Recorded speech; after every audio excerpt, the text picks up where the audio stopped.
Any minute now. I'm sure it'll... There it goes. Okay. Rogue Trader finally back. And... I realized a little something.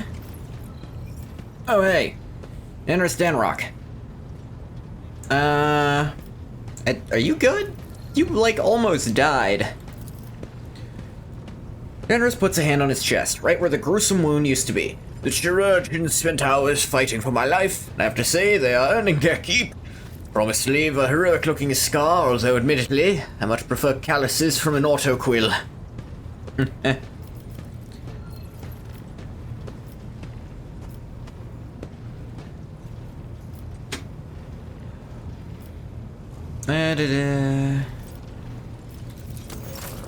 Okay, so, I learned a little bit. First of all, you can kind of just talk to this guy and you can do the trades with all the places from here. Yeah, instead of having to go there, you can just talk to this guy. And another thing I learned is that apparently you're not giving up this, profit factor to get these. You just... Yeah, you just get it if you have enough profit factor, so I should absolutely take all of these.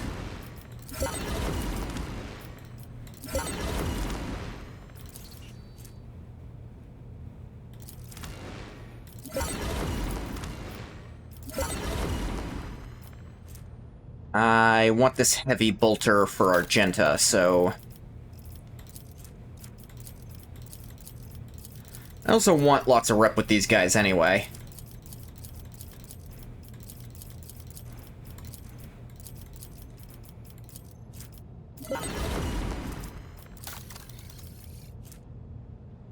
Da-da.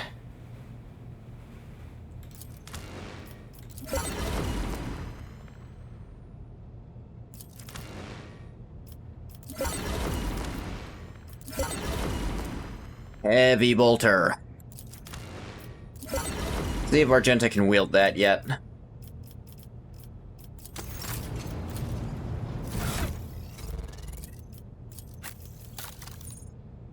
She has 50 strength and she's got heavy weapons expertise, so she should be able to. No?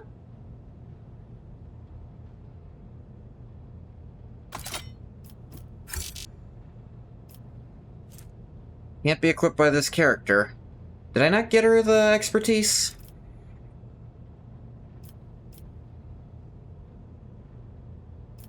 Might have forgotten to, actually. Do I have any stuff I can give her that'll give her...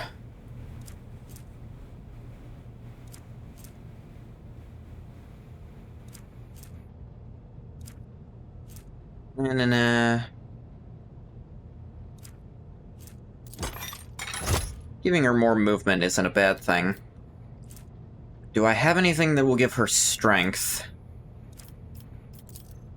I think you have... Nah, it's not enough strength to matter.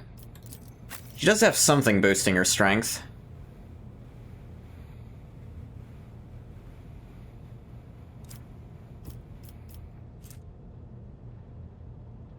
Her current cloak is not helping her with stuff, really.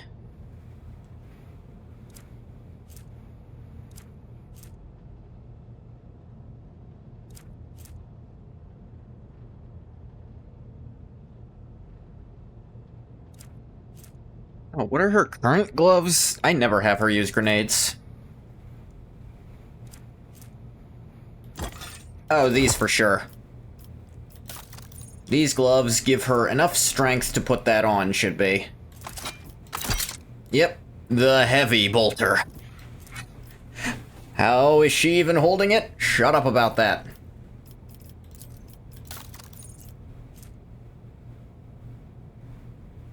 Immunity to crits for the first 3 rounds. Anything else I'd rather have her have, though?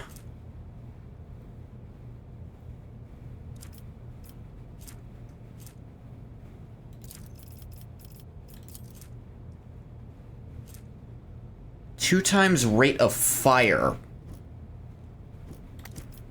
Only says...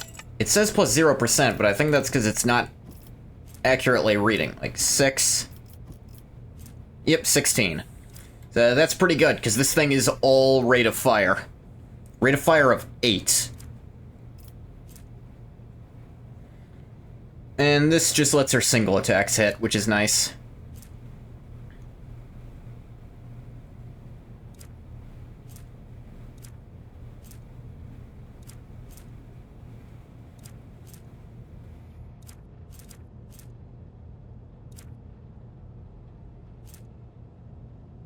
Mr. Lore Imperium. She doesn't especially need that.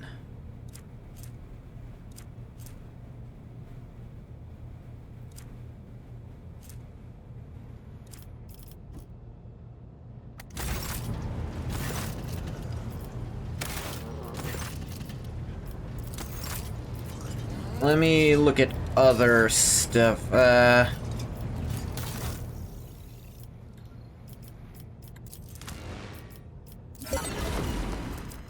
I should just go accept all this crap that I can get. I could have had way more free stuff.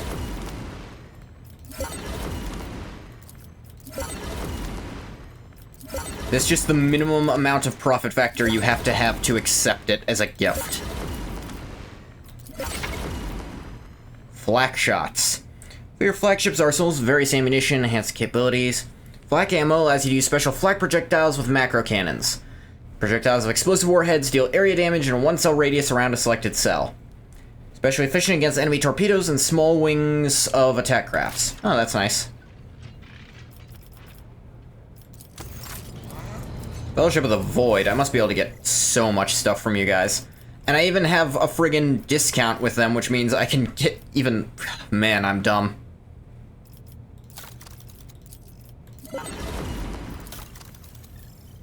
Swashbuckler Coat. Parry reduction, armor penetration for melee attacks. That could be good on Cabela, actually. Bayonet Knife. Attacks with any ranged weapon in a 1-cell range. It also inflicts bleeding 4. Be pretty good on a shotgun or pistol build who can go into that. Serrated Greatsword.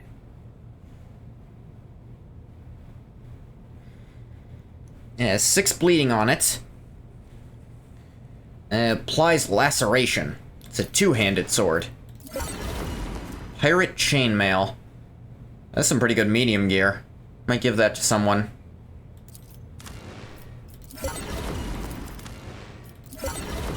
Mezzoa Pattern Auto Pistol.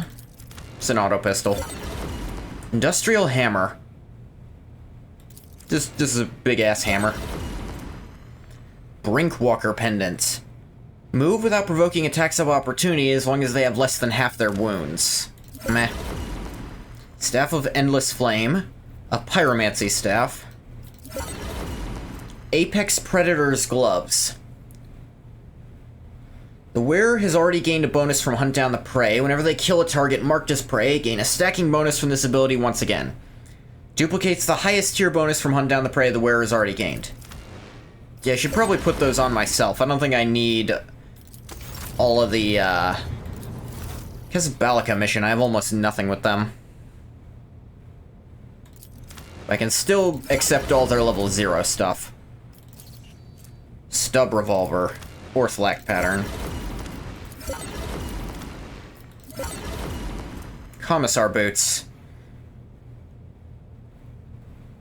And, oh yeah, whenever you target an ally for an ability. Yeah, I can think of something the Commissar might use that for. Oh, but my profit factor is actually too low for that.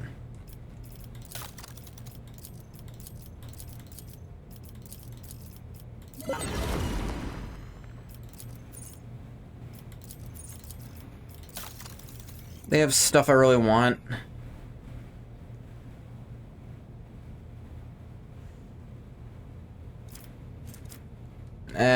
Nothing too much. And I don't really fuck with these guys like that. Opticon Explorers, though. Oh, their next thing is at 5. Deflection Gloves. Parry melee attacks with their ranged weapons using ballistic skill instead of weapon skill. That could be useful. Target Designator. Hits an enemy with a Deadeye shot, reduces the enemy's deflection by 1, applies an exploit until the end of combat, stacks up to 3 times. That could be useful. Ooh, and a bunch of Extractiums, hell yeah.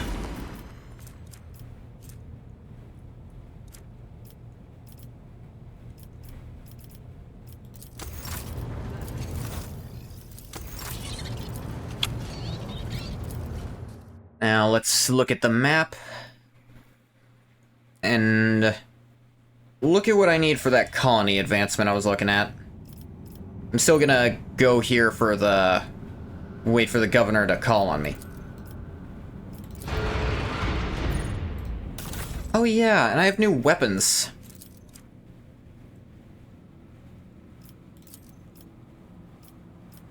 Prow macro cannons. The Mezzoa Lance. I like at least one Mezzoa Lance, frankly.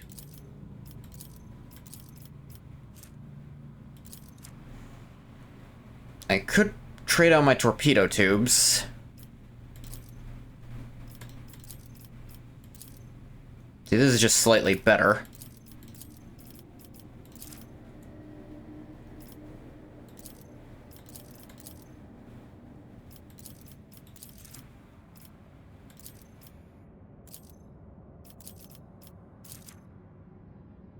Fighter's Deck. Fury Interceptors. Oh yeah, that gives me them if I need them. I could alternatively get flak, but I don't really need flak anymore. Trade 10 hull integrity for it alternatively. They have better armor.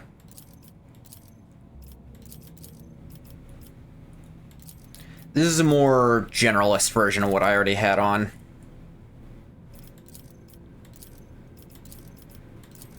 Better hit chance. I'll trade crit for hit.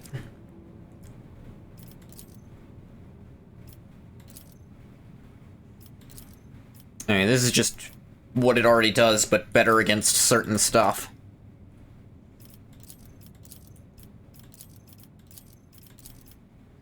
Less speed, but better acceleration and braking, I guess.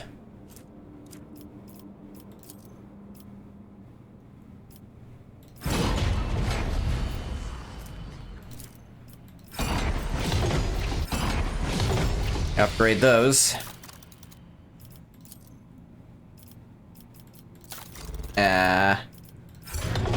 Glad you can undo those at a moment's notice.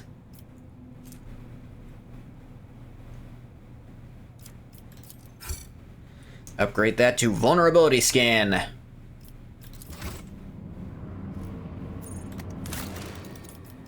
Colony Management.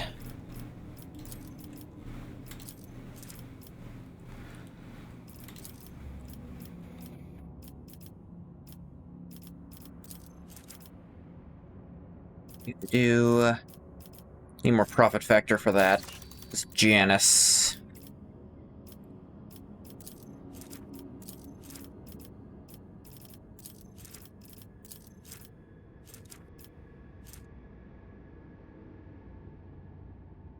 Ah. That's interesting.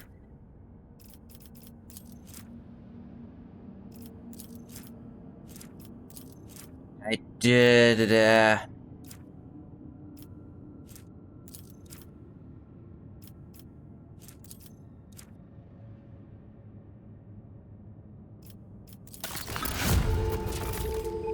Ice-covered Aquila. The wearer suffers a crit. Attacker immediately suffers wearer's warp point bonus warp damage. Warp point bonus? What the hell does that mean?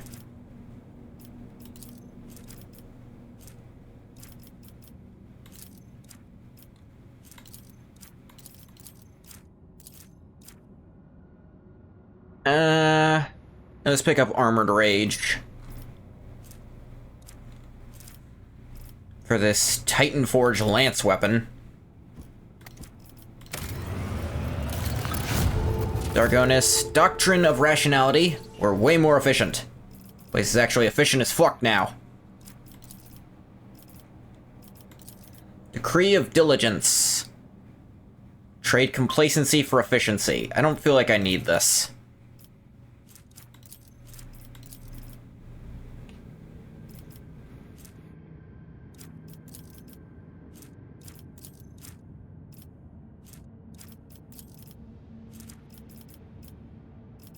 Profit factor, but lose security. Security everywhere and get weapons. And get a bunch of Imperial Navy boost, which I think I'd rather Shield of the Emperor. But let me double check.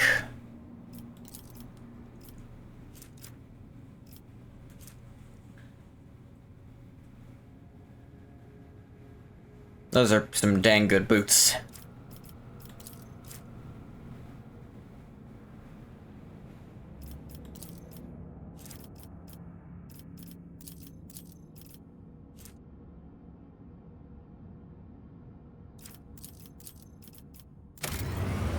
Yeah, I'd rather have the, Navy like me more. Oh, Verbus. Lord Captain, disturbing report has come from the quarries of Verbus 6. The convicts have lost their minds. They forget how to use tools, they huddle together and continue to stare aimlessly into space, even under the lashes of the whips, ruining the mining deadlines. Some are possessed with the urge to use their nails to scratch blasphemous symbols on tools, machines, and even their own bodies. The most mad have painted the walls of several mines from floor to ceiling with the symbols and then gone off deep into the mining tunnels. None of them could be found.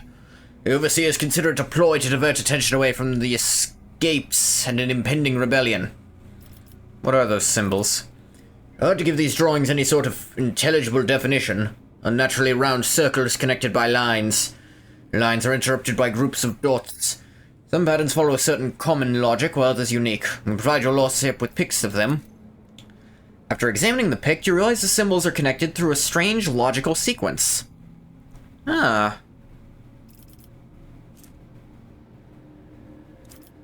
What do my advisors have to say? I am detecting an intriguing pattern in the drawing of the symbols left by the prisoners. Hypothesis. They have a practical purpose.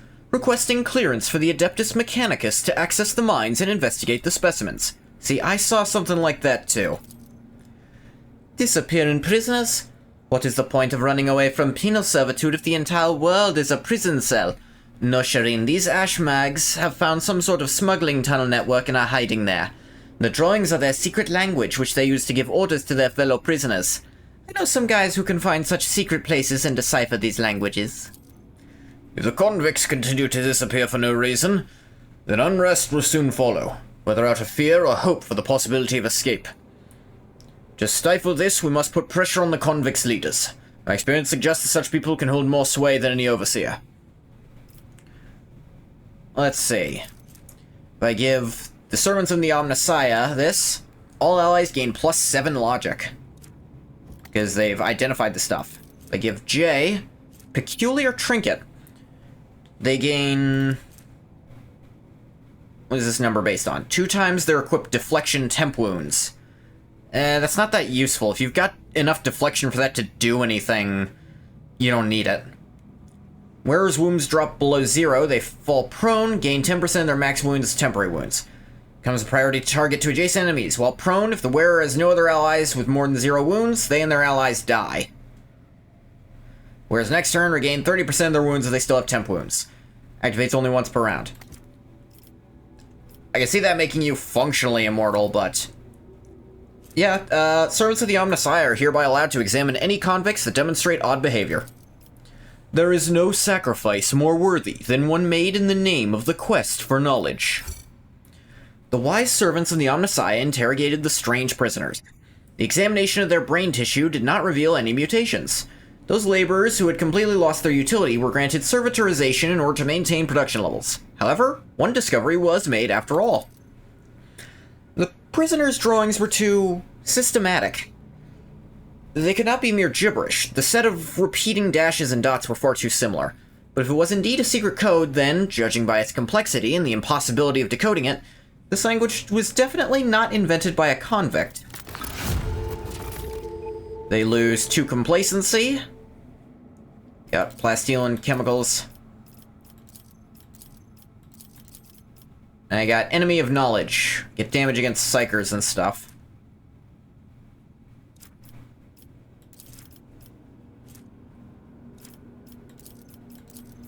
Let's see. Trade mechanisms for plasteel could do that. Chemicals for efficiency could do that. Just gain security. Let's just gain security first.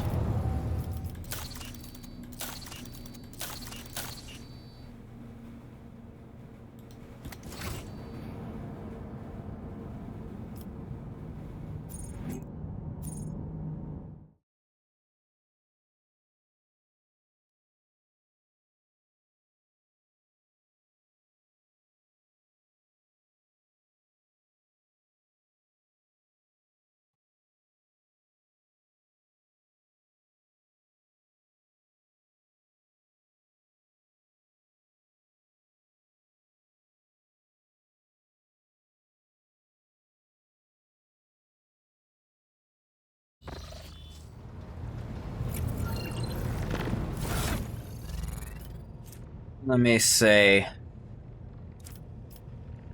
Got some stuff I probably don't need anymore.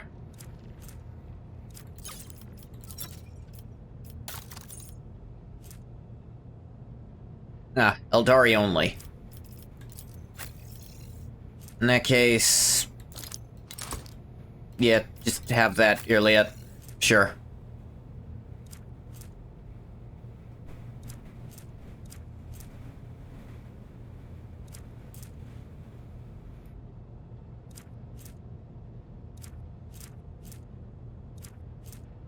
Because I don't have any helms to replace.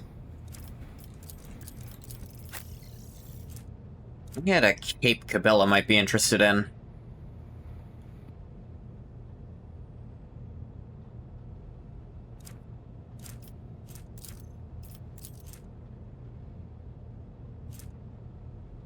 Yeah. This is actually pretty good for her. Nah, her current cape will stay.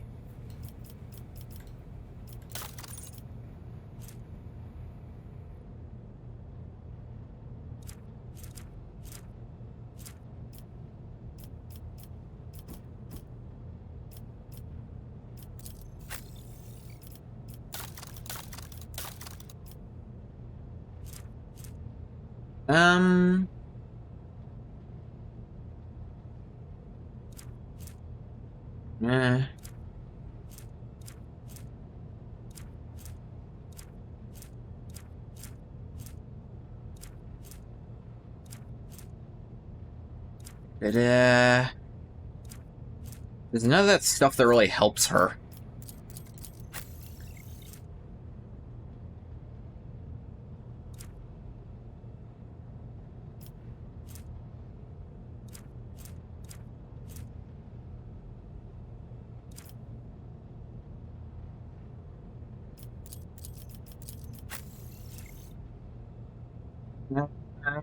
Yeah.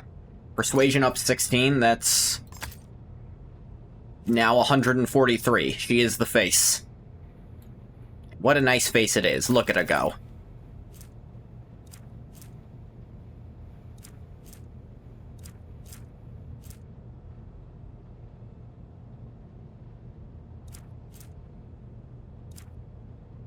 Alright, what do I have for armor options? I think I just got some medium stuff.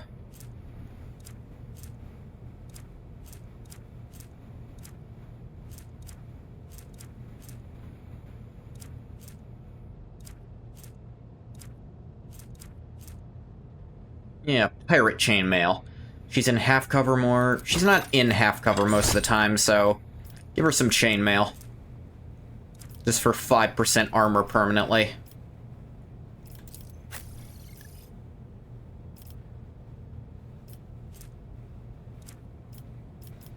You don't have any boots. Let's give you some boots, Pascal.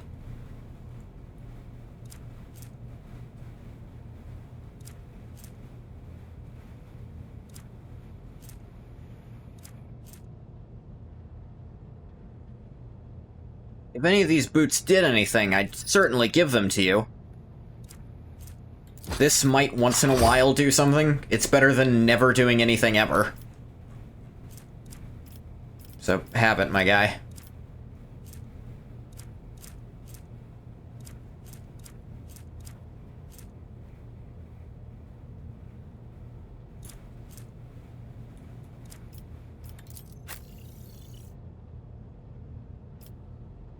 You could use stuff, too.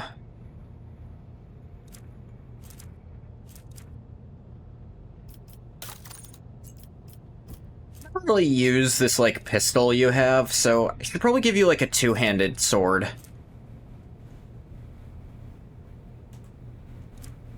Force weapons are just okay.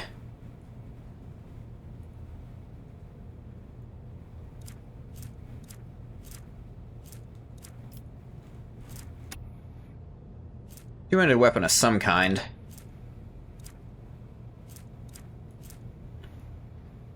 Oh yeah, you have this ancient force sword, actually.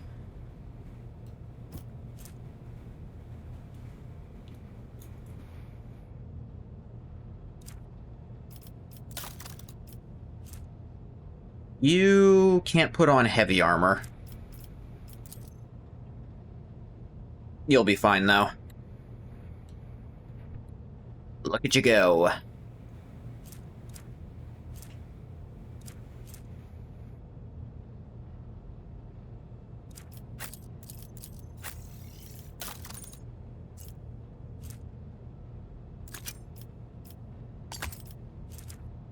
Swap that out.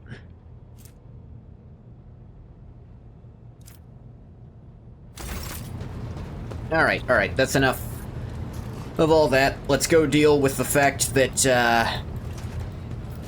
the friggin' Ecclesiarch, or whatever the hell he's called. We're going to the... not the Astropath Chapel, that's the wrong place. The Shrine. Cabella's gotta be with me, fair enough. I want her with me anyways, she's my best damage dealer. Though, Argenta might be coming up on her soon.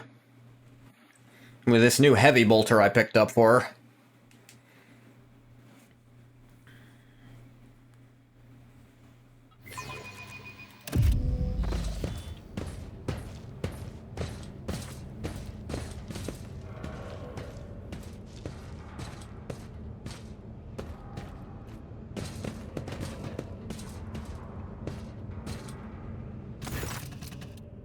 Cabela extends a finger topped with a metal claw toward Confessor Adalbert.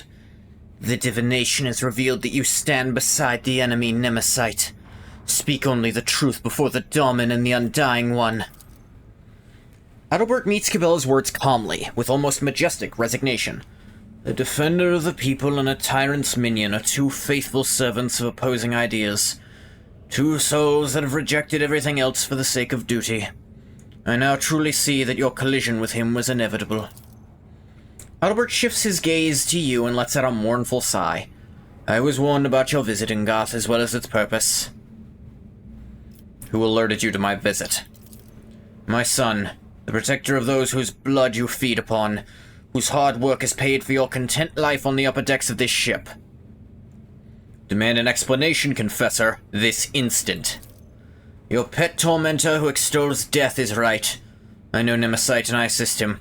Just like him, I am your enemy in Goth.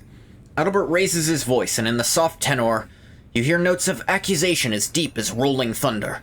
And I am also the enemy of your cruel regime, where life is dirt under the enforcer's feet, where a man has nothing to eat, rides in fear, and knows no hope. Sarabak clenches her fists until her knuckles crunch. You treasonous impostor! Think that I listened to your sermons and was anointed by your hand? You'll choke on your words along with the teeth I'm about to knock out.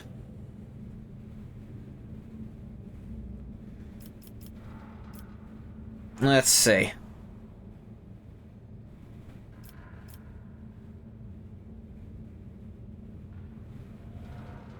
Definitely not that.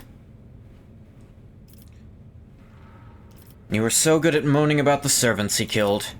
I grieve for them, but they were unreliable. They could have compromised us. They had to die, but the fault for their deaths lies with you and your enforcer dogs, for fear of whom we are forced to hide. I'm not even trying to lie. It is commendable. Adalbert shrugs, his kindly face growing harder. Why would I? The dogs have come looking for blood. They will not leave without a kill. Such is your vicious nature. So you're a heretic, then? No.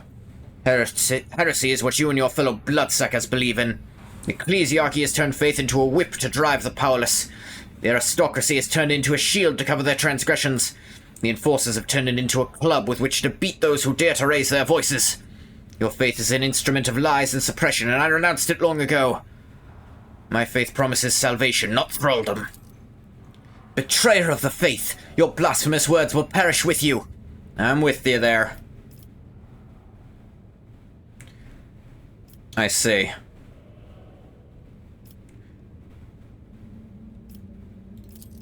I doubt it. People like you only ever see what they want to see. You serve Nemesis, or do you command him? I follow him as he once followed me. Nemesis is my son, if not by blood, then in spirit.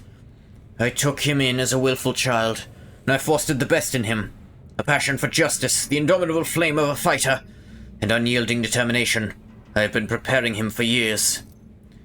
You have raised a living instrument that serves a purpose without question.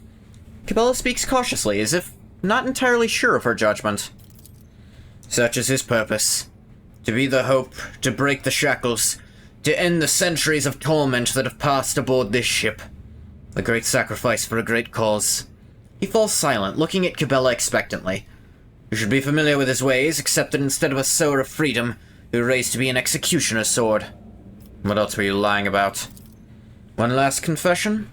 Why not? He frowns and pulls back his collar, as if he were short of breath.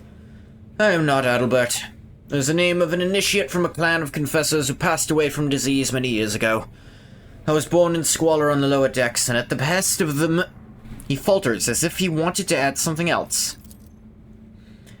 And it was by the Emperor's command that I took Adalbert's place through deception, pretending to be him. You were gonna say the many-handed Emperor, weren't you? Gene stealers ain't done, are they? The dead man had inherited much influence and many thrones from his clan, which hastened my successful rise through the ranks. It was not for wealth and power that I did this. I accepted the burden of hard work to empower the common people, to pave the way for liberation from oppression and injustice. And my part is almost done.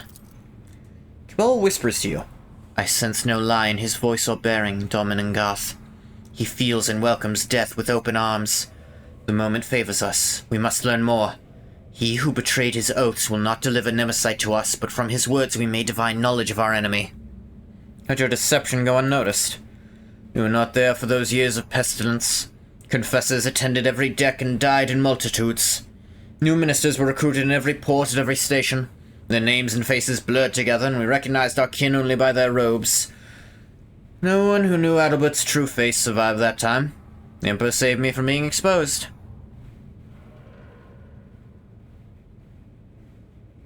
Liberation is rooted in betrayal and bloodshed. This is a war, Ngoth.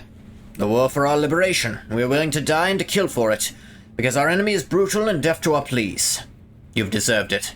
He resolutely places his hand over his heart. I wonder what a more iconoclast rogue trader might get in this scene.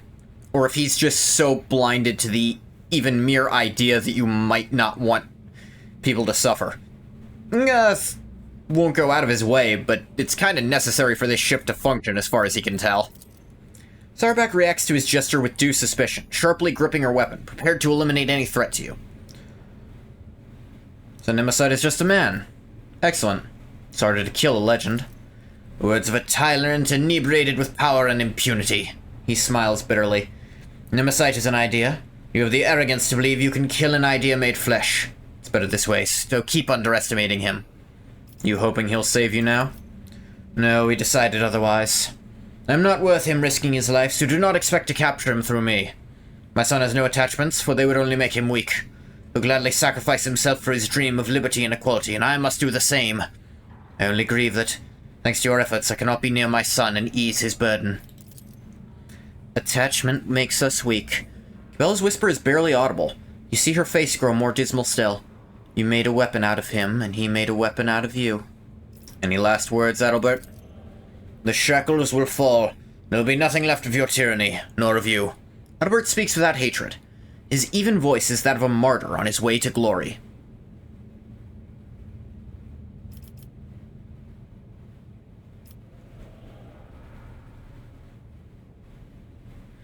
Cabela, it is you who found him. Therefore, it is up to you to pass judgment. Cabela takes a step forward and makes a straight, sharp, sweeping gesture, as if crossing Adalbert's figure or severing an invisible thread. Death has whispered your name, betrayer of vows. The judgment of the Undying One awaits you. Seem to have mistaken my humility in the face of death for submission. Adalbert smiles weakly. It is not for you to decide my fate. I will make the choice myself. I'll surrender my life in the fight for our future. I will die, but I will take you with me. He clicks his fingers, and the initiates who have been standing humbly around turn in your direction, their white robes opening to reveal a variety of weapons. For Nemesis, brothers and sisters, for freedom! Lord Captain, this is an ambush. Are you fucking stupid? Of course it's an Why weren't you executing these dumbasses? They've been waiting for us. Yeah, he said that earlier. God, you're stupid.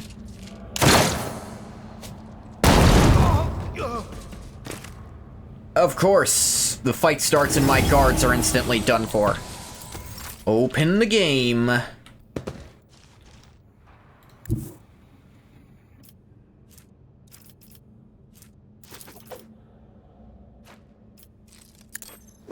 Over here, and that'll be the front line.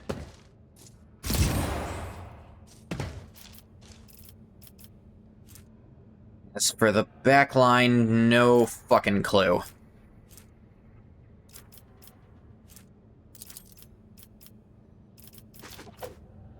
Hit Cabela with the voice of command. And the air of authority while you're at it.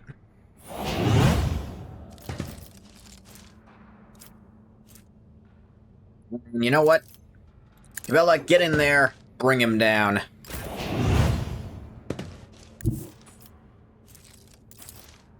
Blade dance.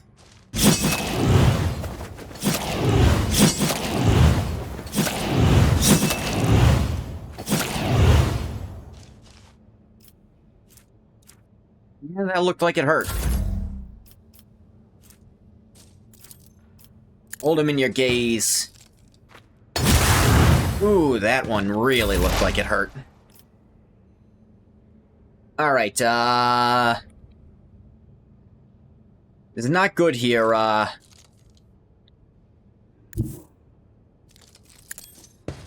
he doesn't have a melee weapon. I'm kind of fine then.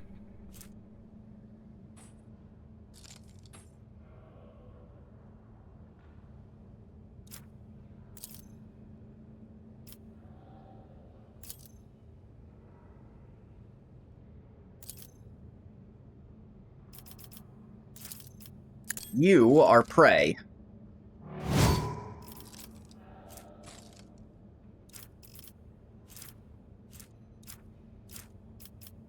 I'm in the perfect spot, though. I'll be culling the bold. I have a plan.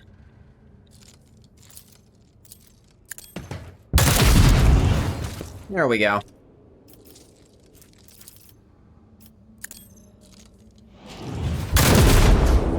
I also shot that guy. The Sire's song guides me. What? Yeah.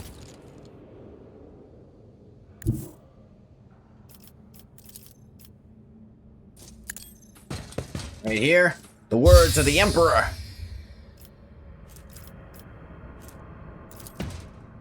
Nur.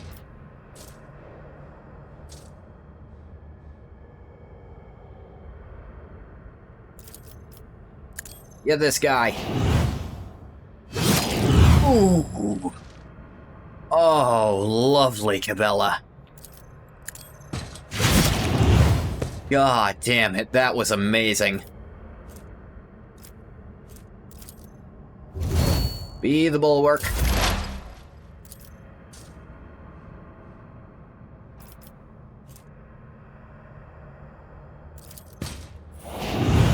Hit him where it hurts, buddy. Analyze his ass.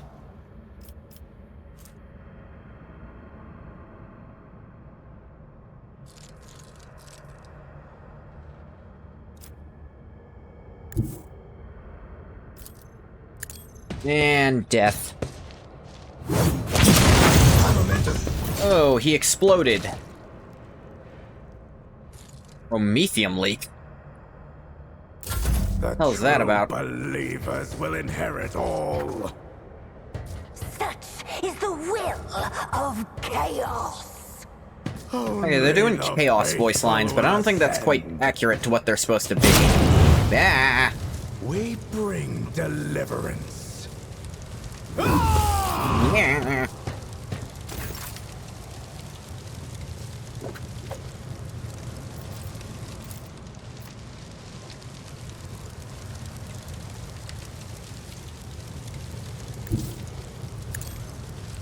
Over here, Cabela. Chop this guy up.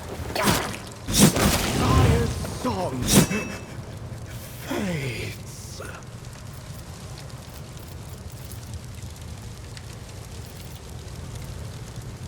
Do-do-do. Where was your... Rush recklessly. Over to this asshole. Then cut him open.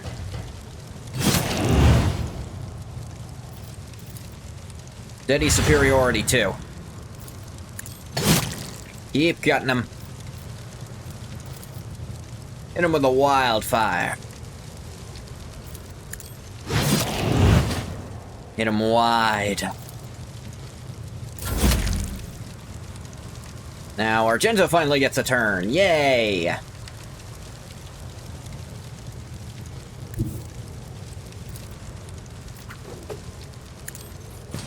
Over here. Do that. Immediately run and gun. Do your recital. Make it furious while you're at it.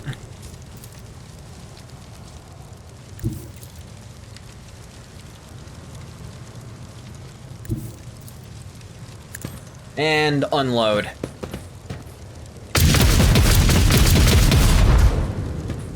I mean...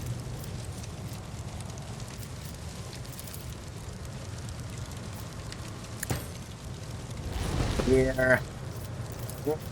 Pick the baby.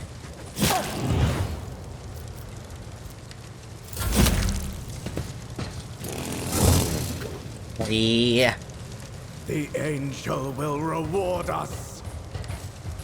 What now? Yeah.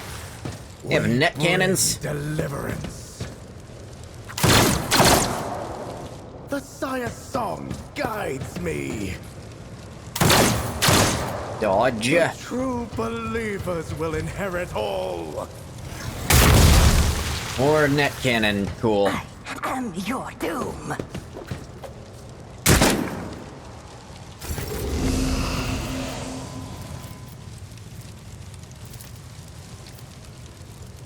Make yourself the back line real quick.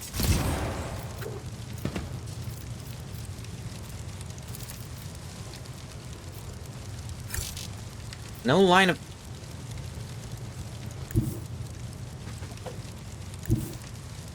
You can't see through this thing? Really? I actually just straight up don't believe you, game. This is one of the few times that I think you're actually lying to me. If she were right here, she can't see Argenta. That's what you're telling me. Now, if she were here, I guess she could. But not here. And not here. but here she can. But if she were right here... Alright, fine. Get on the other side.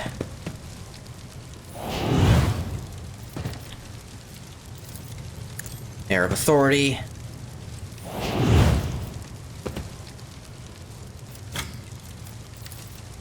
Bring it down. High momentum.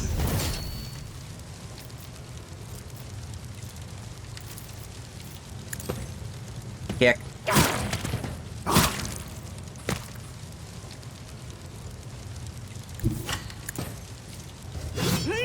Yeah, just take the attempt.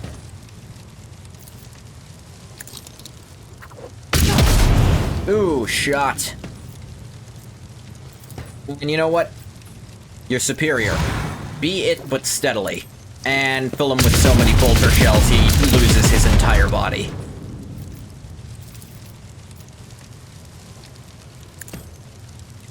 And dash into cover.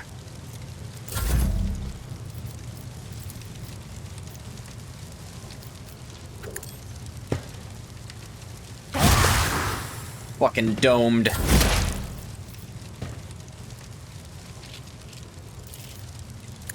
You. Fuck off. I may not be able to move, but I can still shoot a motherfucker.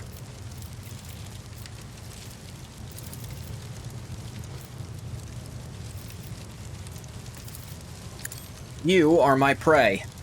I don't need to move to make you fucking die.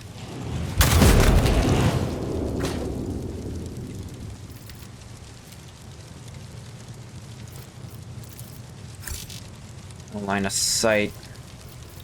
Can't see anything else around here. I can see that guy. Help Pascal peel him. Just peel his dick off later. Only the faithful will ascend. He can't. Doesn't have any movement points, but he can charge. No, he can't. Never mind. He can fire a bullet? Yeah, I didn't think so.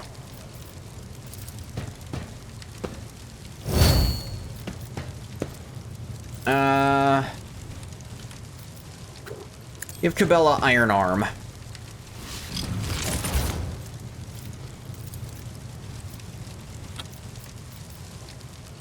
Give Argenta a little heal. She doesn't need much, but, you know, just put it on.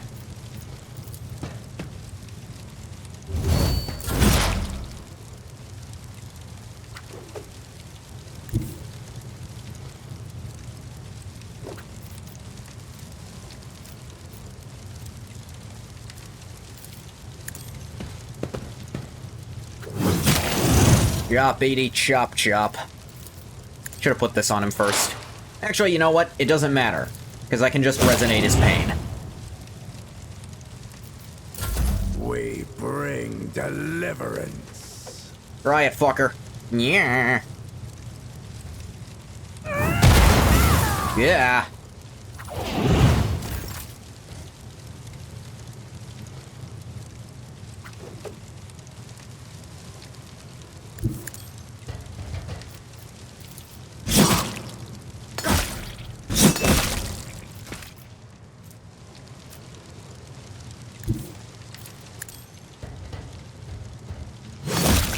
High momentum.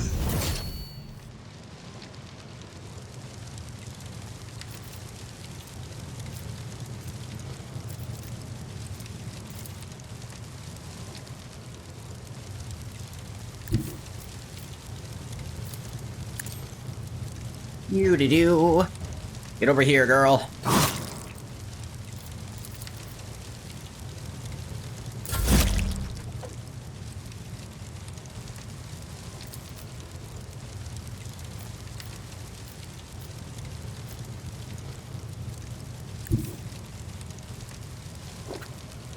Alright, you're still here.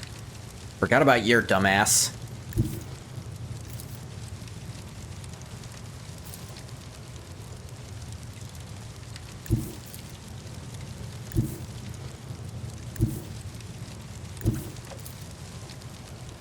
If I put her here, could she see them both? How about here? No.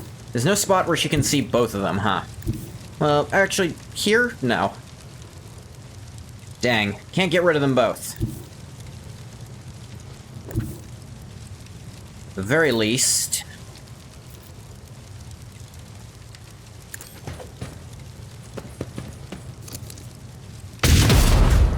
do that.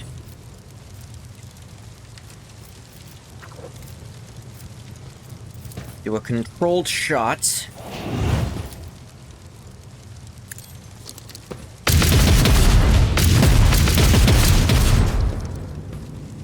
Like that.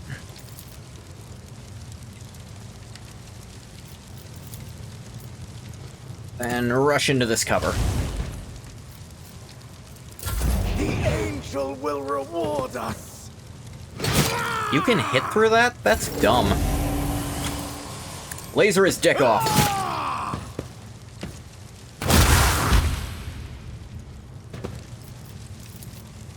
Can't see Argenta right now.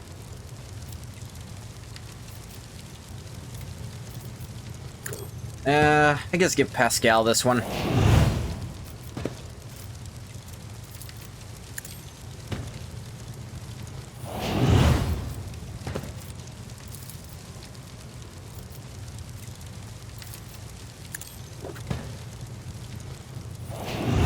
Just clean that off, and why not?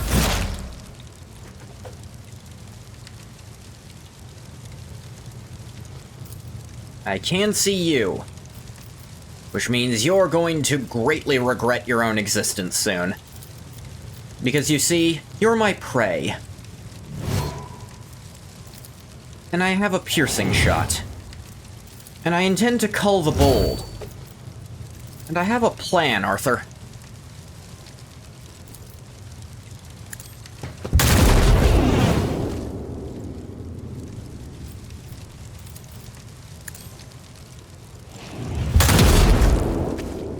And I'll claim your bounty. To the left. Oh, that guy. You know... just finish it. Why didn't he fire?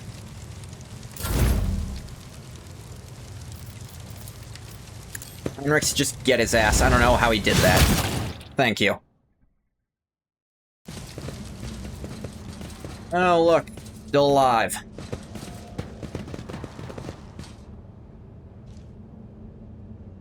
Yo, Costa, you useless fuck. When have you accomplished goddamned anything? The battle is over, and silence descends once again upon the chapel. Flakes of ash whirl quietly in the air before coming to rest on the blood trickling slowly across the floor. You ought to see this, Dominangoth. Cabela leans over the Confessor's body and slices off the edge of his collar with her blade, revealing a tiny scar on the back of his neck. Looks just like the one the captured worker in the plasma drive chambers had, except that this one clearly healed a long time ago. Grok, shit. We now know much more about the enemy. Cabela ponderously runs her finger along the flat of the blade, about just how deep the poison of conspiracy runs within the veins of your ship. But the blood-spun web has wrapped itself around its base too tightly, and Nemesis can no longer hope to escape. Her ruminations are interrupted by a furious hiss. Starbuck snarls a curse through her teeth and spits at Adalbert's smoking remains. Her left arm hangs limp and her face is mangled by shrapnel. Lord Captain, we have a prisoner. She points her weapon at the man standing hunched over in pain. Permission to finish off the cur. Down with the tyrant. Broad-shouldered initiate who calls himself Zeke clutches a deep wound, glaring at you with hatred. I have questions for you, traitor. Doubt you'll like the answers. You serving Nemesis for a cause or simply for money? Zeke flashes you a bloody grin. He promised us freedom. Where's his hideout? Even the Confessor didn't know where it was. He was afraid of spies or of giving his son's secrets away under torture. See, you can't get our champion. Any other senior officers helping you? Officers? Ah, no one else among them who's pure. They only care about power and gorging themselves on the scraps you throw them, or else they would have long long since turned against you. Zeke can barely finish the sentence before he's beset by a torrent of gurgling coughs. How many more of you mutineers are hiding on my ship? I want to know your names. I want to know where you meet. Everything. Confessor said every compartment has people who fight for our cause. Promised to take me into the circle of our most devoted believers. Then I would know. Even then I would tell you nothing, not even under torture. I've learned all I need. They were waiting for us. It was a trap. Yes, Lord Captain. Adalbert had been warned. He chose not to flee. Instead, he stayed behind to set a trap for us. He really believed this madness would succeed and he would somehow survive. He did not want to survive. His only hope was to kill. Nemesis managed to turn his adoptive father into a blade pointed squarely at the Domin's throat, just as Adalbert himself had once turned Nemesis into a weapon. Neither of them feared death. Too much evidence points to Nemesis being a Kelomorph, special Xenos unit bred for subversion. Kelomorph utilizes the discontent of the masses and incites them to revolt. The end goal of removing local leaders loyal to the Imperium and installing gene sealer cults in their place. This creature wears the mask of a populist leader, one who inspires the mutinous rebel. Will not stop until one of you is dead, Ngoth. Now let us decide what to do with our surviving traitor. Do not kill him in vain. Cabela shakes her head. Those who follow the tenets of the web know that, just as we serve death, so too does it serve us. Allow the death of this man to become an instrument in your hands. Domin and Ngoth, pass off the traitor's body as that of Nemesis. Instill fear in his supporters. The enemy will be forced to act to undo this deception, exposing himself in the process. Good idea. Make certain lower decks believe their hero to be dead. Leave the body to hang for a good long while. The hopes of the mutineers may rot along with the corpse.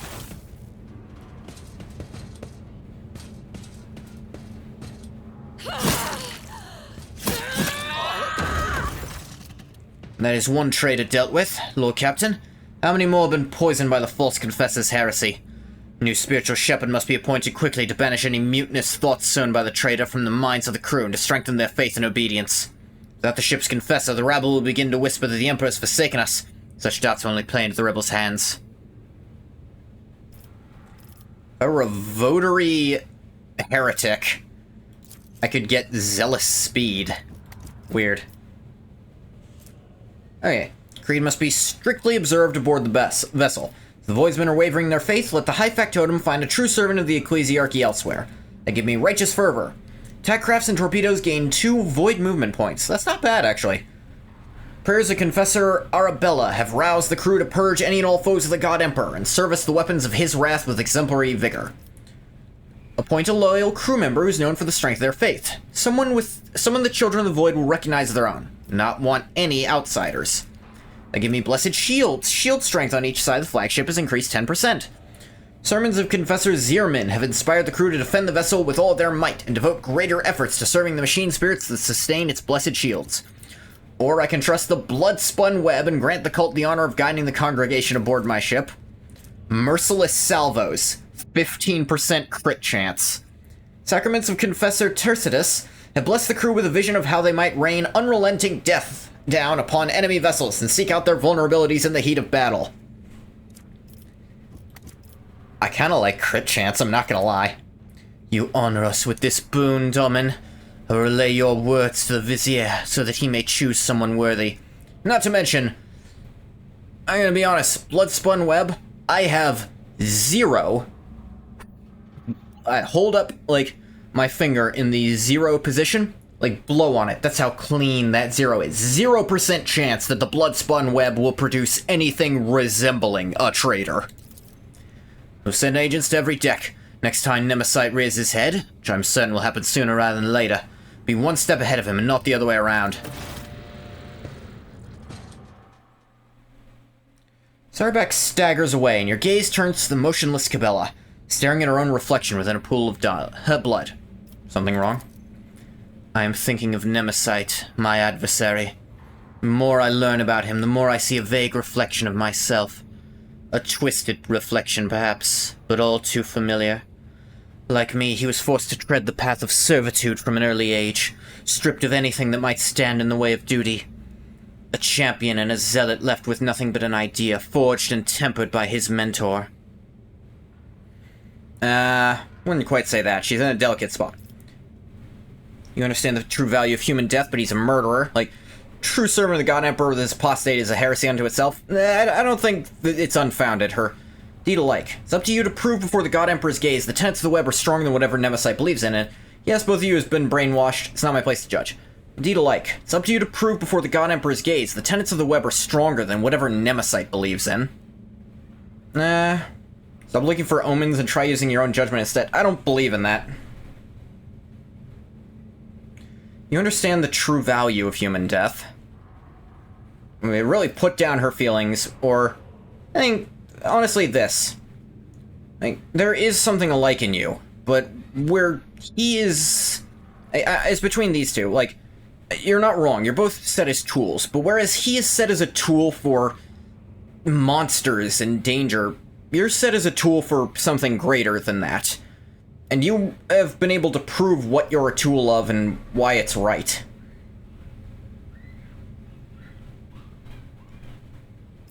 Honestly, this, yeah.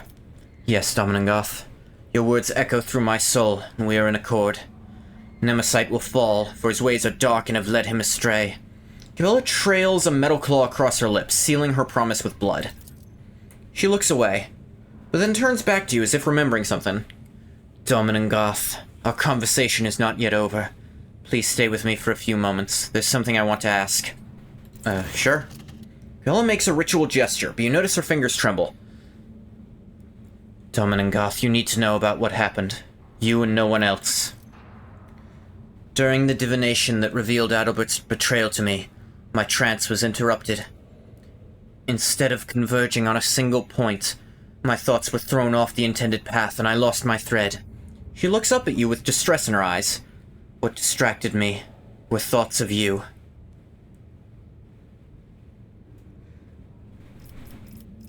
Let her continue. I feel like don't interrupt her.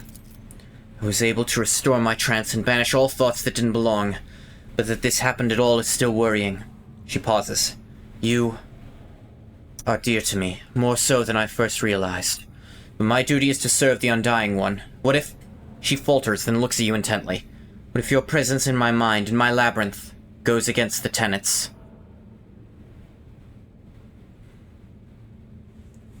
Let me see. Doubt the God Emperor forbids our bond. Thinking about someone you hold dear is perfectly normal. Why are you so distraught? Can't you reserve even one small part of your life to yourself? These all come to the... I feel like this is way too challenging of, like, her very ideal set. It's like... Or maybe it's not, actually. Let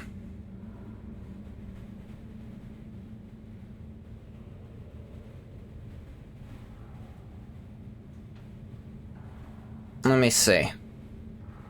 I doubt the God Emperor forbids our bond. Her eyes narrow into slits. Careful, Dominangoth. Not even you can presume to speak for him. His designs are unfathomable. Best we can do is read the signs and hope that our service pleases him. Damn. That was the wrong thing to say. How far back is the last load? Way too far back, damn it. Dominangoth, our fates are connected. We walk the same labyrinth. Tell me, what would you do if your mind's worries were to dull your resolve and mar your spirit? I would accept the appearance of someone important in my life was bound to throw things into a bit of disarray. She lets out a quiet laugh. Your life's in enough disarray as it is. Still, your ability to exist in pandemonium without losing sight of your goal deserves some praise. Cabela gives you a look of painful doubt and tenderness. Enough. Let us go back. Before she turns to leave, her fingers wrap around your hand and squeeze it passionately. Yay! Everyone else is also here. They just kind of sat around for that. Looting time, folks. Casing chestplate. Really shitty heavy armor. Heavy leather. Not as shitty heavy. Regular-ass greatsword.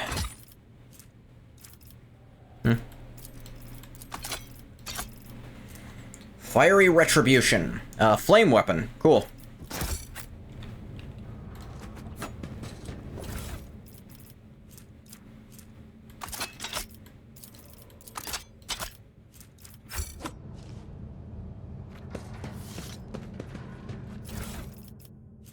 Enemy finder. Target of the wearer's range attack fails a toughness resist test with a -10 penalty.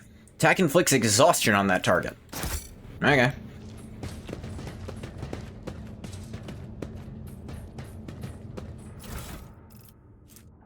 Our pick. Alright. That's unique.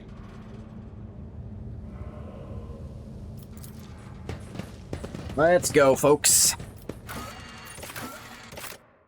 Back to the bridge.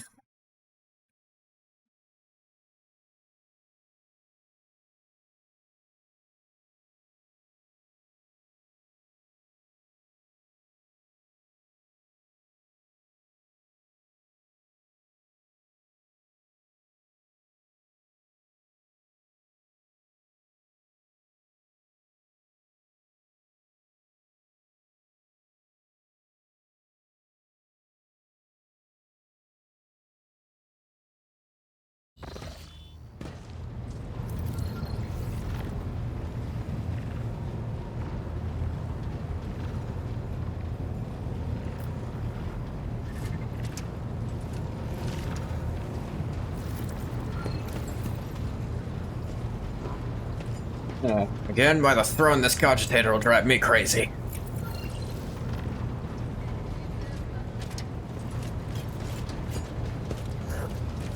Icabella. Domin, Need to discuss your hunt in the plasma drive chambers. I have been awaiting your questions, Domin. Ask away. Felt like I was with you somehow. Is that even possible? Perhaps what you saw was induced by the ritual essence. Perhaps it was the Undying One's will that made you see. I too sensed a thread between us. Indeed, there were times when I could almost sense you with me. It was a comforting feeling. As the God Emperor said she could do that shit, so I'm not gonna question it. You satisfied with the results of the hunt? No. One of the false champion's lackeys has escaped. I deserve no forgiveness. That's it.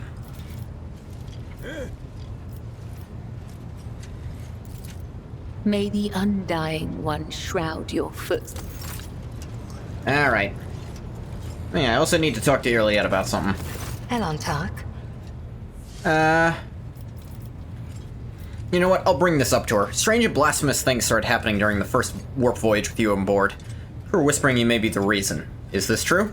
The minions You're of awake? She Who Thirsts could sense my soul behind the thick walls and thin veil. You're awake? Hey, that bathwater. separate your fragile lives from the roiling fury outside. A child of Asurian that dared to wander beyond the veil, within the reach of an outstretched claw, protected only by the barrier of unreliable monkey technology. It is too tempting a quarry for the monsters that serve Cylon Thresh.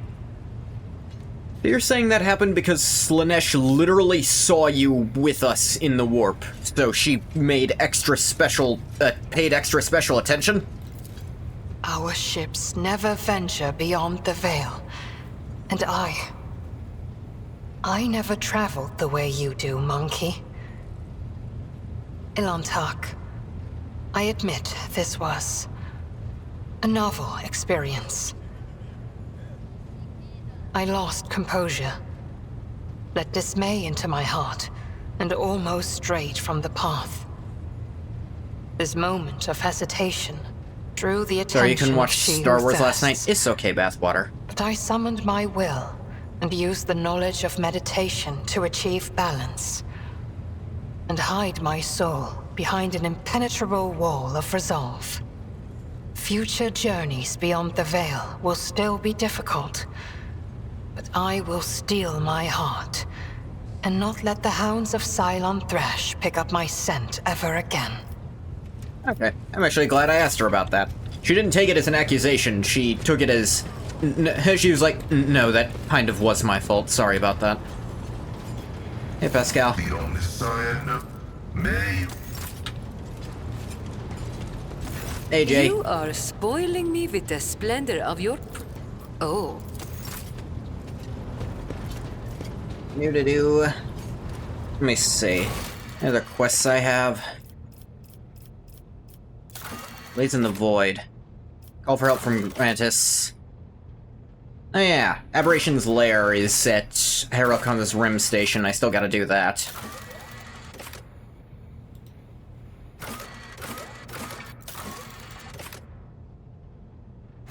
Wait on that.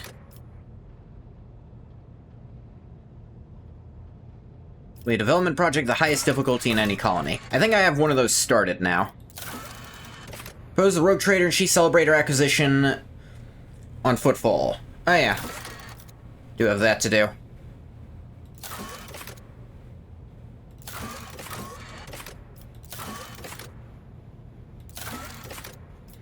Oh yeah. I don't know if you're aware of this, Bathwater, but I found out that in all those trades you can do with different factions, turns out you don't have to give up profit factor to do those. That's just the minimum profit factor you have to do them, and you get them for free. I didn't realize that, so I got a ton of items all at once I started stream, because I'd learned that in between streams. You knew that? Why didn't anyone tell me? God, I'm dumb.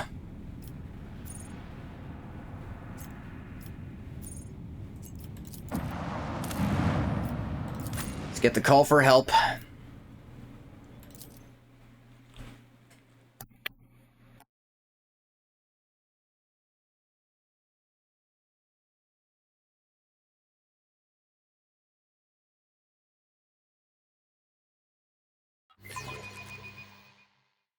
Excuse me for not wanting to get on your nerves. That's one thing, is like, actually, that I feel like there's an easy way to not get on my nerves for that. I don't know if your teammates are real people or demons straight from hell sent to torture you. What kind of teammates, Green Ghost Pie? Hi, by the way.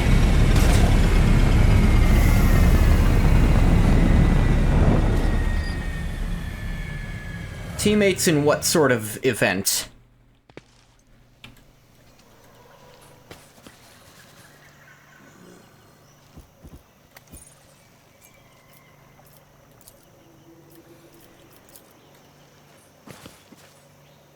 That's better. But not perfect.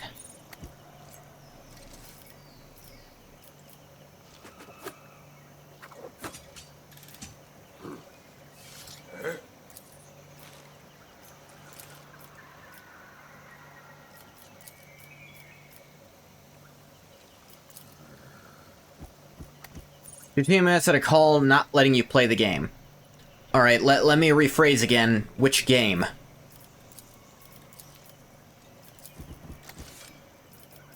There we go, that's who should be up front.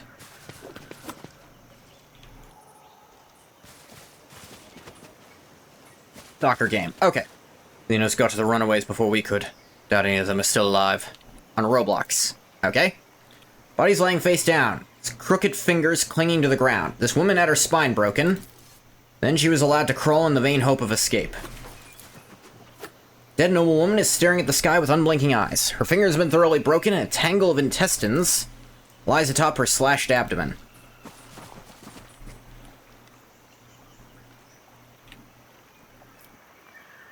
Oh dear. Someone split the man's thorax open and turned his ribs inside out. Gross. Corpse is missing its eyes, nose, and lips. Judging by the maimed mouth, the teeth and tongue were also torn out before death.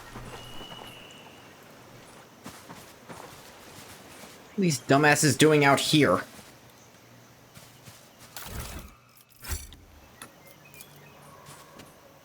Face and hands are twisted in a paroxysm of death throes. Victim's last moments were full of torment.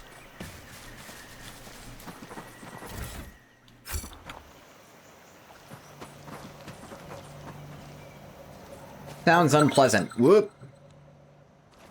Pascal? Thank you, Pascal.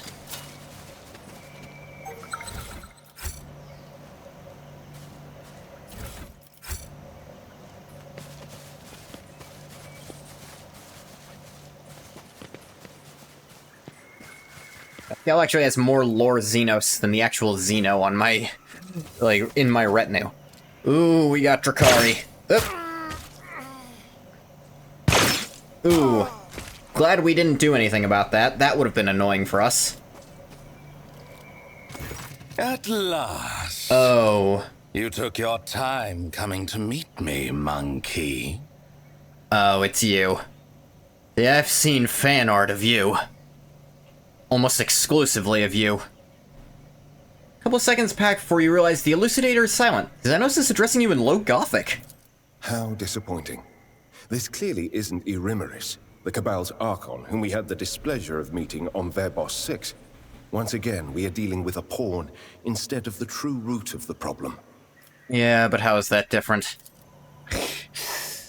The little monkey remembered the Archon's name. Such a clever thing you are. You might just make a good pet after you've been properly trained and stripped of your misplaced arrogance. My, this beast can speak our language. Speaking your language is slightly less trying for my patience than being forced to listen to a monkey machine butchering our tongue. Besides, I want you to understand well what I'm about to tell you.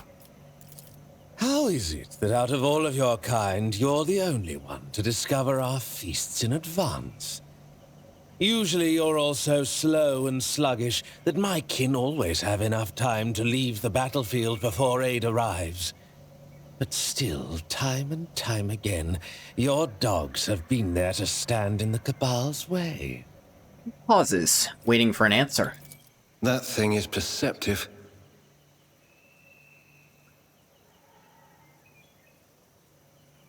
We're smarter than we look. And? That's it? Just an assertion that your kind are not as brainless as you appear to be? This answer does not satisfy me. That's why I gave it, dumbass. You think I'm gonna just tell you? I will tell you this, monkey. I know you might be lying to me, or you might even be unaware of who is guiding your hand. In any case, I have grown quite tired of your attempts to delay the inevitable. Surely you too have run yourself ragged, chasing us between the stars. Let us put an end to this. Finish this standoff. My forces against yours, once and for all. Actually, I'm not that tired of chasing you, but... You wander among the stars, so you must know of this place. An ancient reach, where the echo of stellar agony rings still. A place that serves as a graveyard for old stars, still filled with residual emissions and glittering dust. The place that buried your wreck, stuffed full of delicious, frightened monkey, and the horrors that devoured them. The threshold of our domain. Your kind call it the Cinerus Maleficum. That is where our disputes will be settled. The Cabal of the Reaving Tempest will be waiting for you, monkey. Do not come unarmed. Not so fast. Answered your question, annoyingly. Answer mine, annoyingly.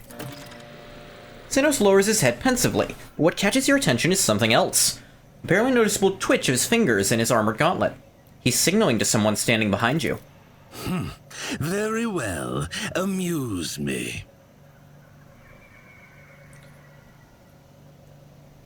Are you and your band the ones responsible for stealing the sun? Stealing the sun? The Drakkari are capable of that and much more, monkey.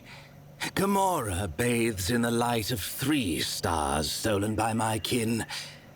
But if you think I had a hand in this or any other theft of suns, you are mistaken. Okay. That's really all I have. Now then, folks.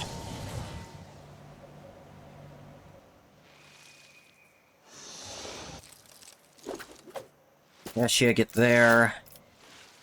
I'll get... This is a terrible spot. I can't move to a good enough spot.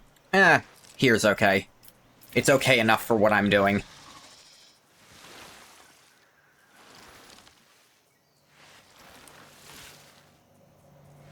And he's just gone.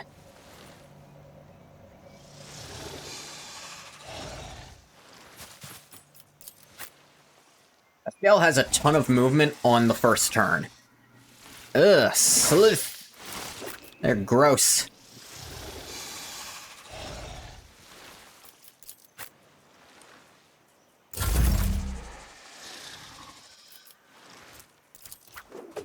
Voice of Command, Argenta.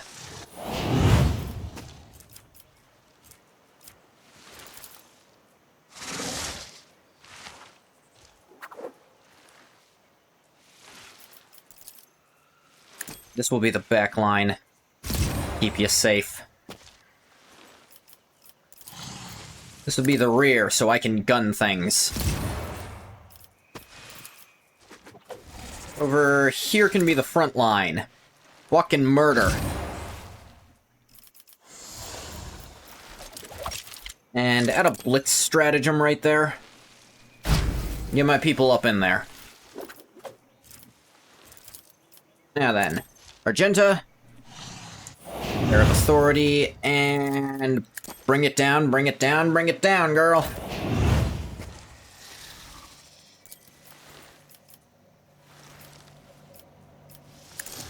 This might hit 2.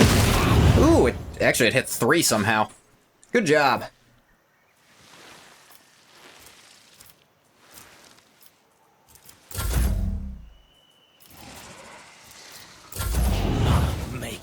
Yeah, I'm on fucking fire. Yeah. We are the bane of lesser creatures. Whoa, that one hurt.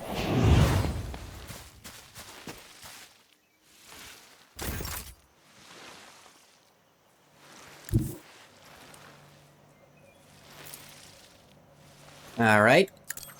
Get his ass.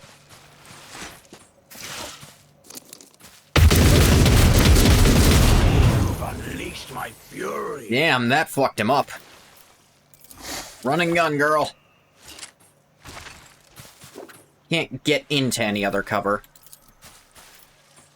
You can shoot him again. A work for a fleshcrafter.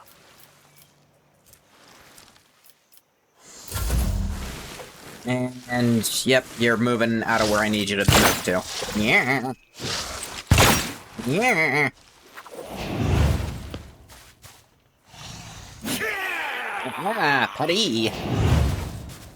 Oh, I didn't see you before. Yeah, yeah. Hit your own friend, dumbass.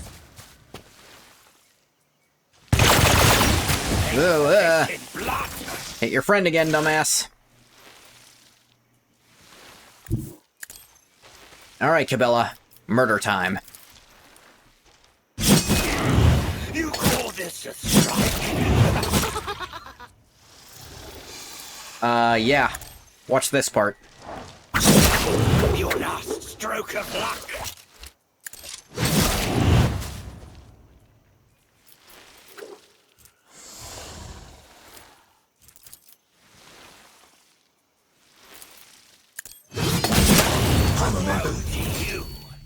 Get yourself some steady superiority, girl.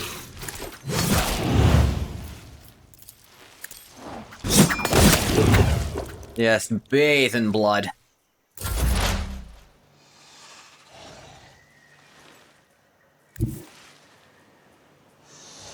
Alright, who do I want to kill? I think I want to get rid of this guy specifically.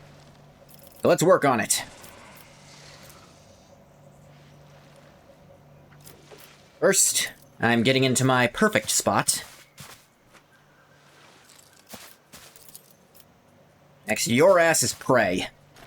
Do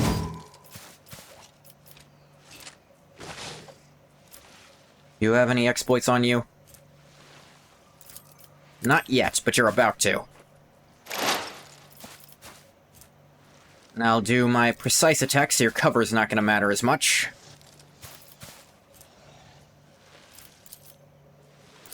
Still not amazing odds.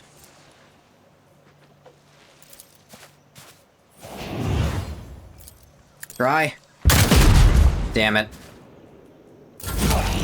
You will pay for this in blood. Yeah.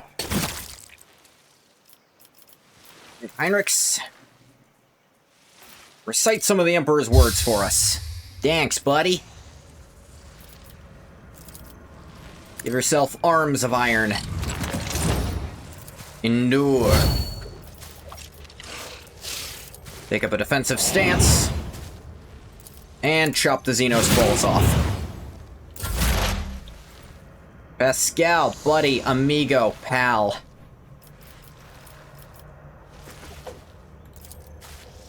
You're gonna hit this next guy where it fucking hurts. Because they're on fire.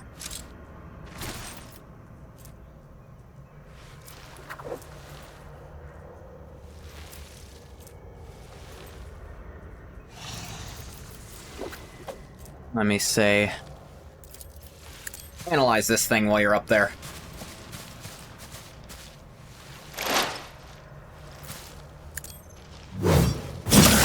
Ooh.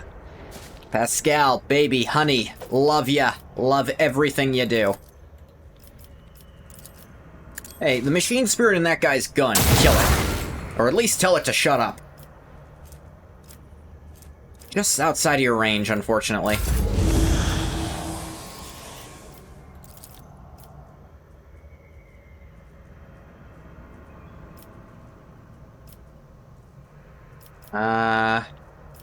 Can't see Cabela, huh? You move over here, that should change.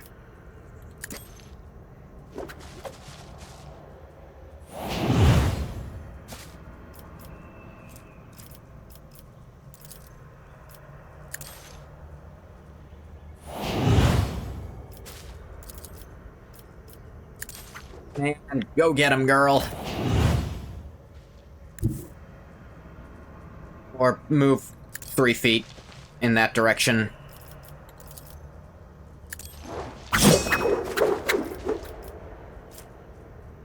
I guess.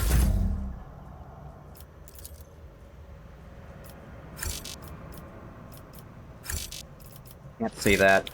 You can't see fucking anything from there, can ya? Alright, move back here and do it. Laser his nuts off. Or hers. You call this Whichever one has the nuts to remove. your last stroke of luck? Missed me. High momentum. First of all, kick this guy. Woe to you. Steady superiority, girl.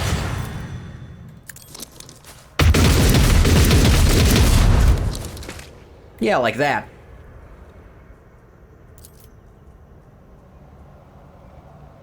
Is her single shot attacks always hit, literally no matter what. The true master, inflict the pain.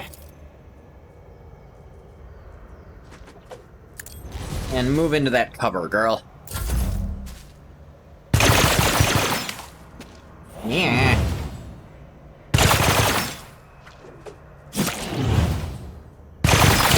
Yeah.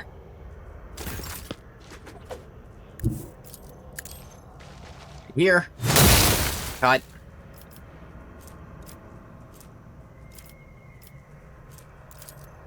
Reckless rush, girl. But you show this guy why it's a bad idea to be hiding there.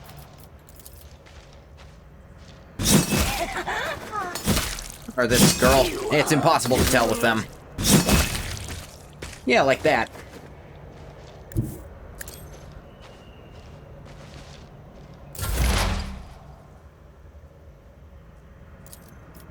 Tell you what, I'm gonna help Heinrichs with this thing. You're my prey.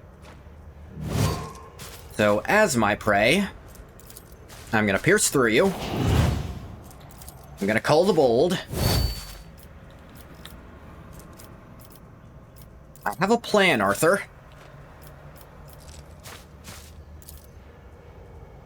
And it's called shooting you. See? See how much that fucking hurt? I'm gonna claim your bounty, too.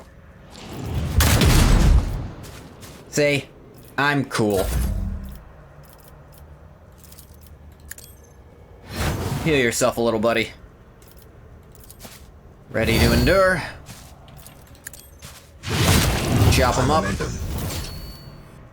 Now, bulwark. So if they shoot at you, no, they don't.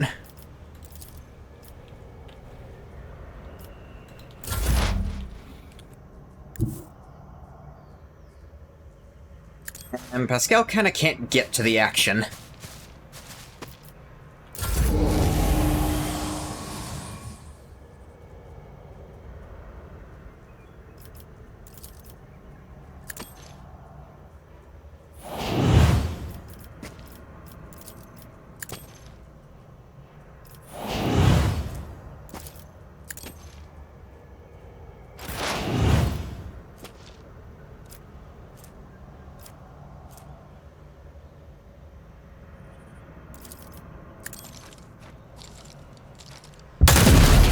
There we go.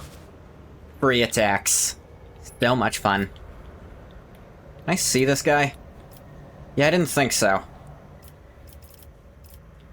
I think I can cast ya. You will pay for this in blood.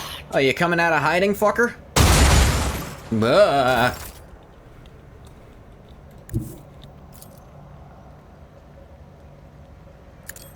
Alright, Argenta. Time to show him what a heavy bolter looks like. Strike. You know what? Show him again. I don't think he got a good enough shot of it the last time.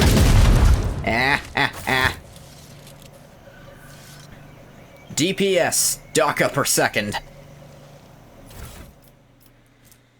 Blast pistol. Reinforced Kabalite armor. Drakari trash, but at least take it. Embroidered cloak. 5 bonus to persuasion. Whenever the wearer is affected by an ally's ability, 3% dodge until the end of combat stacks. Huh. That's not terrible. A splinter rifle.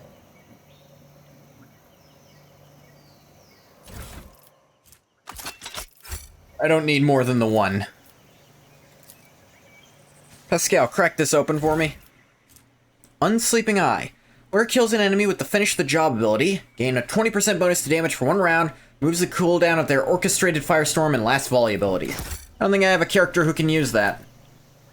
Dead Warden is pinned to the ground with the blade of their own broken dagger. Plunged right under their chin to ensure that the victim slowly choked to death. Governor's body was masterfully disemboweled. His many implants were removed, after which, judging by the amount of blood, the victim lived for a while longer. That's how the Drakari operate. Walked up.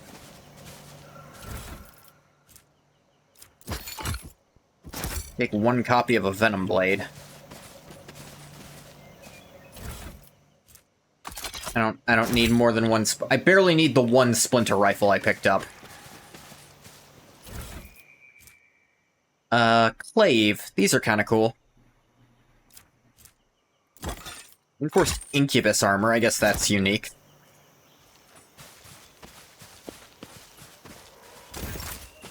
The way I hear it, the Drakari are kind of in a lore drought at the moment in 40k. This is probably the most they've gotten in years. This game, I mean.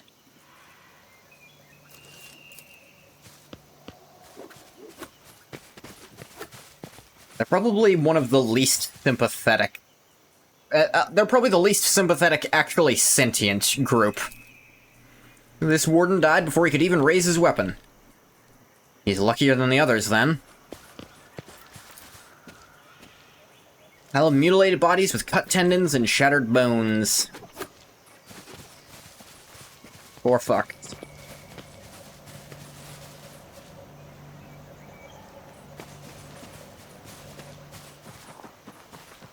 I am satisfied with your performance of the maintenance rites on your equipment, although some of your prayers are unfamiliar to me. They are rites performed by the Imperial Knight pilots of my world. I must commend you on the delicacy with which you expressed your suspicion that I was deviating from dogma. Like, good job, that was very subtle. Just It was obvious enough that I had to defend myself, but not so blatant that I could take offense to it. Good job. That's fun. I like their banter.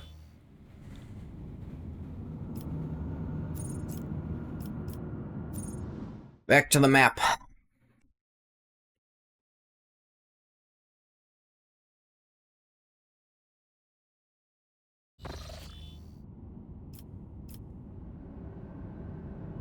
Oh, there's finally a way over to this zone.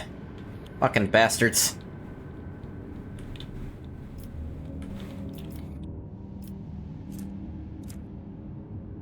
It's deadly, but I've saved up Navigator's Insight to deal with potentially deadly zones.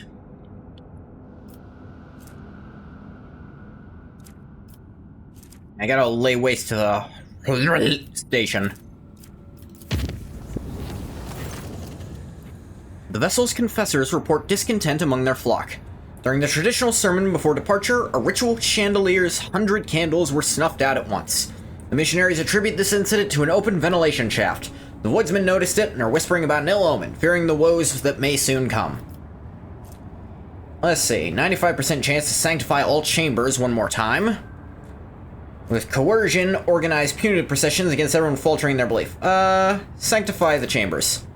Holy procession, in full accordance with Ecclesiarchy's liturgical canon, rekindled the faith in the Voidsmen's hearts, renewed their belief in the God Emperor's benevolent power. The whispers subsided, and the crew's ready to face potential dangers with courage and fervor. It's like, okay, in case it was some kind of portent, let's just, let's re-sanctify everything, better safe than sorry in that case. Lord Captain, your plan was a success. A provocation against Nemesis and the killing of the traitor Adalbert has brought out all the rest of them. My forces have captured a number of suspicious individuals and beaten the truth out of them. That scum Nemesis wishes to avenge his mentor's death and plans to raid the ceremony of the officer's anointment. Since the impious Adalbert has turned out to be an apostate, it's the new confessor's duty to ensure the officers retake their oath to the God Emperor. Traditionally, the ceremony is attended by the officers' families. It's they who are the target of the mutineer. He wishes to slaughter all the ship's elite in one fell swoop. We've ordered a trap to be set for Nemesis. Would you like to be personally involved in the operation? Kind of trap. We'll replace the civilians with enforcers and their relatives of the appropriate age. Dress them all in their formal clothes and hide their weapons underneath. When Nemesis tries to strike, find only cruel disappointment. The last time in his worthless life. Wait, the appropriate age? They're gonna be elderly and youths present. Necessary for the sake of secrecy? We assure you, all my people will gladly risk their families for the good of the Von Valancius dynasty, without fear or hesitation. I'll attend the ceremony. You hear a burst of interference, followed by Cabela joining the channel. Dominangarth, the whispers of death are uttering the name of Nemesis ever more loudly. I must meet the enemy face to face. Very well, we'll capture him together. So be it. Cabela's voice is quiet, yet somehow even more grim and ominous than usual. Let's go, team.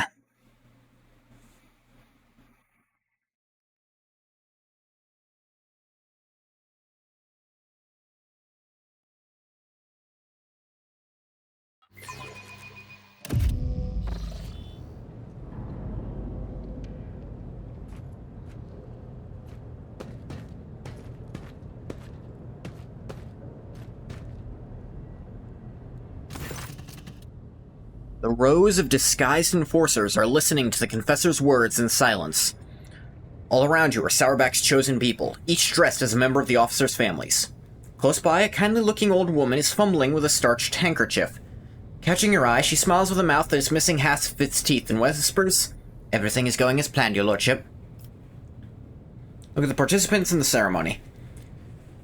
The facade is holding, with everyone playing their role perfectly. The Master-at-Arms must have instructed them thoroughly and shown them how best to conceal their weapons. All of them are wearing their best. Even you cannot tell where they're hiding their armament. Who might you be, Madam Matriarch? Belinda Trough-Gold, Lord Captain. Transferred from the Enforcers with the rank of Senior Lieutenant to the staff of your Lordship's quarters on account of my age and declining health. But as you can see, there's no such thing as a former Enforcer. Friendly smile stretches across her bloodless lips. Would Sourback entrust my safety to someone so advanced in years? I guess the Master-at-Arms remembers how Belinda used to be the best shot among the Enforcers back in the day. Knows that my eye and hand have not diminished over the years.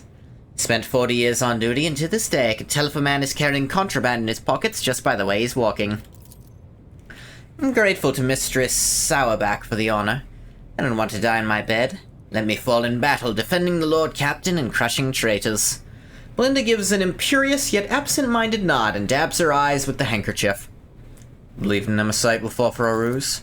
Judging by the way that serf in the back row keeps glancing around, our Nemesis has swallowed the bait just like the void rat he is. Porridge will hit the fan any moment now.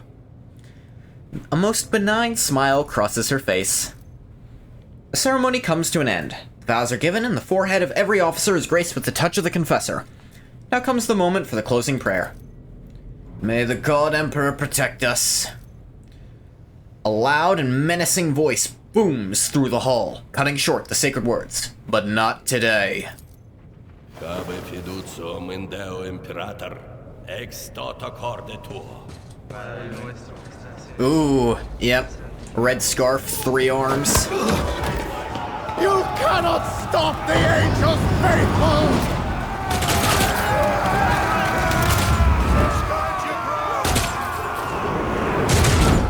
Guys, if you feel like springing the goddamn trap anytime, it would be now.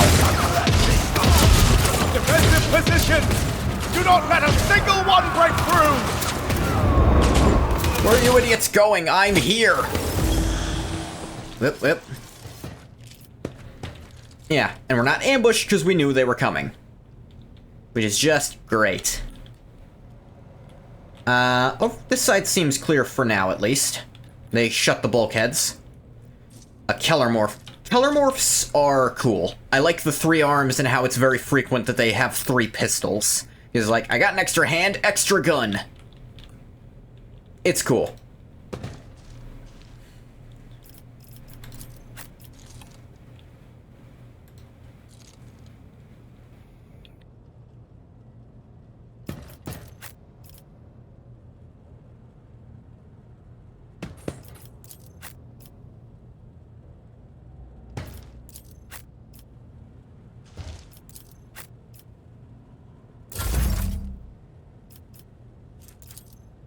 Command...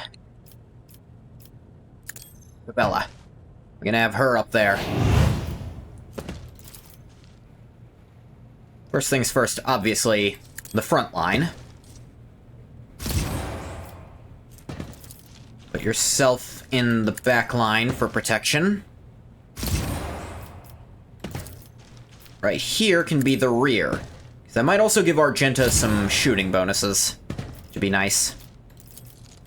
But first up...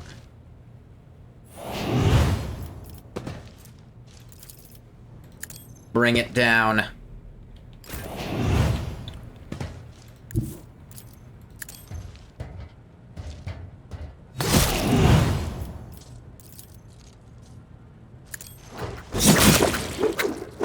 Death from above, girl.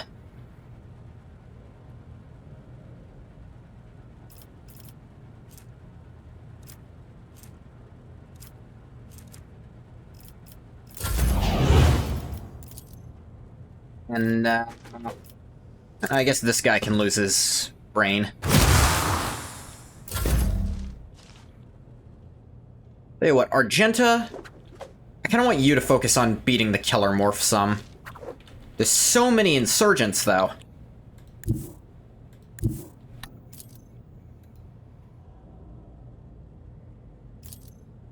Try him out.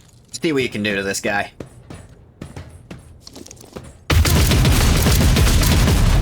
Actually, quite a fucking bit.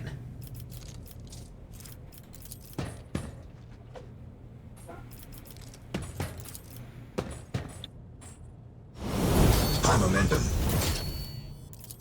With steady superiority especially tacked on.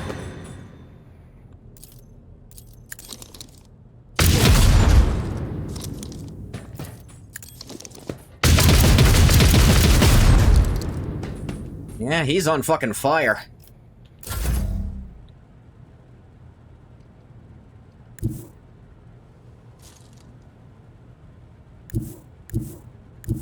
You not move to this specific spot for some reason?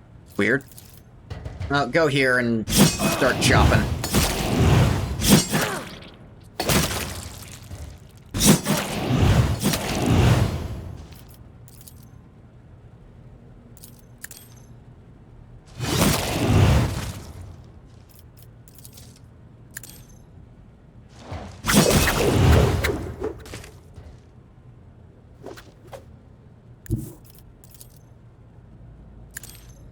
Go here and... more kills, girl. That guy just got a free turn?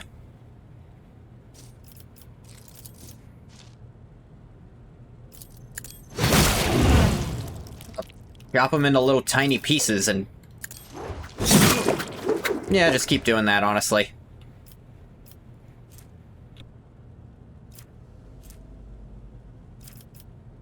That works. Did any of you bring a fucking gun? Alright, at least you bothered to charge. Ow. Oh, great, I got knocked over because you're a dumbass. These guys get a free grenade throw right before they die? Jesus Christ! Pascal? Yeah, that's what I wanted you to do. Good job, buddy. You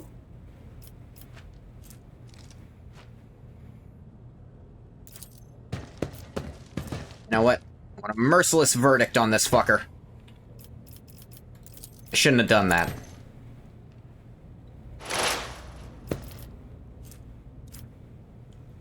Get a little closer.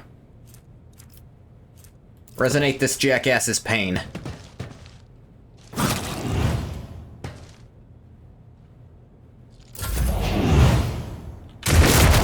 What? Okay, Heinrich's... it's Heinrich's fucking turn. I don't know why you were allowed to do that.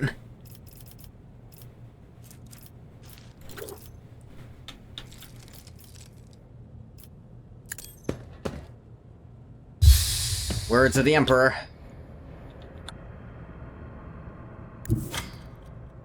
Know what? Get to this guy.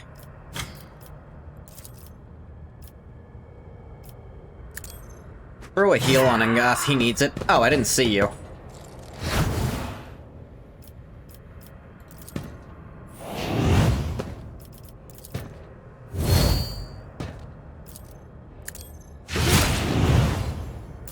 We bring deliverance. Follow my lead. Yeah, at least you shot someone. Alright, don't let that guy do shit. Good job. For now.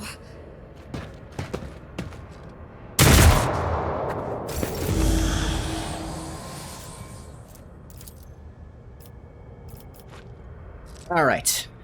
Argenta, you're gonna show this guy what's good. And what's good is that he's going to die in immense agony. Because we're making that the front line.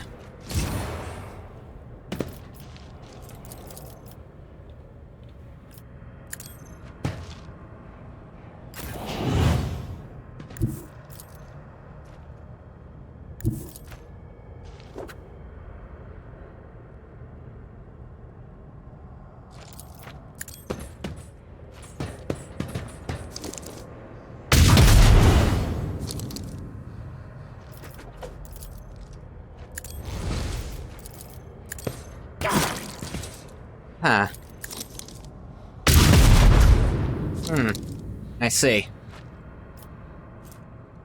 Can you laser him from there? Not too far. Laser this thing instead. Yeah, that works. Again, it's not your fucking turn, dude. I don't know who told you it was. They were clearly lying to you in some sort of effort to hurt me. Which I don't appreciate, but... none of those hit him?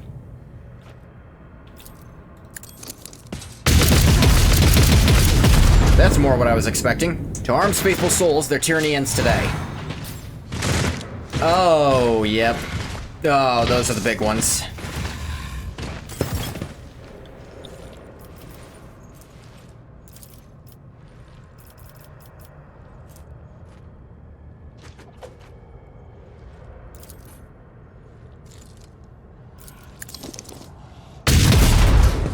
dodge.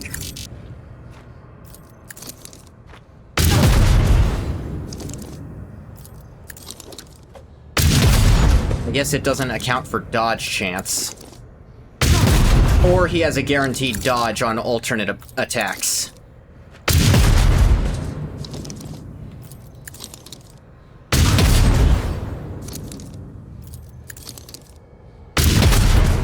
Which is a really stupid mechanic to have in this game. But it's also pretty stupid that I can do this.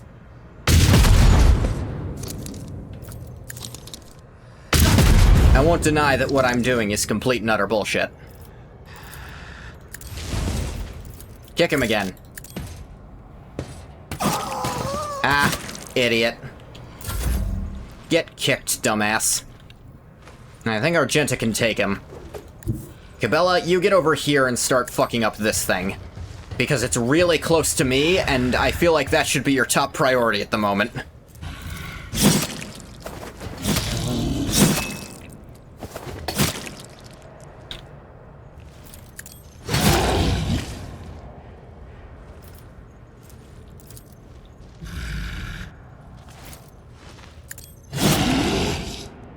Yeah, see? That's what I was hoping you'd do. The song Yeah. guides me.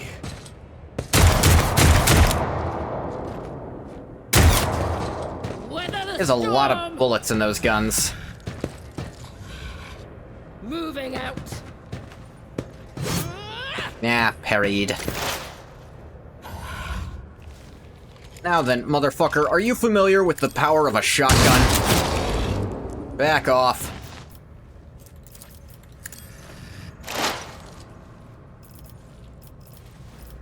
Now, if I had a way to get into cover, I'd sure enjoy it.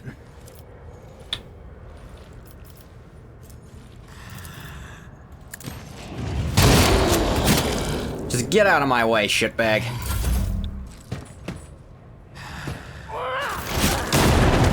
He threw a grenade. How clever.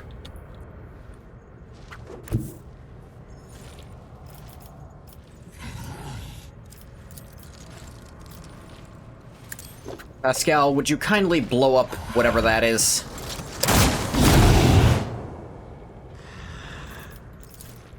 Start staring at it, too. Make it really feel the pain. Pascal could use a little pick-me-up, buddy. Yeah.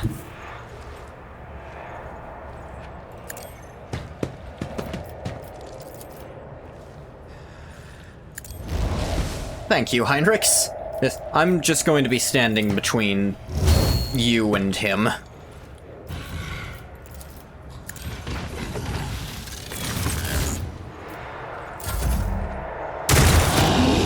Yeah, shoot the damn thing. Alright, Cabela, this might hurt. It didn't, though. She parried that giant-ass hammer. Hell yeah, that's our girl. This one's still on fucking fire. Emperor, protect me.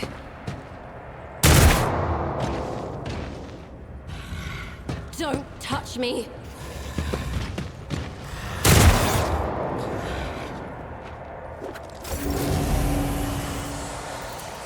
Alright. Voice of Command's gonna be on Ungot this time, because I need him to move as soon as possible.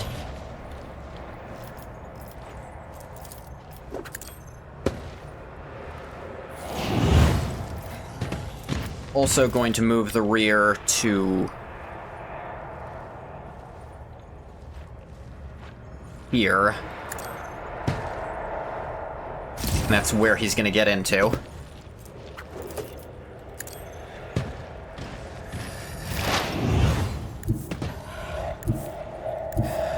That'll have to do for now.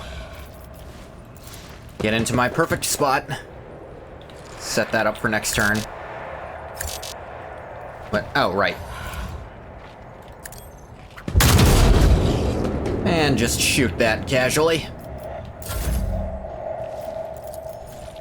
You know what? Look at it. Yeah.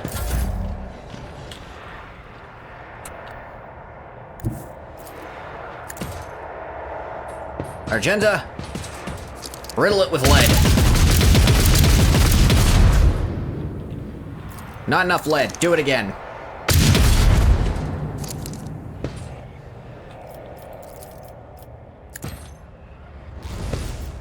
Yick him.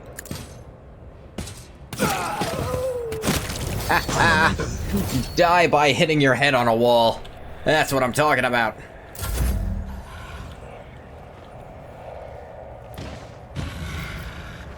Pick up some steady superiority and, move over here so you don't accidentally hit Heinrichs with what you're about to do.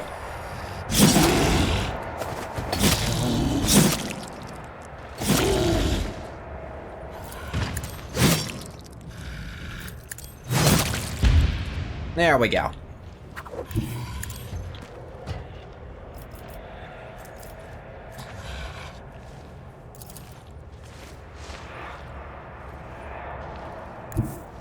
Reckless rush to get over here.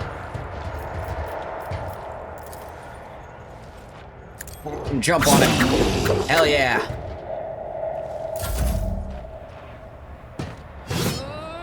You guys still haven't killed that guy? Yeah, fine, I'll deal with it. There, you idiot's done. I'm gonna cull the bold. Gonna make you my prey. I'm gonna put out a piercing shot. I have a plan, Arthur. 189 damage. Good job, me.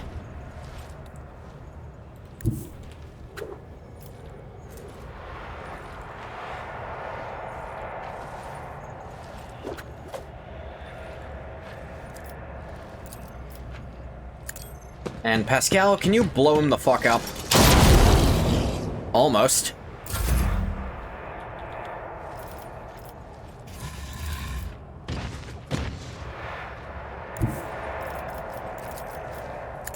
Heinrichs, finish this thing off.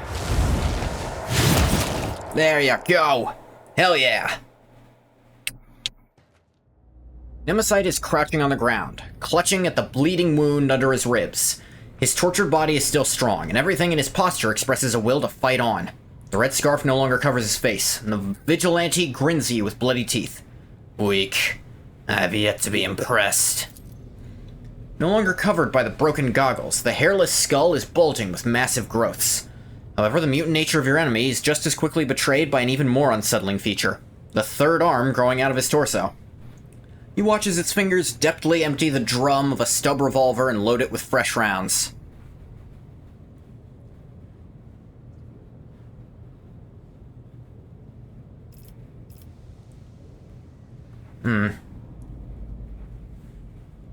So we finally meet. Last I'll discover has been hiding behind the name of Nemecyte. Herbal scoffs and spits out a tooth together with blood-streaked saliva. Still haven't figured it out, have you? Nemecyte is not any one person. It's the vengeance and rage simmering on the lower decks of your usurped ship. The servant who cleans your chamber pot. The storage keeper whose family was butchered by enforcers. The train driver who was given half a dozen ration cards in 3 times as many shifts. It's the name of the one who will kill you sooner or later. Whoever accomplishes it will be the real Nemecyte. You lost. Your battle for the ship's freedom is at an end. Have any last words before you die? Nemecyte laughs derisively. Freedom? I care nothing for freedom or for the throngs willing to offer their necks to your yoke. I'll not die for these wretches, but I'll gladly pay for your demise with my life. Both you and your drudges come from the same rotten root. That's why you're so easy to fool. Nemecyte and his march against authority are just a fancy story to tell the rabble. Convenient tool for recruiting the wronged and the dispossessed. In truth, all of you must die and make way for those who are truly worthy. More pure, more pious, more courageous than any of you ever were.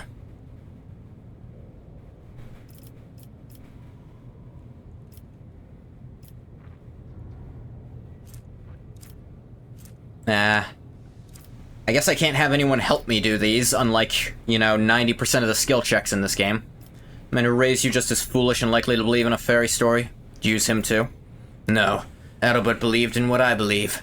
Just as willing to sacrifice himself as I am.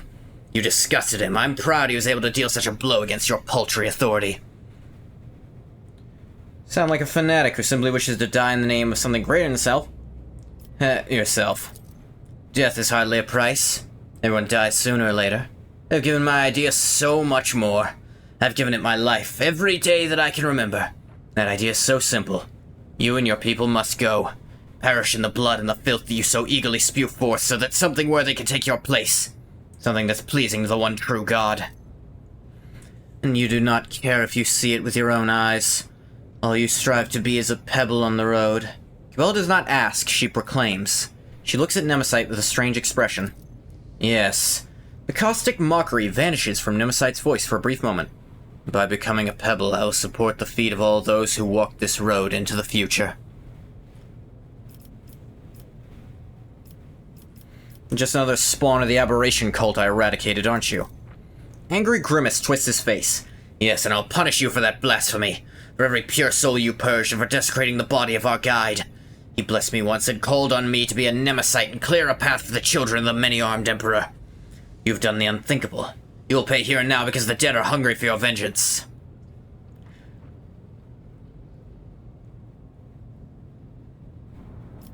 See, you're just another mouthy upstart preying on people's minds. Persuasion does succeeded. Nemesis hisses in anger, not noticing that his grip on the weapon has shifted slightly. Just another. My name is spoken in every bay of this ship. I'm more than just another upstart. I'm your death sentence. You'll be the last Nemesis this ship ever sees, I'll make sure of it. Aren't you a little overconfident? Nemesis casts a glance at the stub revolver in his hand, then back at you. You're right in front of me. My gun is loaded. I believe this tune is not quite finished yet. Feels like time has become viscous and is slowing you down. You see the bloody hand of Nemesis raise the weapon, and your body reacts of its own accord. There's no time to deliberate. You draw your weapon and point the barrel at Nemesis, but he's already aiming his own at you. Malevolent grins spread over his face. The two black muzzles stare into each other, and the world around you narrows to a thin line. Cabela emerges nearby like a shadow, blade gleaming menacingly in her hand. She hissed softly, ready to pounce. It is your thread that will break today and no other. Save your message for your false god when you meet him, servant of death. I'm glad I get to take you both down at once. Second gun is now pointing at Cabela. I vow that your murderous sect will fall along with the Lord Captain. Let's see. Exchange glances with Cabela, not gonna work. Oh, please. Now, Lore Imperium I have decent. Commerce, I also did not good.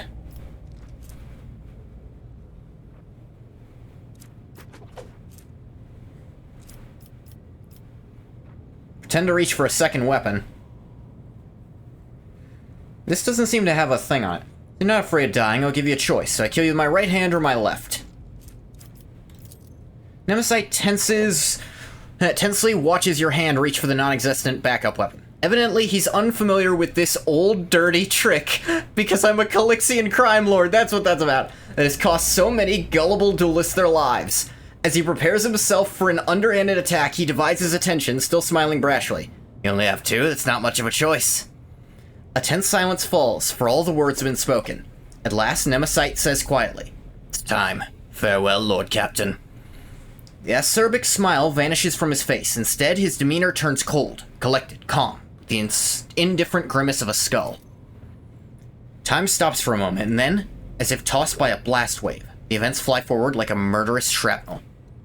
I have a lot of ballistic, but I have even more logic. Nod to Cabela and act in tandem to deceive the enemy. Logic succeeded. You and Cabela move as one. You manage to confuse Nemesis with a perfectly timed maneuver. He's left hesitant to fire, but you are not.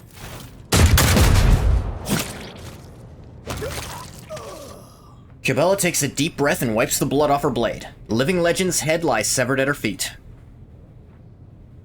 Look at the corpse. The decapitated body lies motionless on the deck. The cut at the neck stares back at you from the grotesquely distorted ridge of its spine.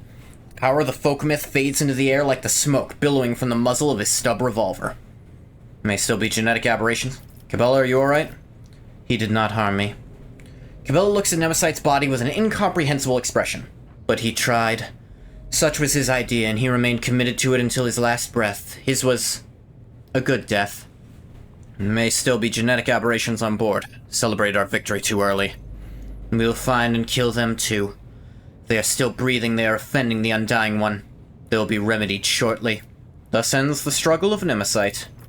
Cabela picks up the severed head from the deck and gazes into its extinguished eyes with a strange wistfulness. The struggle is not people. The struggle is ideas, and people are merely their vessels, the carriers of the struggle. I need to reflect on his death, Domin. I need to stand before the Undying One and hear his blessed whisper. We can discuss what happened after. The party leveled. Heinrichs get more vanguardy. You know what? Up your fellowship some. And your athletics. We need athletics sometimes from you. Get more commerce.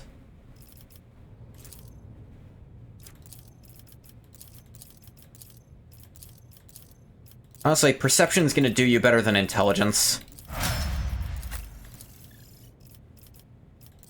Toughness, just for more health. Demolition to disarm. Weapon skill, get better at hitting.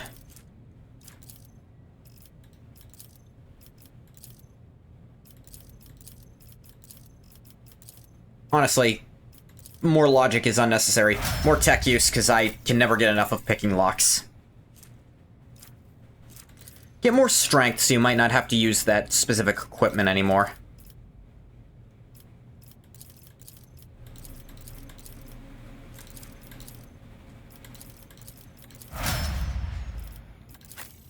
And then me! Up my intelligence.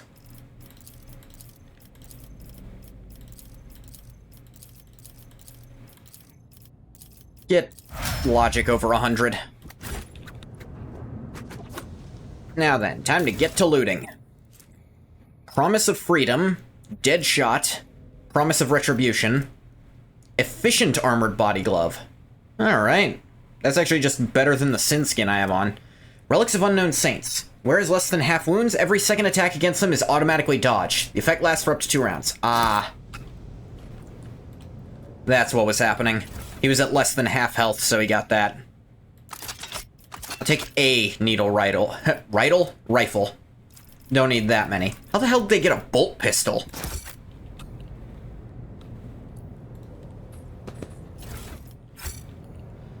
Let alone 2. Jesus Christ.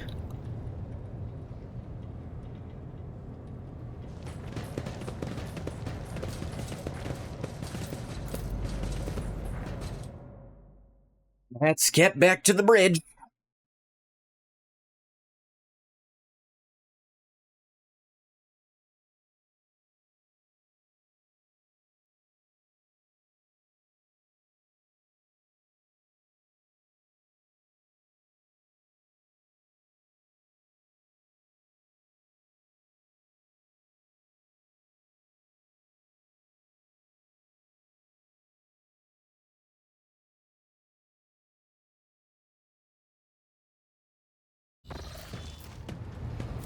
Yeah, there's something I've been meaning to check. Yes. My Puritan score is okay. Just because I'm also still relatively early in the game. I'm almost Votary Dogmatic, which will give me reduced momentum cost, which is crazy good.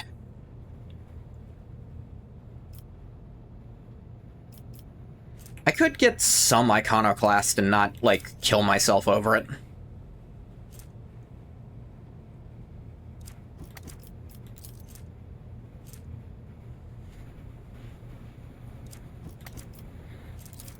Or I could get 2 heretical if I really wanted to.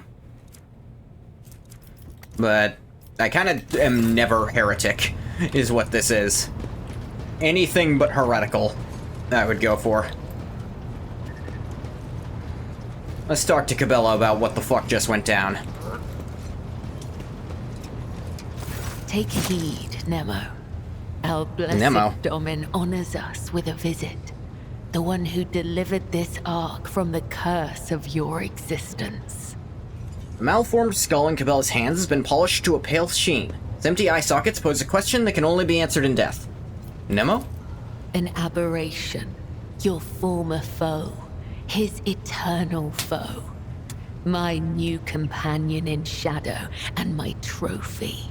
Oh. You once knew him by the name Nemesite, but now his name is Nemo. Oh, okay.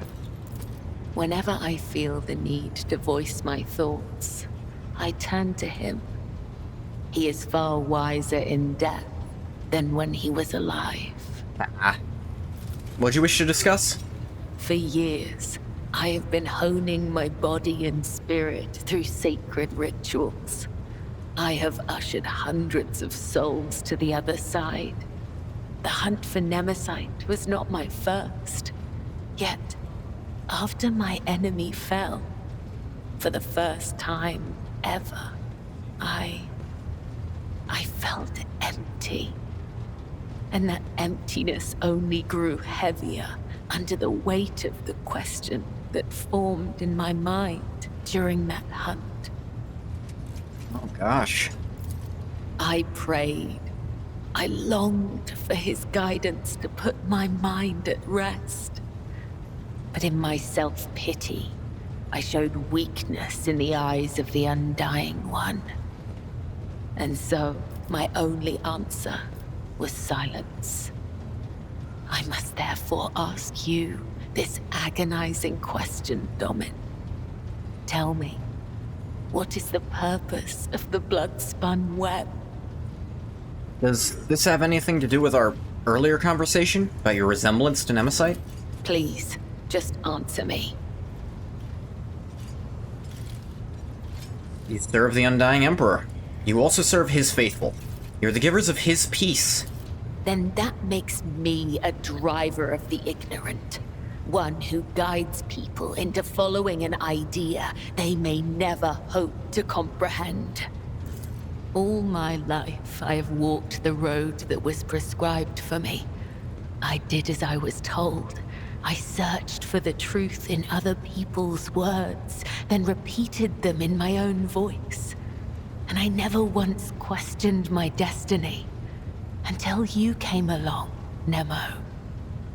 The way Cabela drags her metal claws across the skull in her hand seems almost affectionate.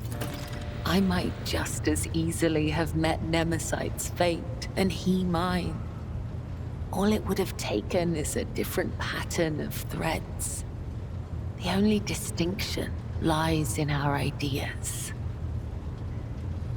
Thank you for this conversation, Domin.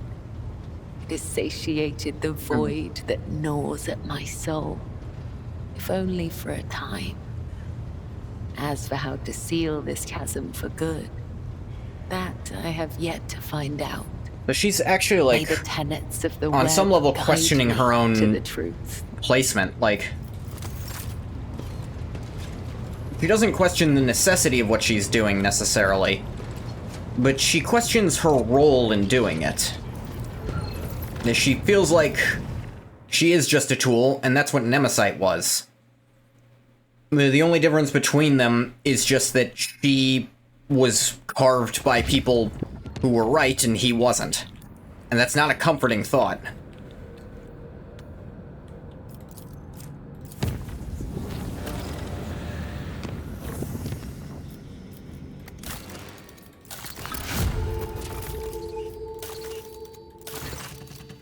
Yeah, Dargonus? Lord Captain, we've received a report from Dargonus.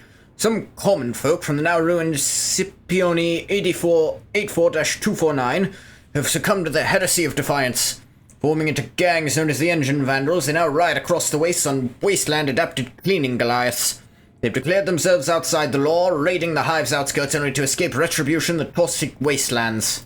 Many of them do not want to obey you more than equitable decision to send them to the restoration site of Scipione, and thus they've fled the labor settlements, committing the heresy of disobedience. Rumor has it the Foreman clan in charge of debris removal in the ruins of Scipione associates with these vandals. We could pass on your words to the renegades via the Foreman, or force them to disclose the location of the rebels' nomadic camps. Where's this Foreman clan?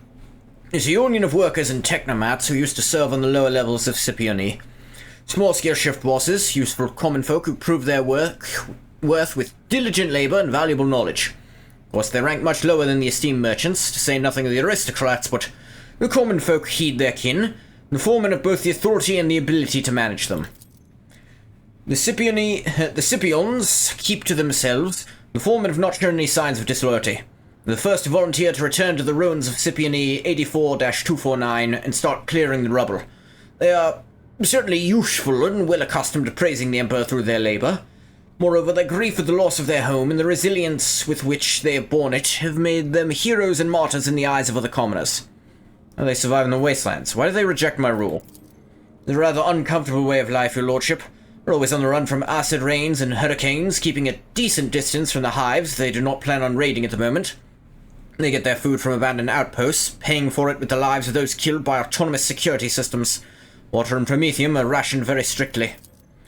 They live by marauding, occasionally hunting and plundering. Sometimes their own kin, sometimes the outskirt of the hives. They're a tribe of degenerates and barbarians that's rapidly developing its own clan culture. Civilized residents of the hives shoot the scum any chance they get. Wish to hear what my advisors have to say. If the engine vandals have managed to tame the ancient machine spirits, then that means they are technomats or even tech priests among their ranks. That renders them negotiable. It would be efficient to utilize such renegades instead of disposing of them. A promise of reward for every piece of technology found in the wastelands of Dargonis, and return to the dynasty will ensure their obedience and tractability. If you wish to exterminate them, Alontak, do not waste your time on hunting them down. Instead, deceive them into destroying each other. Tempt them with a prize, a weapon, or a trophy they can fight over. After the Monkey are finished slicing each other up for the right to obtain it, your warriors will finish the deed. This tactic often proves effective against your kind. Yeah, that would work on me too, I'm not gonna lie. The aristocrats of Dargonis despise them, but are also secretly afraid of them, correct? Renegades who can invoke such fear.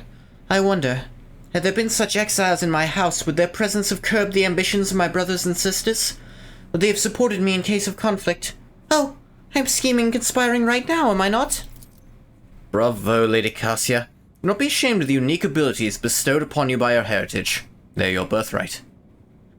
What? The web teaches to look for the enemy's vulnerability in what drives them. If the enemy is compelled to seek sustenance by attacking your demesne, prepare a trap full of poisoned gifts. Let them eat and drink to their heart's content.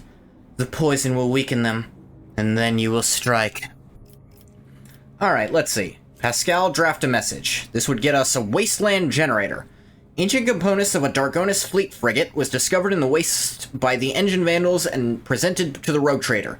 Torpedo tubes capable of firing 5 short-burning plasma torpedoes. Okay, no. Get mechanisms, I'll lose profit factor though. Cassia's right. I gain 1 movement point and some security. You should help them and give the aristocrats a real threat that will keep them in their place. Do as Cabela says. Death Cult Power Blade. A 2-handed Death Cult weapon. Which is not bad. Gain some complacency. Follow Irliet's advice. Wasteland Twister. Another 2-hander. And complacency. Alright, Cabela and Irliet are essentially suggesting the exact same thing, just pretty much the same.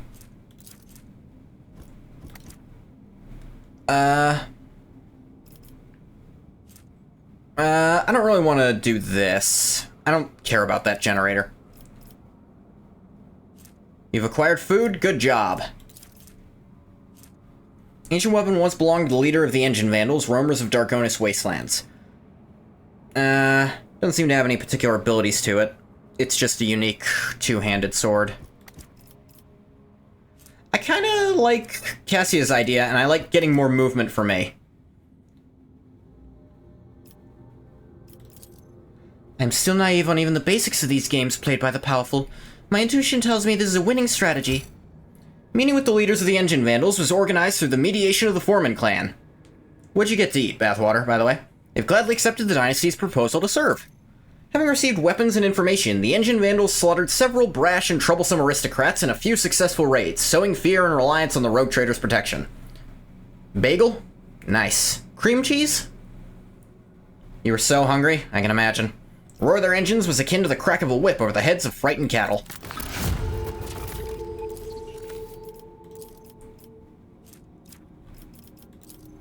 And I can still decree on diligence to lose complacency, get yeah.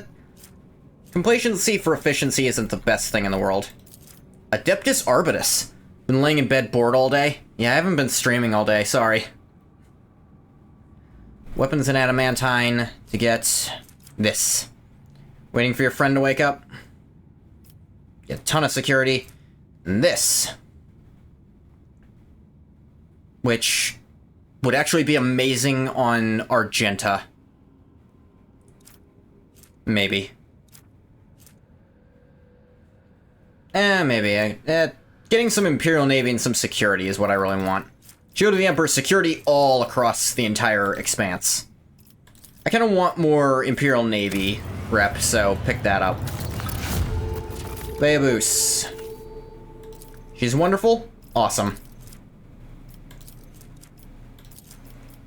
Let's trade chemicals for some efficiency.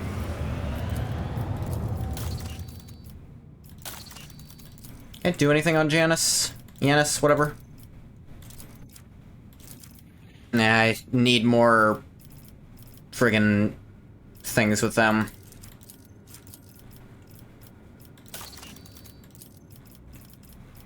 Foulstone.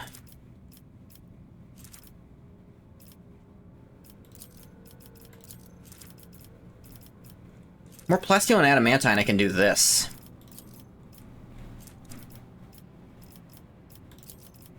I actually kind of want this.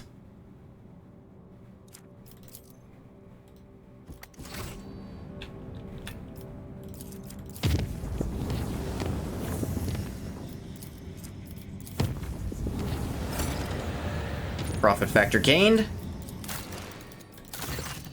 Lord Captain, a strange anomaly has been detected on Kiava Gamma. Series of orders, defined as Procedure 0C, force itself into the production algorithms. Servants of the Omnissiah define its execution status as most sacred and therefore follow its instructions to the letter. In just one cycle, cells were erected in all the manufactorums, connected by cogitators, or more precisely, their computing channels. This network forms a pattern similar to those applied to the digital cells of machine spirits. The 0C procedure commands Magi with an above-average psi receptivity index to enter the cells. Those tech priests who take their seats in the cells fall into a blissful data dream and begin to sing binary hymns very similar to those that periodically whirred from the warp vox of Cubis Delphim. Performance of the manufactorums is dropped. Many of the machine god servants have abandoned their posts and are pleading for the privilege of fulfilling Procedure 0C. The enforcers have taken custody of the cells and ward these volunteers away from them. We know about this procedure. It be part of Delphim's legacy. We cannot trace the source of the signal that activated the procedure or identify its purpose. The tech priests oppose the idea of studying the procedure as it violates the sacrament. Supposedly, the minds of the Magi immersed in the cells are involved in some grand-scale computation. Servants of the Omnissiah have tested the planet's cogitational network 7 times with purifying algorithms of varying degrees of severity, proclaiming it clean. Perhaps my advisors have a few words to share? They are singing. Surprising your race was able to achieve such a harmonious form of interaction with crafted tools. My kinsmen, too, use psychoacoustic harmonics to guide our creations. I'm not a bone singer myself, but I might be able to tell your servants of certain principles that define the sound of the universe. I find this sacrilegious suggestion to be in breach of the Data Unity Protocol. Signals seemingly from nowhere that has the highest execution priority. Perfect weapon for capturing the planet. Should be anathematized, and I'm ready to summon a cadre of competent Texorcists for the Inquisition. I could run it. I'd lose 1 efficiency, gain armor of refraction, some heavy armor. Gains +1 deflection, 10% armor if the wearer is moved during their turn. 2 deflection against human enemies.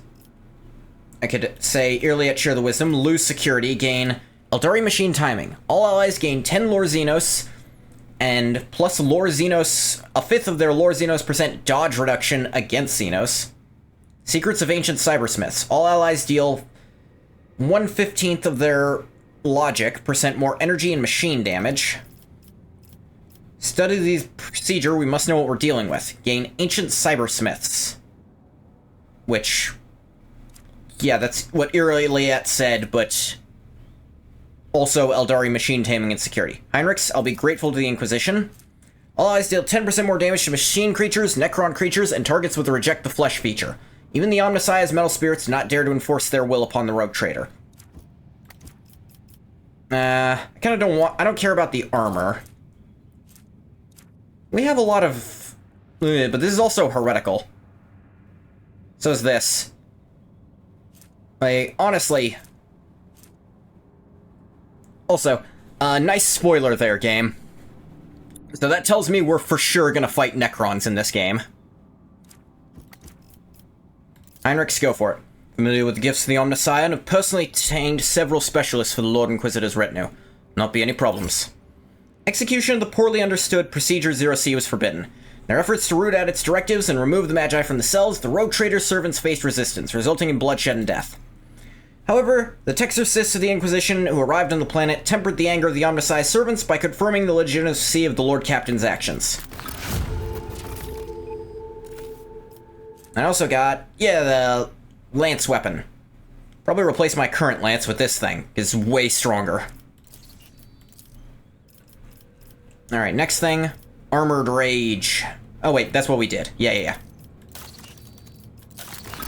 Oh yeah, Via Boost. More efficiency. And trade a mechanism for some plasteel. I actually kind of need some plasteel, so go for that. Now, finally... scheduled okay, this is one we've already done. Not gonna redo ones if we've already read them.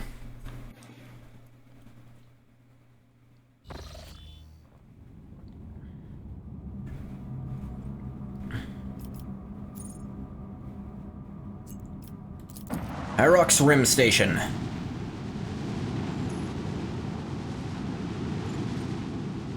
Or Heriox Rim Station. Lord Captain, ship's cannons are fully primed. Station is well fortified, its inhabitants will probably attempt to fight back, but we're stronger. Command we attack this hotbed of genetic aberration? Bravo, do you have any tactical recommendations for the assault? I devise a decisive approach strategy. Station is well prepared for a long-range artillery duel. Rumor has it they trade with the exploders for improved macro cannon boosters and warheads whose spirits can adjust the flight of missiles. Short-range battle, the guns will be less dangerous. Honestly, we have to blow them up no matter what. They're infested with, friggin' Tyranids, so... Immune Stronghold will fall to arms. So he suggests we actually get in close for this fight. It's interesting. I didn't put on the new lance, dang it. Alright.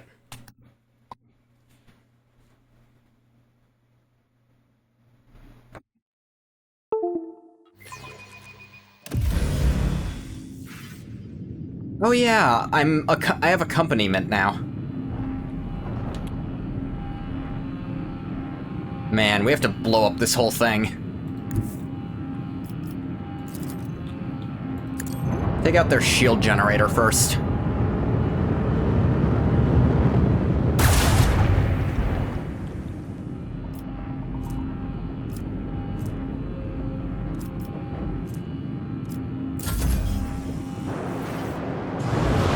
Fury interceptors.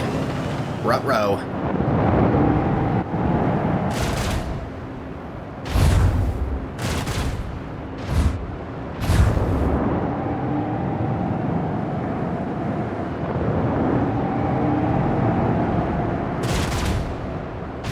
Owie. Oof. Oof, ouch.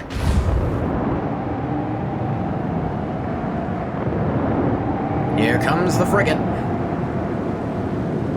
I think even if this thing dies, it just like, whatever, you'll get a new one next fight.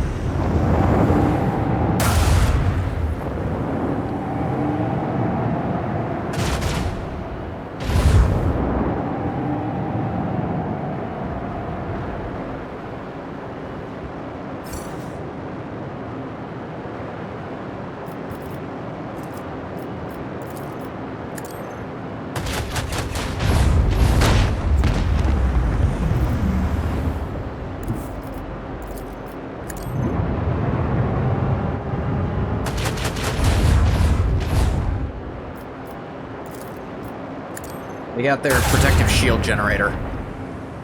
Ah, didn't quite get it.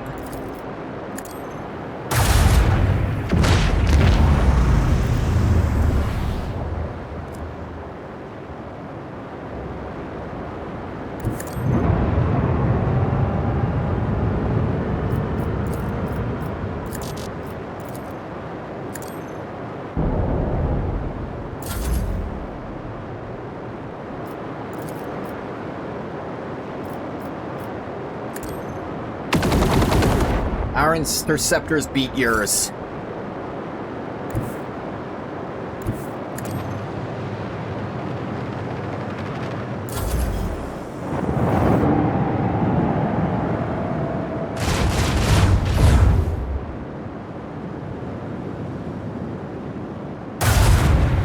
Y'all dumb.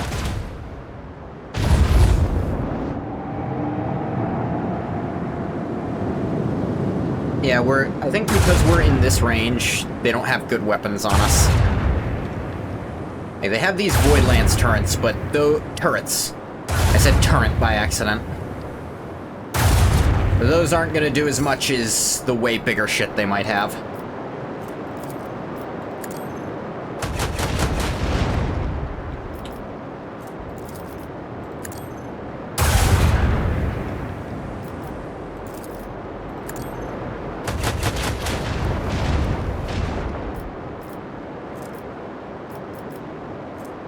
Yeah, I don't have a Master Cannoneer on.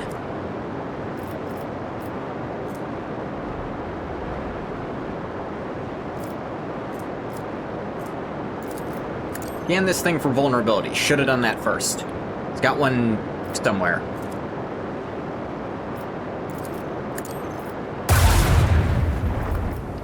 That thing almost fucking exploded. Ram it. Our shield fail us. Yeah, we'll be fine.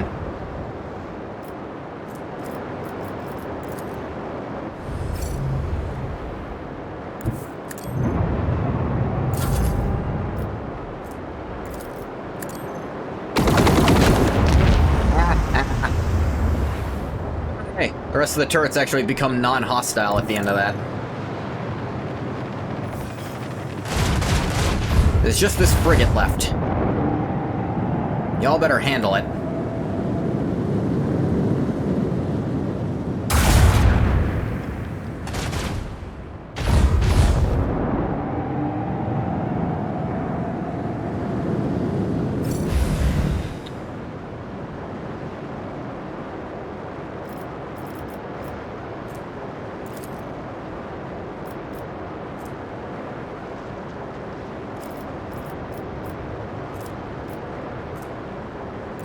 There's a new heading, Abelard.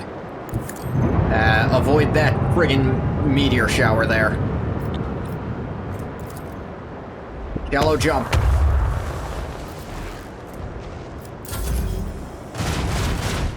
For the glory of the Imperium. Yeah, we got him. The battle is over.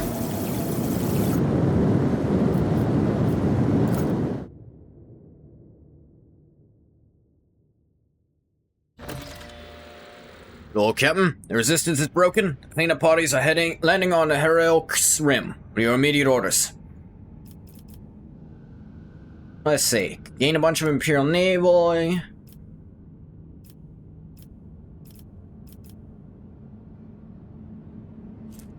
Gain 2 security if I do this. And it's dogmatic. Convert it into an outpost and towed to the Mundus Valencia system. Let it guard my capital. I get 15 security in exchange for a profit factor. Remains a valuable trade hub. Continue to do business with pirates. From now on, the station is mine. Fellowship of the Void. Serve the Imperial Navy. Bunch of Imperial Navy. Make sure that none of the mutants survived. Lord Captain, forces who turned the station upside down found no trace of genetic aberration. Look like normal people and their guts look just as normal. Searching the compartments instead checking out the life support systems. Crew knocked down a suspicious bulkhead and found an entire mutant lair behind it. Hold your tongue, Montag. Don't try to pass off a stroke of luck as competence. Sourback, you are consistently incompetent. Don't act like you... Don't try to act like you're not. Vox relays, the stamping of feet, and unintelligible swearing. Master-at-Arms' voice turns pensive. There's a lair after all, but it's unimpressive somehow. Those symbols of that foul faith are simple, crude. A few sleeping bags, primitive weapons... decrepit Vox station, almost no records of future planned actions. The opinion that our previous foe posed a greater threat than this. Search every nook and cranny for anything of value and bring it back. Station should be full of caches packed with plunder. Yeah. The shuttles with trophies are already on their way to the flagship for unloading and inventorization. What about the station itself? Dare say it's a more valuable asset than recovered commodities. Got a battering engine. Additional void movement points when ramming. It's got 12 speed. Disruption plasma arsenal. Ionic blast to be fired from plasma macro cannons. They never score crits. When hit, the ionic blast immediately removes the target's shields from 3 sides, excluding the side furthest from the attacker. Inflicts the ionic effect on the target, reducing its hit and critical hit chances during the next round. Passive detection arrays. 85% hit chance, 10% crit. Low emission auger, which makes the void ship more difficult for enemies to hit, increasing evasion 15%. Ooh. And some ship components.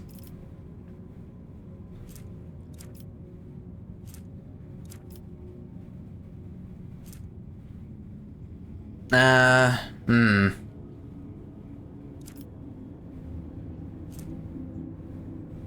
trade a profit vector for that amount of security. Decision of a truly prudent ruler who cares for the safety of the heart of his protectorate.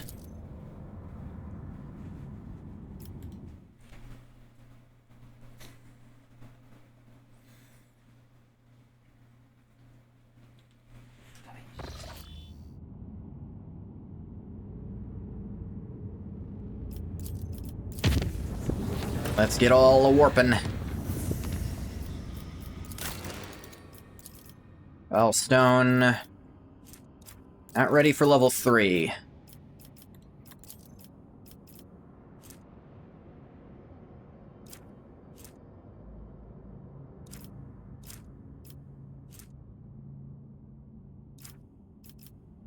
Let me see. Yeah, because I did good tidings.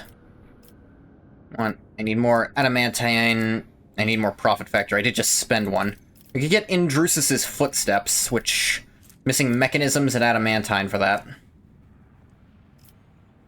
Kinda want Accuser of Sin. I don't really care about the Hammer of Epiphany. Although, I do care about this huge buff to everything.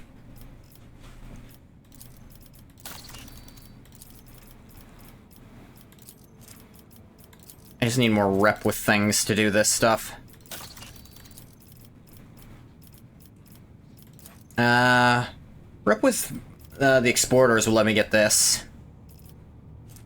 13,450. Dargonis. Lord Captain, has been a tragedy on Dargonis. Governor Drivesim has been dedicating most of his time to restoring the astropathic choir lost to the warp storms. The psychers he assembled were struck by an unknown affliction. They heard something and it cast them into madness. The astropaths lost sleep, started clawing at their skin to the flesh and muttering gibberish. Eventually went completely berserk. They had to be eliminated. Now only a few of the most resilient astropaths are upholding a connection to Dargonist. How long will they last? Where the former astropaths come from? Can we get more of them? I've received complaints that Governor Drivestem has devastated the minor astropathic choirs of the Protectorate. Scaled them down by almost half through blatant abuse of his authority. Taking more from these choirs would mean depriving ourselves of the connection with other worlds. We tried to hire sanctioned psychers from other domains, but it would be few as the road to the Imperium is perilous. Could also try getting by with the resources that are available to us, but seeking out fugitive astropaths and having them train psychically active citizens of the Protectorate who show promise was a regrettable violation of his laws, but considering our grave situation, cause of this affliction. Who knows? Schemes of heretics from the cult of the Final Dawn? Treacherous magic of the Xenos? Perhaps it was a planned diversion, or perhaps merely a stray echo in the Immaterium. Say my advisors, where can we obtain a new choir? Astropaths are among the most finely trained servants in the Imperium, who have beheld the light of the Emperor himself and gained a special bond with our master. Strongly advise the Rogue Trader to recruit only sanctioned psychers who are capable of keeping their talents in check. Though not enough, the Inquisition will assist you in locating and acquiring more. Your Lordship, Lady Theodora not only had enemies in the Expanse, but friends as well. Those whom she helped out, rescued, and saved. I think these people can offer a helping hand. Among them are several powerful planetary rulers who possess both astropaths and deep respect for your family name. Let's see. Help of the Inquisition. Witch Collector. We gain half our fellowship bonus momentum when using any Psyker or Navigator powers. It's okay. Abelard, time to reach out to old friends. Gain security and discipline of the damned. Demons, chaos creatures, psychers, and navigators deal 10% less damage to Rogue Trader and their allies. That's pretty good. Or gain psychic ward, which would require me to be an unsanctioned psycher, which I'm not, and I killed the only one I can have in my party. Actually, what is psychic awakening? Psychic awakening. 10% What does it do, by the way? Veil degradation is equal to or more than 10. Weird deals additional damage with all psychic powers. I kind of want Discipline of the Damned more than I want Witch Collector. Because I don't use psychic powers that often. We're done. Wonder how many of them are still alive. Ship carrying 24 astropaths soon arrived on Dargonis. Descended to the surface, covered head to toe in protective amulets as if going to war. The news of the tragedy that befallen the previous choir had quickly spread throughout the expanse. Each of them conveyed words of amity from the rulers who had sent them. Each asked permission to visit the family crypt to pay tribute to Lady Theodora. There's been no recurrence of the disastrous astropathic madness. The new astropaths have all reported hearing strange whispers ever since their first day on the planet. Damn.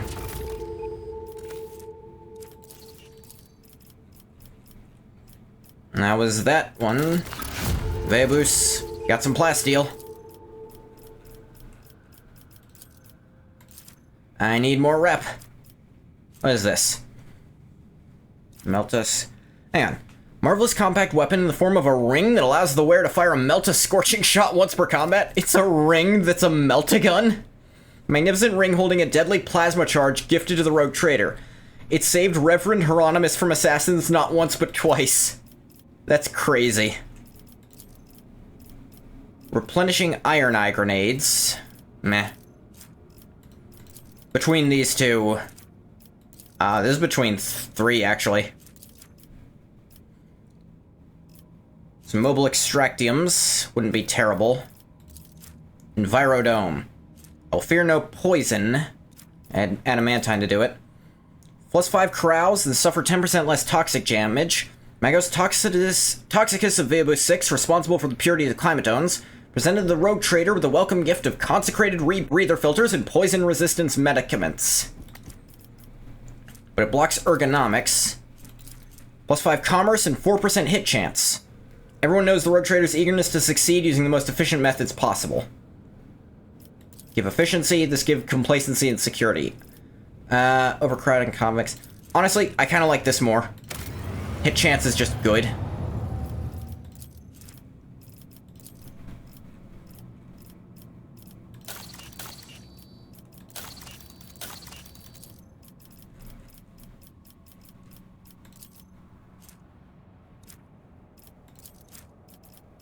What is Zealot? Ancient and fearsome weapons captured on the ship of the archenemy's devotees, cleansed by Tex. Yeah. Speaking of...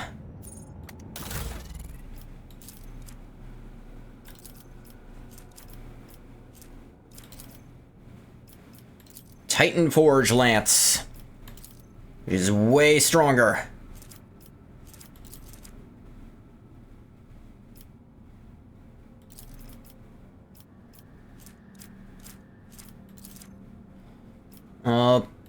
Trade hit chance for evasion. Connected to the mighty cogitator blocks offered by the explorer as a gift to the rogue trader. Enemies suffer -10% to their evasion, and I get 15%. That's really good.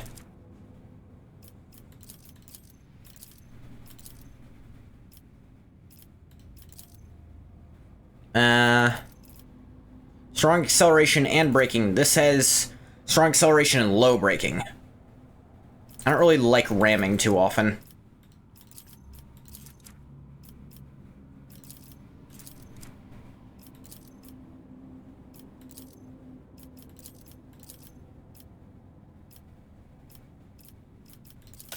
Oh yeah, did we get a level? We did!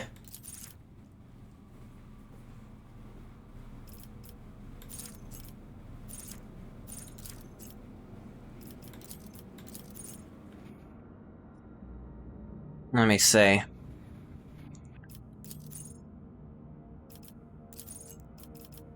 Flagship shuts down.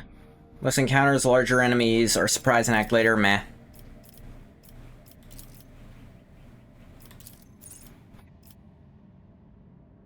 Yeah. Expeditious reload.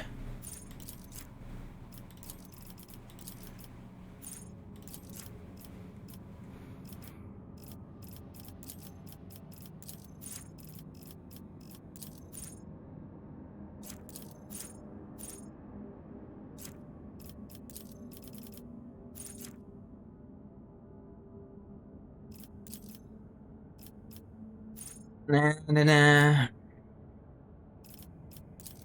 Pure silent running, why not? I don't have a Master Cannoneer on. I meant to. Why'd I take her off is the question.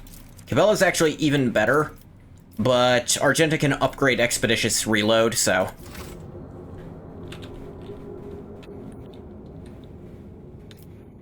Alright, we're taking the long way around, people. Sorry to say.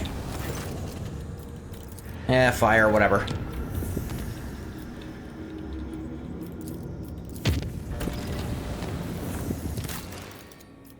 The Vebus. Lord Captain, the mines of Vebus 6 are once again in turmoil. Again. Depths of level MD Zeta/05. The Overseers have discovered a mountain of mutilated bodies, seemingly crushed by the millstones of the mining machines. All the dead are convicts. The Overseers believe there's a cult of heretics operating in the ranks of prisoners, offering human sacrifices. Prisoners themselves claim this atrocity was committed on the order of the Warden to rid his prison of more inconvenient inmates. Warden tried to reason with the raging mob, but was mauled to death instead. His defiled remains were found inside one of the cells where prisoners were being tortured during the investigation of these strange convicts. The Overseers have managed to isolate the rebels inside the mining facility, but an assault will result in high losses of workforce. On the other hand, the prisoners are ready to lay down their weapons, cease this violence, and repent if the rogue trader would only demonstrate some compassion toward their plight, possibly by reforming some of the more severe punishments. Who did kill the people found in the mines? It remains to be established. The riot has complicated the investigation. Perhaps it was the work of the Warden after all. Perhaps there's a cell of the Cult of the Final Dawn operating among the prisoners. A few pics of the corpses the Overseers managed to take contain an oddity. When were to use their imagination, they could see a certain pattern in the scattered bodies. It was vaguely similar to the one these inconvenient prisoners had been drawing. Thank you, my officers and advisors. Shireen, if the Governor and a pack of Overseers cannot handle their duties, do they not take the place of their wards? Could there not be worthy administrators among those who oppose them? Those who could do better? A mob of commoners mauled a noble soul who was attempting to reason with them. How awful. Perhaps the underground madness has spread among them and assumed a new form, turning them into monsters in the process. Be cruel to kill them if this is the case. Much more humane and well-intentioned to excise their brains in order to curb their ferocity and penchant for disobedience. My house did the same whenever the serfs rebelled in their ignorance. Rather merciful step. The traces of death are like an open book to a disciple of the web. A skilled spinner can go to the mines and reveal what brought death to the convicts.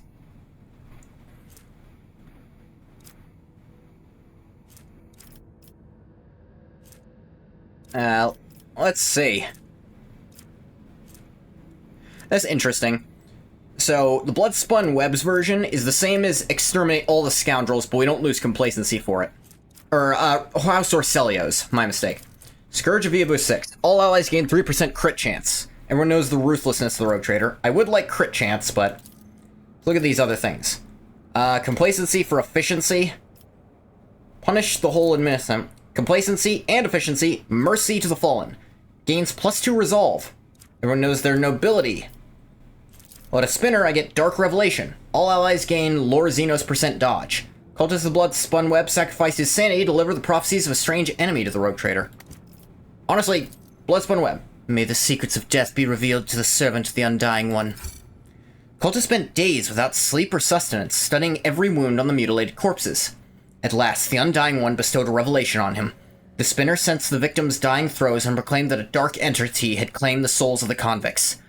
Crippled by his visions, the man lost his mind and kept rambling, spouting gloomy prophecies of the terrible adversary. But his duty was done, and the rebellion abated as fear of the unknown rallied the inhabitants of the colony. Sick. Now, oh yeah, because I did ergonomics, that means I can get killing fields. Superior munitions. Allies gain ballistic skill and damage to their range attacks. They're produced with Physaline of the highest quality. I have to give up people to do this, though. Test of Wills would cost weapons. I get unerring shots, but security all across the world and a bunch of people. Torpedoes deal more damage. Don't care. Torpedoes deal more damage. Don't give a fuck.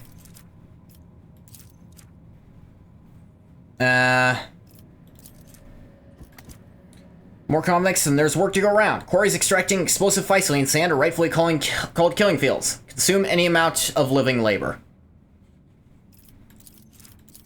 How many people do I have, actually? 14? That's some.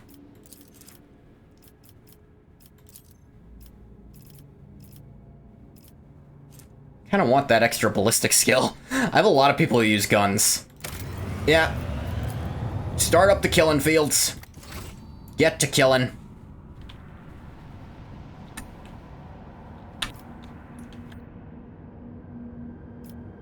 Hang on. Actually, a thought occurs. Where is... Kiava Gamma?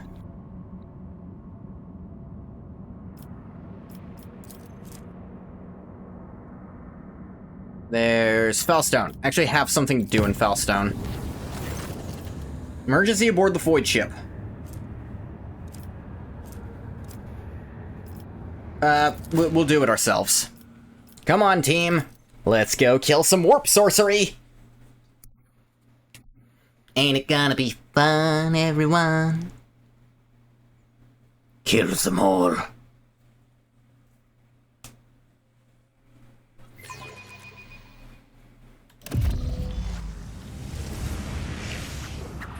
Yeah, this again. Ugh, I hate that.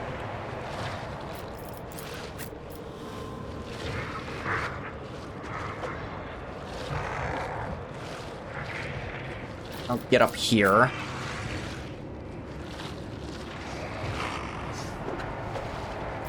Pascal, move out there. Cabela. You go to... Cassia, you hide behind this for me. Heinrichs, you get up there. Magenta, honestly, close as you can get. I feel like that shouldn't count.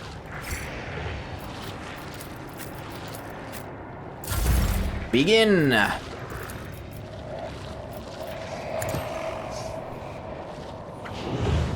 Get buffing up, Cabela.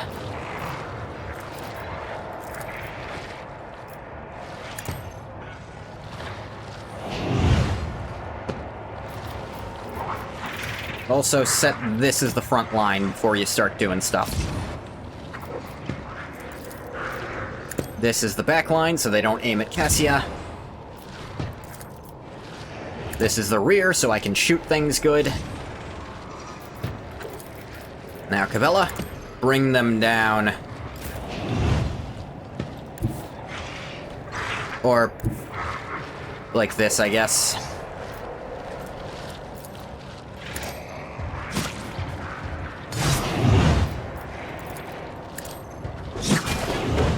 Yeah, that worked.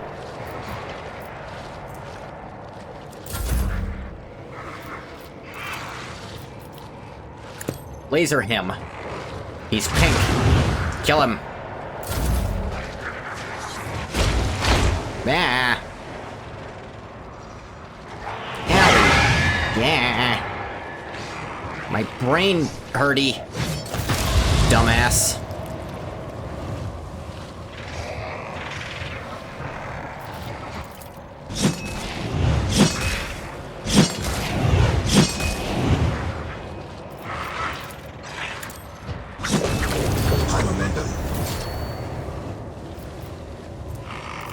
Steady superiority, girl. Get his ass. Hell yeah. Hell yes.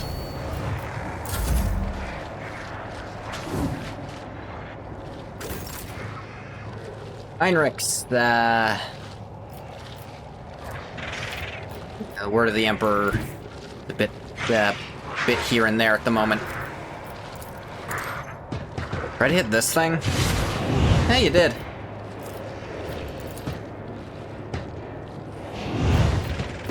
Hey, tell you what, try to hit me.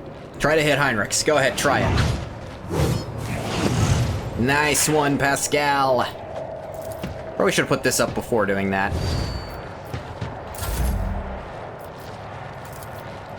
Kick that thing.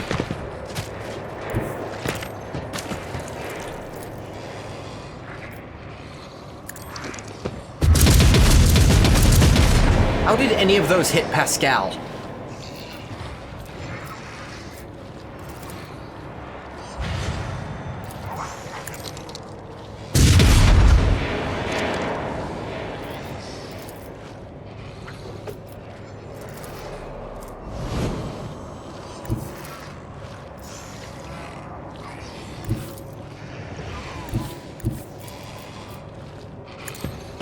like this. Yeah, you shot him at least. Oh, hey, yeah, we have that combat servitor. It's trying.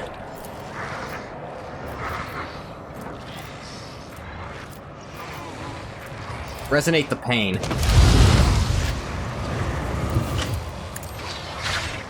Oh, I forgot that happens. Oopsie doopsie. Yeah.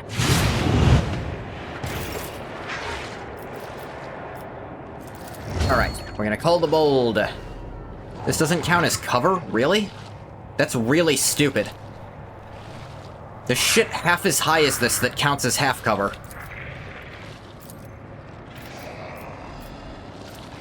Whatever. Analyze you. You're my prey, also. I'm gonna pierce you.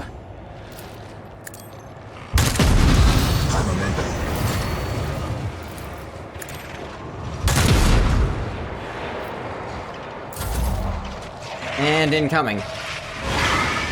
Or not incoming. It did that instead. Yep. Yeah. Ammunition. Yeah. It's still... Yeah, I don't have anything better to do. I don't know if you figured that out yet. Argenta, you shall be the target of our murderous rampage today. No, I'm sorry. You shall be the one to carry out our murderous rampage today.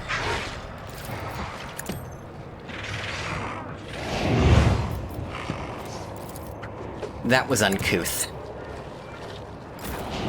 Get him.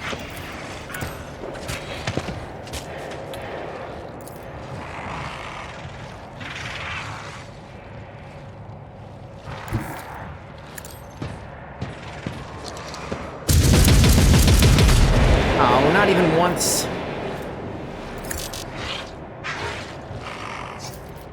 Fine.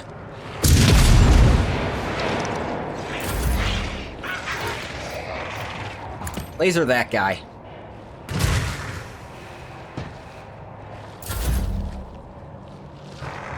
Bella, get back over here and help, please.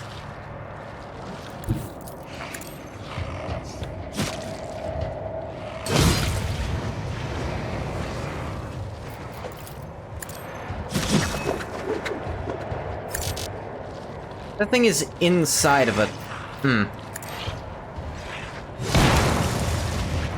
Well, still killed it.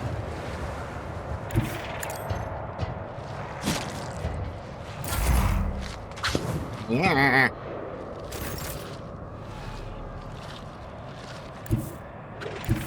Get here and then charge it.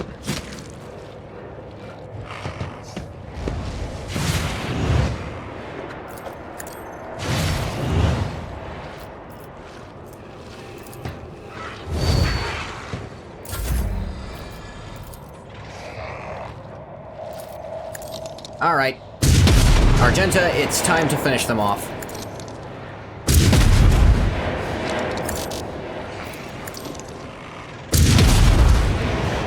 He has so many shots with this heroic act that... And all the single shots are guaranteed to land. And they're critting quite frequently. So, yeah, getting Argenta this has made her as dangerous as Cabela for single damage. That servitor didn't do shit.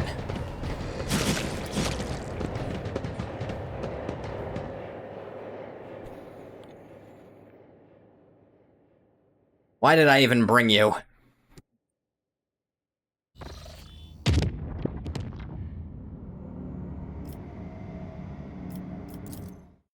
It's weird the quest isn't, like, marked on that area.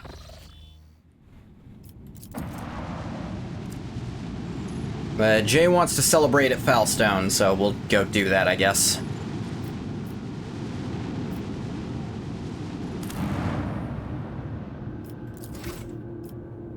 I'm an idiot.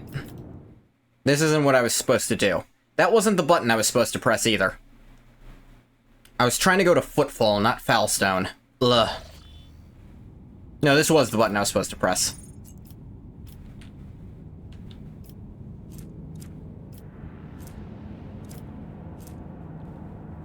Here's Footfall. It's still going the right way, at least.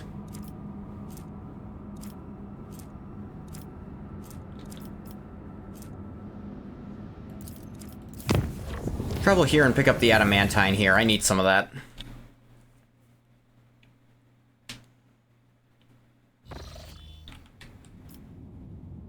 Not on the jungle world, from the desert world.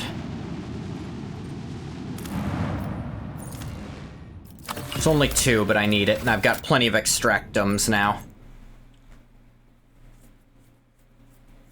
Extractorums? Whatever they're called. I got them. And you don't, because you're not a rogue trader. I'm cooler than you.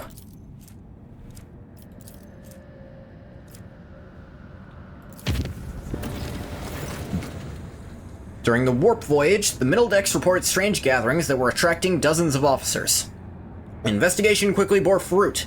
One of the acolytes from the auger deck has proclaimed himself a prophet and is rambling about purification by blessed fire. Only the perilous influence of the warp can explain the strange convictions and uncanny zeal of this person. Coercion to dispose of him, or warp lore to put the cult under surveillance. Nah, coercion. Mysterious disappearance of the prophet and more frequent inspections of decks and living quarters quickly put an end to the growing popularity of the sect. After a few days, the people who visited the gatherings preferred to simply put the episode behind them.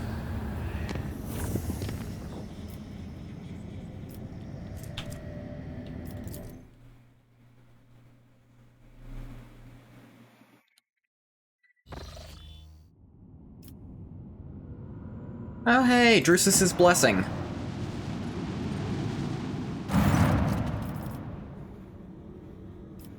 Over and out. I'm heading to Footfall. I'll bring Jay with me. Shireen, if you find a spare minute on Footfall when you are not deciding our lackluster fates, I'd be delighted to see you at my America in the Amasekas. I tell Octi to set aside some decent wine in case you decide to grace our humble party with your luminous presence. This some kind of celebration?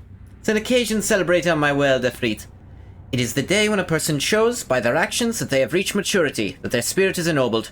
Among the Efreetian nobility, this day is considered more important than other symbolic events, such as the first cry or the Day of Repose. And by a wonderful coincidence, my Amarikar happens to fall on the day when I also wish to celebrate my acquisition of the Mercatum Tabula Officiale. Kind of people will be there? Smugglers and thieves? Only my nearest and dearest are invited. People whose visage make my heart sing, my eyes glisten, and my lips bloom with praises for the Exalted One. That's not to say you won't encounter thieves and smugglers among them. They make up the majority, in fact. Okay, I just wanted you to be honest with me about that. I'm one of those too. You need to remember that about me. My pleasure to attend your party. Lowly regulars of the Amasekas will be telling their great-grandchildren about that time they had the honor of witnessing your dazzling visit to that unworthy dive, Shireen. It is, of course, they live long enough to see their great-grandchildren. Oh, she's actually not with me because she's got to be there for it. She's got to be an NPC in it. Alright.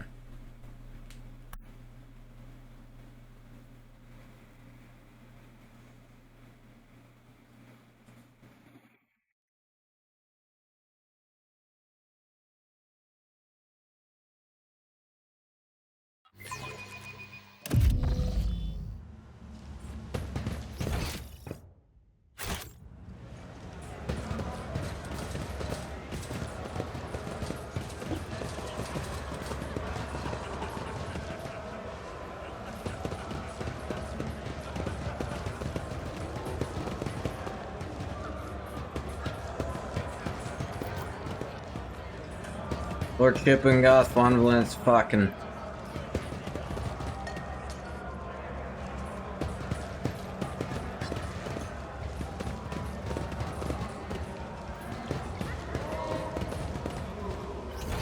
Where is she?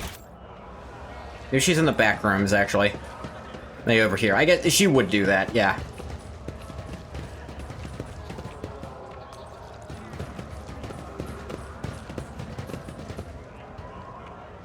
He's not here, though.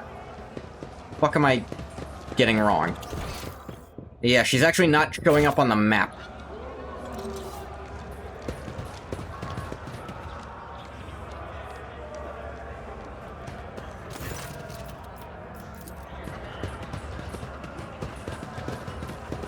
Am I missing something?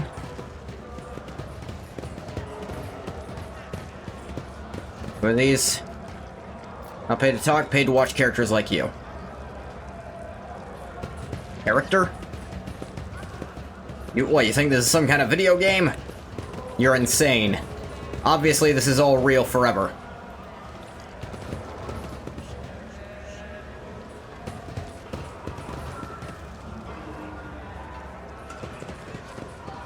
Talk to the bartender or some shit?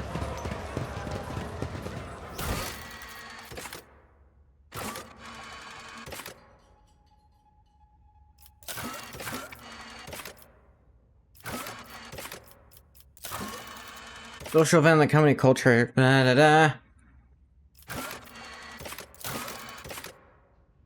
What factor out for adamantine? Nah.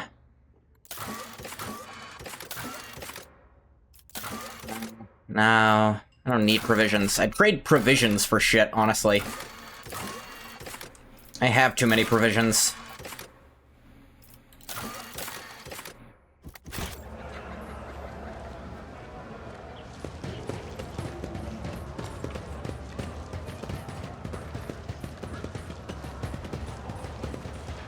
I'm missing something? What's happening? I feel like a quest was supposed to start here. Hang on, okay, there she is. She's not showing up on the map for some reason, and she's not very obvious. You easily spot Jay and the group crowded around the table. Extravagant luxury of her attire and her gleaming augment set her apart from the rest. Easily spot is no. Seeing you, she exclaims, "May the gravitational wells of your words never lack for grip, just as my heart never lacks for joy at the sight of rogue trader von Valancius." With an approving chuckle, Octaviana mutters, "Can't be. I should rope the rogue trader into coming to your party. The rogue trader raise a toast to your health, I'll start to believe you really are, princess, and not just a smuggler with a gift of the gab. Please take a seat, your lordship." Observe the assembled group. Jay's friends look exactly as you would expect, like hardened operators of the cold trade, arrayed in the forbidding but glitzy style common to those who like to skirt the limits of the law. One pair in particular catches your eye. A young man and woman, twins it seems, identical yet distinct from each other. The man has a lively face and a crazed look in his eye, while the woman is cold and calm and seems slightly drowsy. Octaviana readily tops up the glasses on the table, playing the role of consummate host. You notice that her and Jay's chairs are drawn slightly closer together than usual for a pair who seem connected only by superficial acquaintance. How's the party going? We've been laughing and celebrating life, Shanine, as true friends do. Until your arrival, we were but stars in a moonless sky, merely heralding your coming. Now we are happy. Alright, come on. Octaviana draws out a bottle from under the table. The glass is as thick as your finger and is covered in wax seals. No exaggeration, this is the finest amasec that's ever graced this bar. Jay personally acquired it, as she says, for a special occasion. Seems you're the special occasion, your lordship. Crowd around the table falls silent, exchanging awkward looks. Appear they are unaccustomed to drinking in the presence of lofty individuals such as you.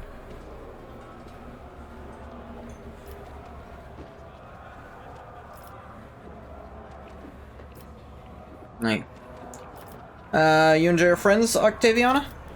Octaviana offers you a smile. Friends? She's my worst enemy, the vengeful spirit of retribution sent to punish me for my youthful transgressions. Mistress Hadery has a special gift for knocking me off balance and dragging me into difficulty. Would have barred her from the Amesicus long ago if it weren't for her habit of tossing money around like confetti, and of paying triple for anything she breaks. Do you see, Shireen? Do you see the petty, miserly, callous, unforgiving friends the Exalted One has sent me? These are your associates? The precious roses in the garden of my soul and the golden little bees that bring honeyed riches to my treasured house. Yes, these are my crew of cold traders. The two identical ones are the trickster twins, my closest associates. Kor, our resident hothead, and his much wiser sister Tora. Don't let her fool you, your lordship. She's only calling me a precious rose because you're here. It's just us. I'm lucky if I get that asshole with the gun. Core chuckles good-naturedly. Cause you're the arsehole with the gun. What dragged you out of as many scrapes as Jay has? That's not the name I'd be using for you, I can tell you that much. Her sister rolls her eyes. Pay no attention to him, your lordship. Core's nobody to blame but himself for that nickname. Drink to the Lady of the Honor. Lady of the Hour. Blah. The assembled group bursts into approving cheers and the bar fills with the sound of clinking glasses. The amasec tastes exorbitantly expensive, sweeping you into a kaleidoscope of flavors. Tart floral bitterness, honeyed sweetness, and then other, far more refined sensations that are nameless, owing to the small number who can afford to experience them. Bravo, Octi. This amasec will do me very well. Very well indeed. Jay's self-satisfied reply elicits general laughter, and the tension at the table seems to loosen slightly. Ah.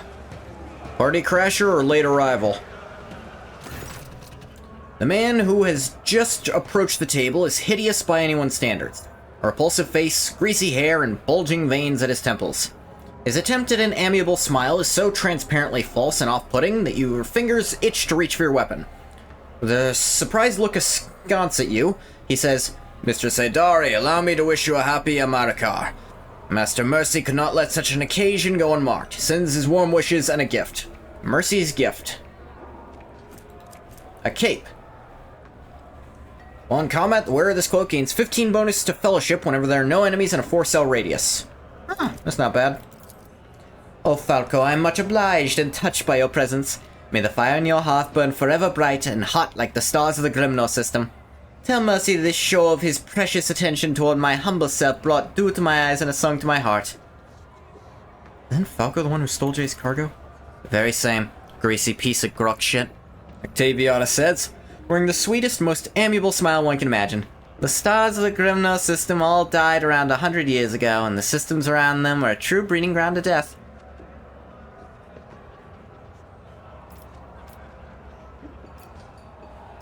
There's your present for Jay, Falco. Smuggler stares at you unblinkingly, with his pale eyes, saying nothing. Then he rearranges his mouth into a smile remarkable in its hideousness. Of course, your lordship. This gift is from me personally, Mistress Saidari. Exotic venom blade. He just fucking... As Falco turns away from the table, you see a snarl of feral hatred twist his already repulsive features. What are you talking about before I got here? Business. My dear Tora, whose mind never strays from the chilly peaks of the mountains of money she's made, was telling me the latest cold trade news. Exciting times are upon us. Not the only ones being tested for weak spots. Vlad Ames set on putting the ultra-requisitors out of business, and it looks like he's got Mercy's blessing to do it. The big beasts are picking off the small ones. Think things are only going to get more interesting from here on out. That means it's time for us to step up and become major players, eh? Cor winks at Jay. I know a couple of Chegnars from the Ultraquisitors. They're dry as you like. Could tell them to cool their heels with us, and they'll be more willing at the other altars. Take on Falco and even blow the team out of the airlock too. Cor, my sweet, before you go chewing Faisaline with Chegnars, you need to clear the altar and hide the pulses. If Ladame's playing all the lines, he won't touch me, but I don't want to shift the risk onto you. There's chatter about the commission. There. Conversation quickly turns into an impenetrable mishmash of terms from the secret argot of cold traders. Even foes are bowing down before Jay Hidari. Something worth celebrating. What better way to celebrate than with a game? With stakes, naturally. Today is my Amarikar, and that's what I want. Jay draws a stack of carved plasteel tiles from her pocket. They're decorated with symbols and fine mag lines. Holding the tiles in one hand and raising her glass with another, Jay asks, what do you think, Shireen? Does the rogue trader have anything he's willing to wager? Lore Imperium succeeded. You recognize the tiles in Jay's hand. It's a set for Tan To Lo, a game popular among gamblers. Each player is dealt several tiles, which can be arranged into a pattern of specific value by carefully matching up the mag lines. Whoever has the highest value wins. Woodsmen love playing Tan To Lo, which is usually won by luck or skill. I don't know the rules. It's easy. Every player... Yeah. Yeah, they're thing down, but I definitely know. I should play. Watch out for his lordship, lads. He was awfully quick to agree just now. I have a sneaking suspicion about how the rogue trader acquired all his countless riches. But I'll warn you now, playing for money is considered wrong on Ifrit, because gaming is tempting fate. So instead, we're going to play for wishes. Pile of tiles is placed in front of you and the other players. I have lots of logic I can do this. Look at your hand. You've been dealt a poor hand. You cannot make a high-value arrangement from the tiles. Glancing at your tiles and grinning, Jay declares resolutely, I'm going to show my hand. The Exalted One loves me today. And if one doesn't show one's hand, what then? You have a chance to bow out of the game without losing. You can only do that before someone announces they're going to show their hand. No luck? I can't get anything high value off this. Jay tosses her tiles onto the table. Her hand is significantly better than yours or anyone else's. Yeah, so I didn't play and didn't lose. As for my wish, I want everyone to drink to my good fortune. It has already granted me a gift fit for a queen. I'm talking about you, Shireen. May fortune continue to smile upon me. Everyone at the table eagerly raises their glasses. You join in before you even are aware you've done so. A new stack of tiles is already waiting for you on the table. You realize that moments have skipped past without your knowing. Seems the Amasek is somewhat stronger than you thought. Fuck it. Your new hand. Now this one is definitely a good hand, one of the best you can get.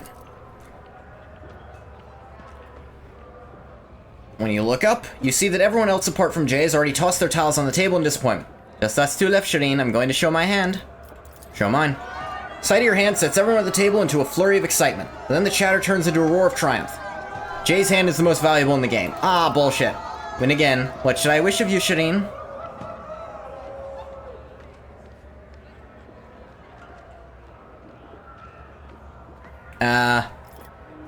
Riches, obviously. Money is fickle, Shireen. It's in its nature. Money is created to be passed from one set of hands to another. I'd rather be friends with you. My wish is that we'll always be good friends, your lordship. She's just fucking around here. Tiles are dispersed around the table, forming piles in front of each player. Suddenly feel your body grow heavy. Treacherous Amasek is slowly robbing you of your clarity of thought and dexterity. Look at your tiles. I'm good. Hand is not especially good or bad. Kind of hand played only by someone desperate who has nothing left to bet. Before anyone says they're showing their hand, I'm announcing a condition. Seeing it as it's my America today, the only stake I'll play for is a dance. I'm not gonna try to cheat. Ah, fuck it. This is all in good fun. I'll play. Glancing at your hand, Jay discards her own tiles face down. Mine or worse. Looks like you've won, Shireen. I'll be delighted to grant your wish. This isn't serious in the slightest. Why would you bother, like, doing this? The light plays on Jay's dark skin and glints off the silver augmetic on her throat. Moving with the grace of a sand snake, she holds your gaze and smiles mischievously. Her dark curls fall across her face, and you see the saucy glint in her eyes through her alluring curtain of hair. This dance is called the Dance of the Captive Ravanian Girl. When the governor of Efreet Selim Khan, the Bright, crushed the Ravanian rebellion, the daughter of the rebel leader was brought to him, the beautiful Nyana. She danced for him, telling him of the struggle of her proud people, and then snatched a weapon from a guard's hand and aimed it at Selim Khan. With a spark of love that had kindled between them that day stopped the Faisaline from igniting in the cartridge, and both Nyana and Selim Khan lived through that day, and they many more days which they spent together.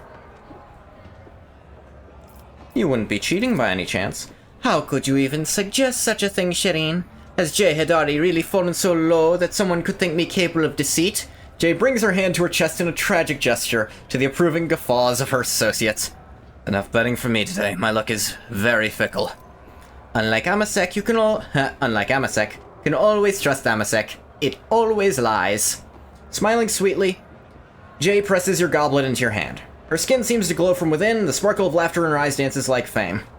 Lames. Alright, definitely time I left this party. How fleeting are moments of happiness, Shireen. Go, but know that you're always welcome at Jay Hadari's table.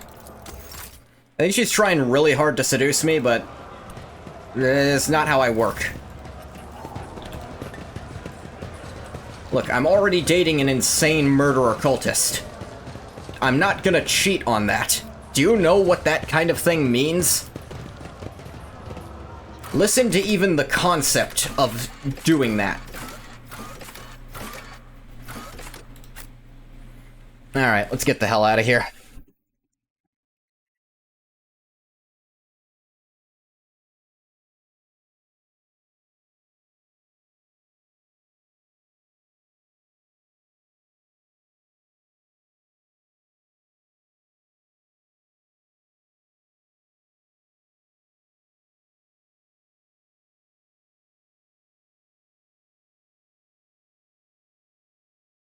Something about a toilet there, bathwater? What's up? I don't 100% know how to interpret that.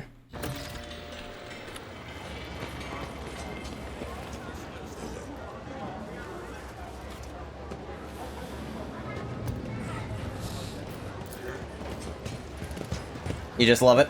Fair enough.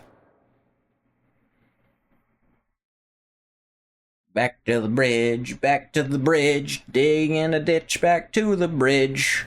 Didn't rhyme. I'm a fool.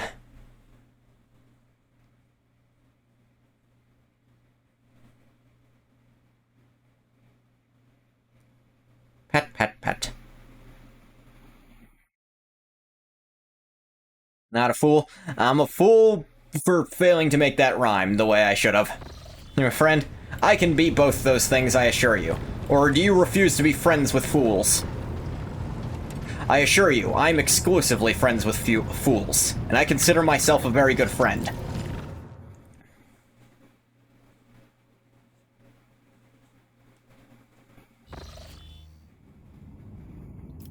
Well.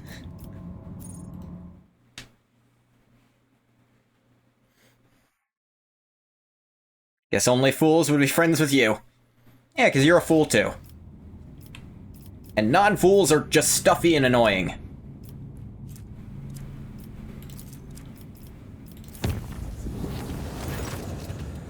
Da-da-da. The Materium released us from its grip. Whoop.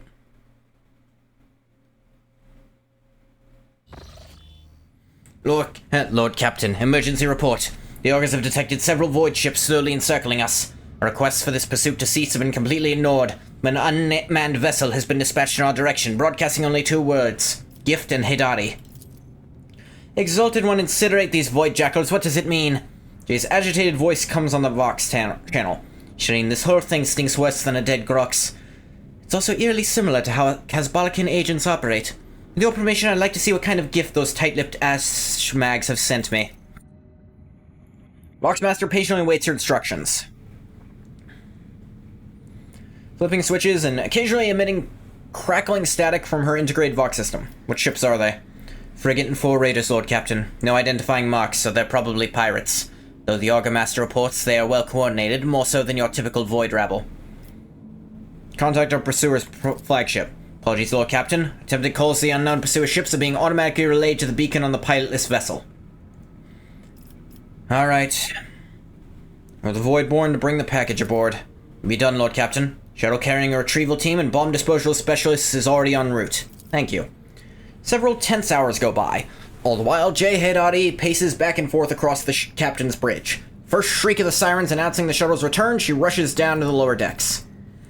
Oh no! Jay's outburst blares from the comm bead, momentarily deafening you, and a third of the officers on the bridge listening to the Vox channel. No, no, no. Why would the Exalted One doom so kind-hearted a person to such a fate? What void beast has done this to you?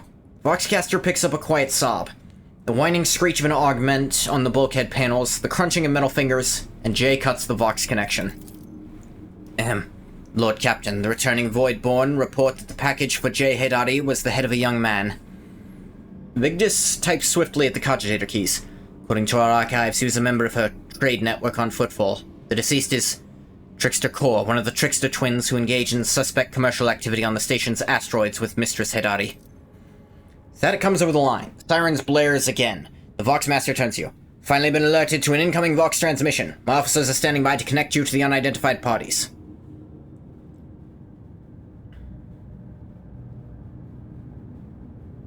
Load the artillery and allow the ships to draw closer, then connect me. It will be done, Lord Captain. Be prepared to blow them out of the sky at my order. A minute later, the Vox line crackles with static, followed by a rough, drunken voice. Bates, Lordliness Rogue Trader von Throne Damn Valancius. I humbly tug my forelock to you, my lord. We mean no offense. Our convoy's but a mark of respect for your holy self. You wouldn't have stopped to talk to us, would you, if we hadn't given your officers a good scare, huh? Oh, where are my manners? I forgot to introduce myself. Toto the Vulture, your most noble service.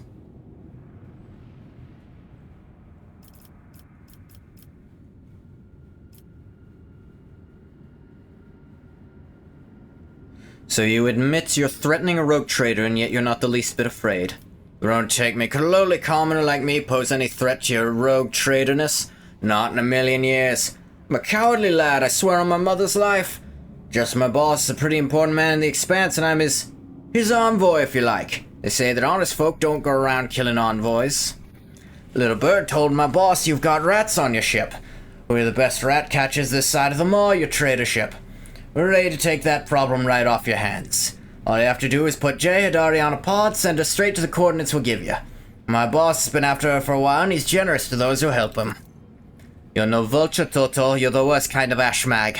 Voice just as rough as Toto to the vultures bursts onto the Vox channel. Tell me, you son of a crox and a void jackal, who sent you? And the critter runs right into the trap. The vulture chuckles coarsely. Afraid I can't reveal his name.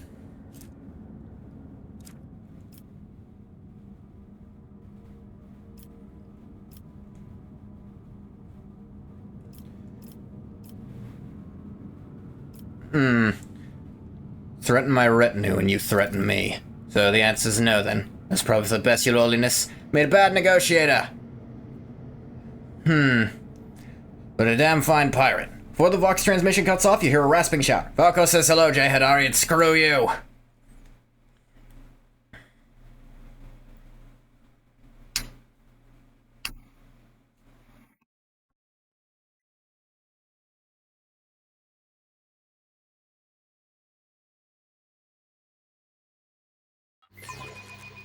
Enemy contact! All hands make ready to unleash our fury!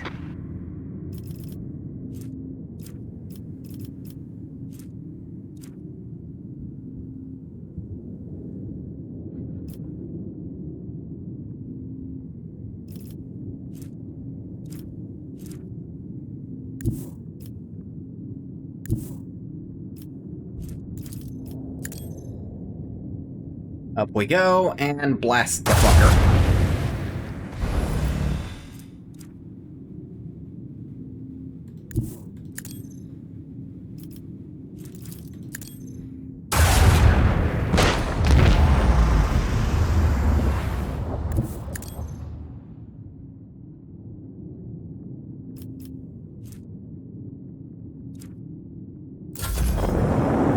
Fiberglass destroyer.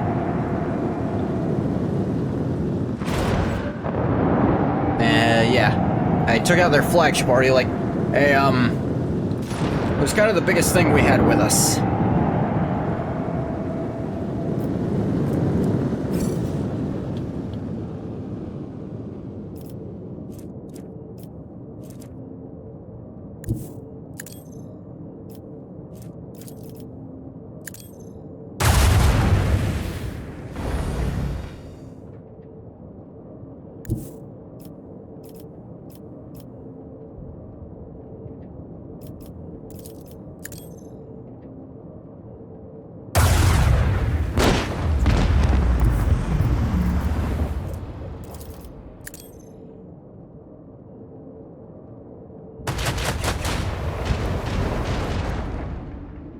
Yeah, I don't need you doing any of that shit.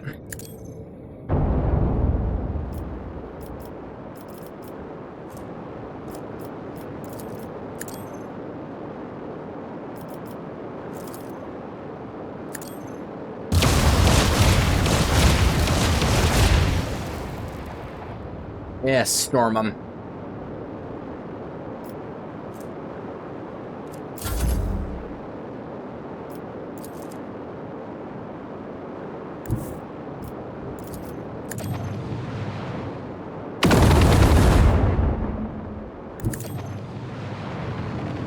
Out there, interceptors.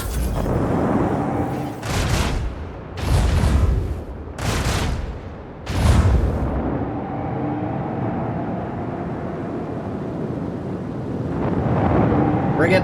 Fuck him up. Thank you, escort.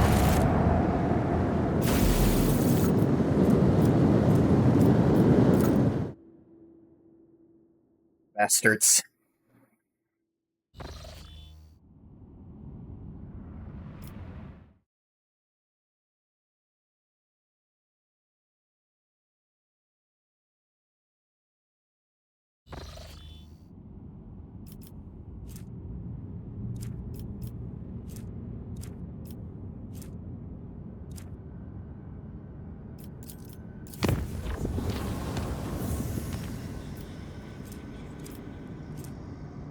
Seeing, like, looking for tech anywhere.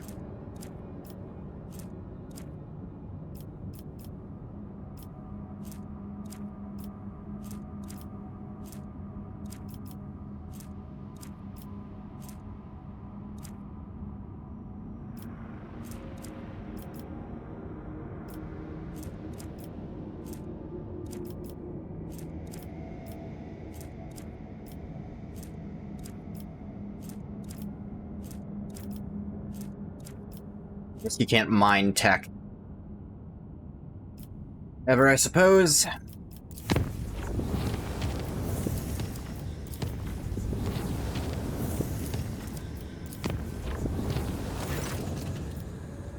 While traveling through the Immaterium, the crew on duty in Loading Bay 7 heard what sounded like the hissing of a giant snake. Terrified workers sent out a Vox message, then locked themselves in a shipping container and welded it shut. The response team sent to the bay found no signs of warp activity. Fortunately, by the time they arrived, the workers had suffocated. Well, sucked to be them. A warp breach. Ungodly fiends. Alright, let's go deal with them, boys. And girls. Yeah, boys is gender neutral this time.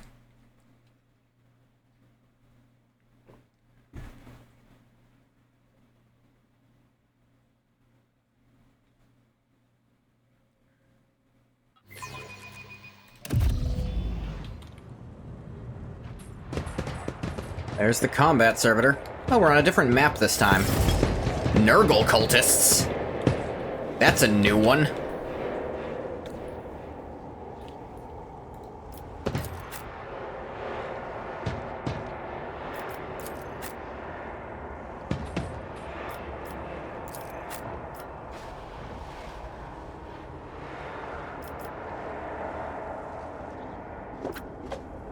Ah, most of them are over there, actually.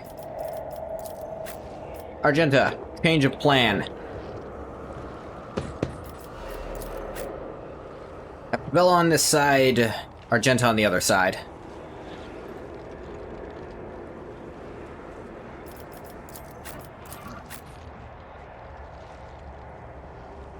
Heinrich's somewhere here, I guess. Pascal, you go with Argenta. And I'll be here.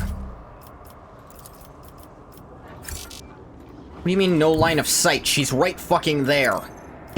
This really... I don't think the people who programmed this game know what a line of sight is.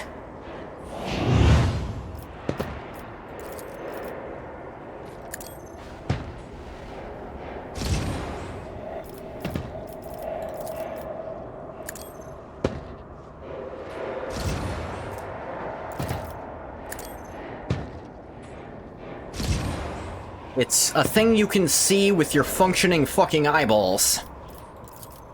Their definition seems to be...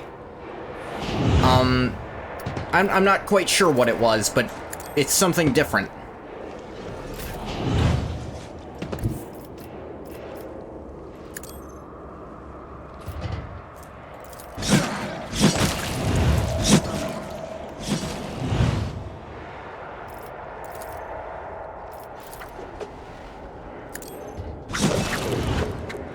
Yoppity chop chop. Yoppity chop chop, girl. And just go over there. Laser him.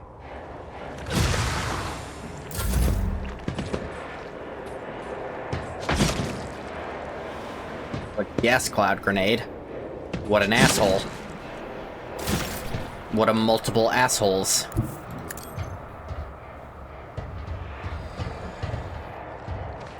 Chaos guides me. Out of my way! What the hell is he doing? Look at all the fucking grenades, gas cloud or otherwise. Ow. Death to non-believers!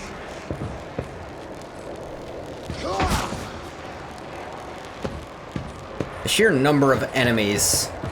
The servitor might actually be able to do something this time. I serve the ruinous powers!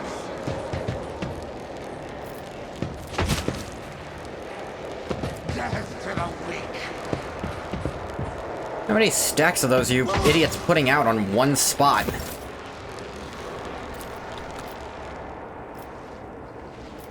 There's a plague bearer. I better make it a plague. Fuck. I have nothing.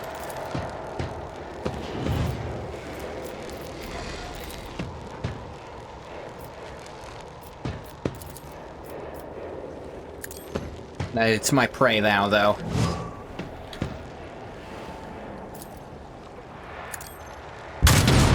Oh, fuck you.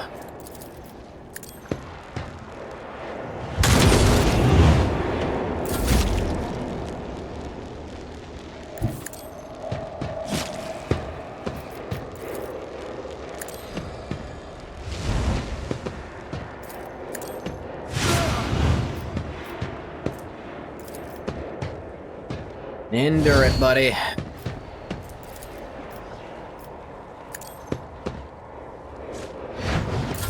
I am your doom.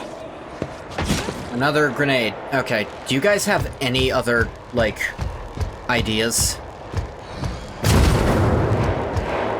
Jesus. Guides me. Oh, they heal in that. That's cool.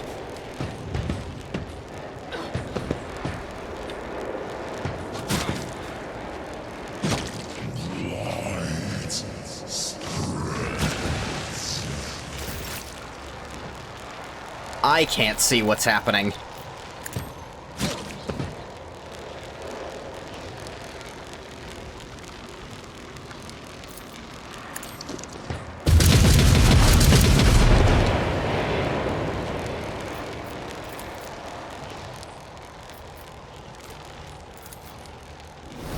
High momentum.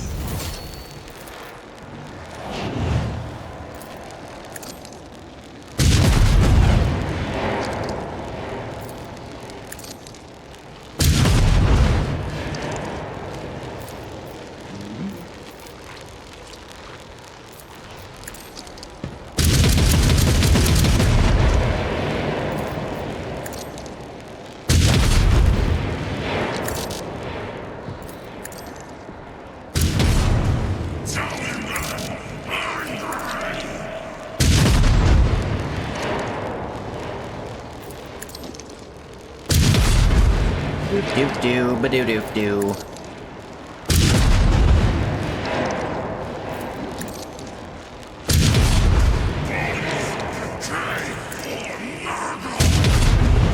What the fuck is happening? How many bullets does she have?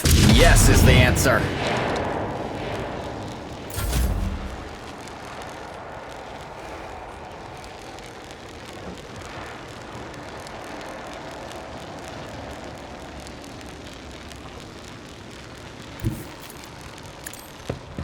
Deal with that. Thank you, Pascal.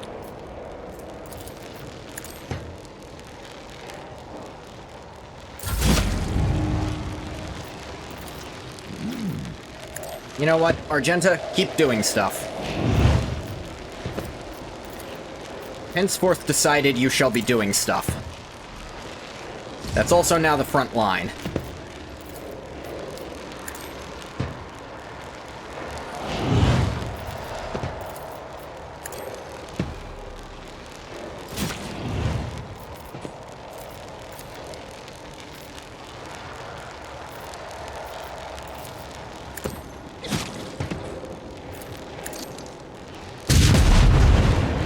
Yes, keep shooting him.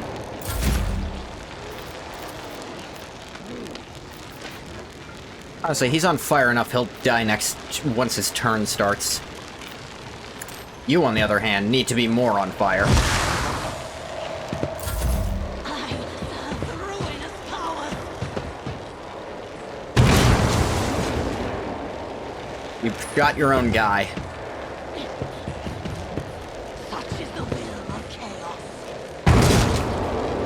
You did as well. I think you actually killed your own guy with that one.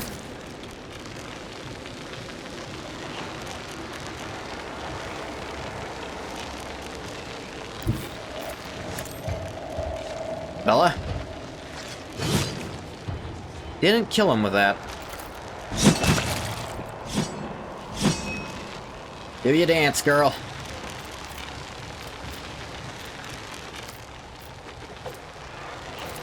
Do your reckless rush.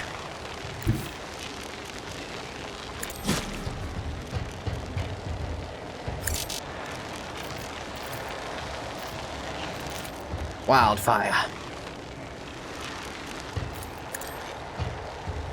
High momentum.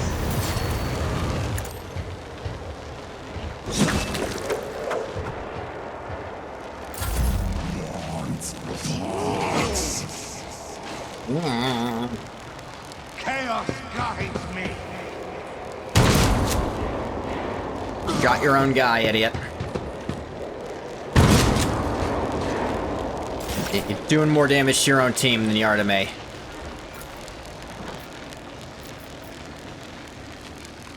Honestly, I'll just finish this thing off.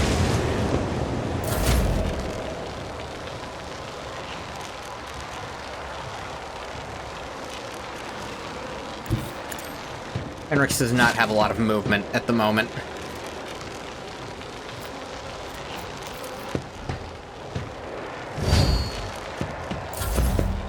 Oh yeah, you're still here. Yeah. Servitor.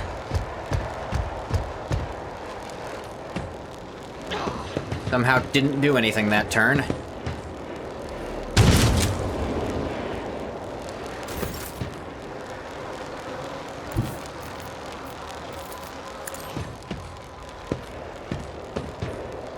Dick. Steady superiority.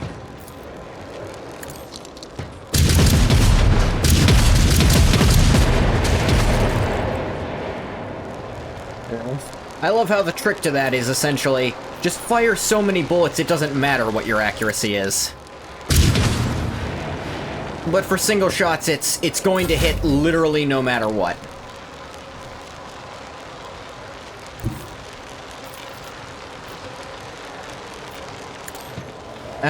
Try this, Pascal. Just go for it. Oh, it worked. Good job, buddy. Alright, everybody.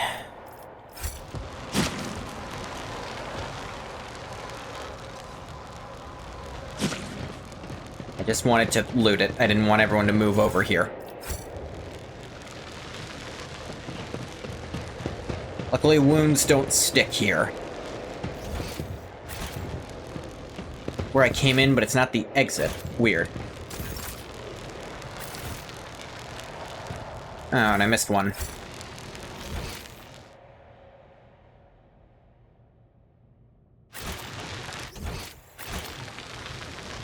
You need coffee? You have no coffee. I don't drink coffee, so I can't relate.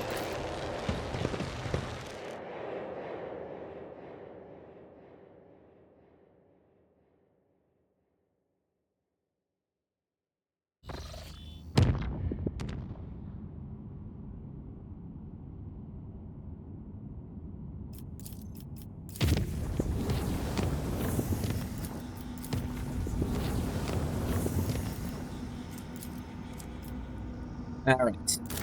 Make this unsafe. But still not a big deal, frankly.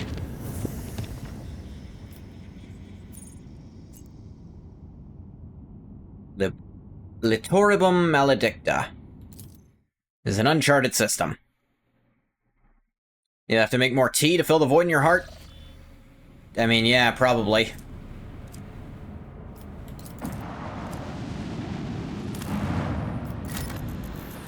Begin scanning. Fuckload of plasteel here. Go ahead, pick it up, why not?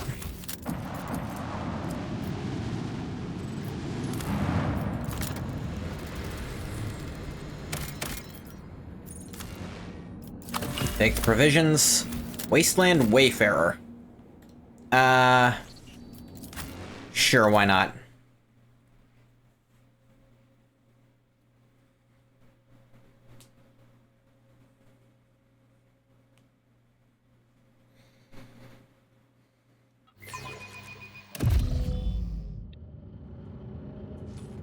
This looks heretical.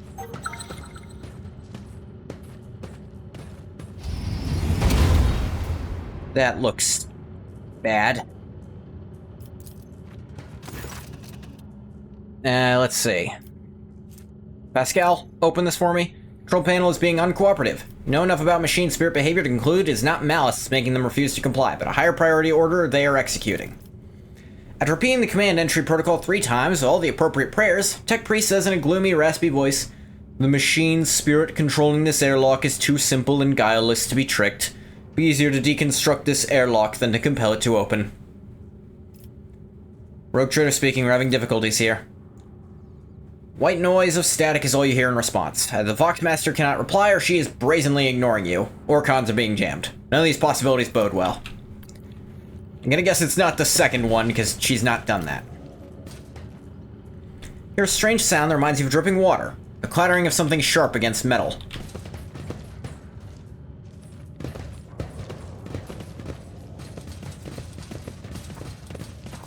You have encased yourself in metal, priest.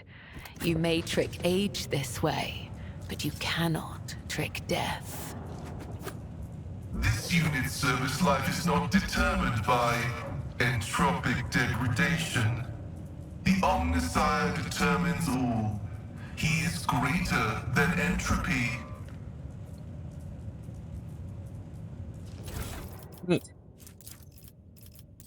A thick diary filled with entries written in neat, precise handwriting. Its author was documenting the events of his life with thoroughness bordering on obsession. After browsing through its pages, the following entries catch your attention. Exodus, Watch 1. Never thought this day would come. I'm addressed as Master Captain once more. How many times did I swear never to venture into the void again during those 2 Terran years I spent among the mangled ruins of the unheralded Reckoning's Bridge? Fortunately, life in a gravity well didn't bring me peace. Reverend Hieronymus promised me that performing a selfless feat of devotion would bring me serenity. Maybe he's right. I'm still writing in this journal during the long nights to keep my sanity. Just like I did for 2 years there and 7 Terran years after that here. We'll see if I'll be able to live without the somewhere that is our wasteland wayfarer's destination. Exodus, Watch 237. Crews reported hearing strange noises from the ventilation shafts for a 3rd time. Alas, I'm charged with pilgrims, not seasoned voidsmen.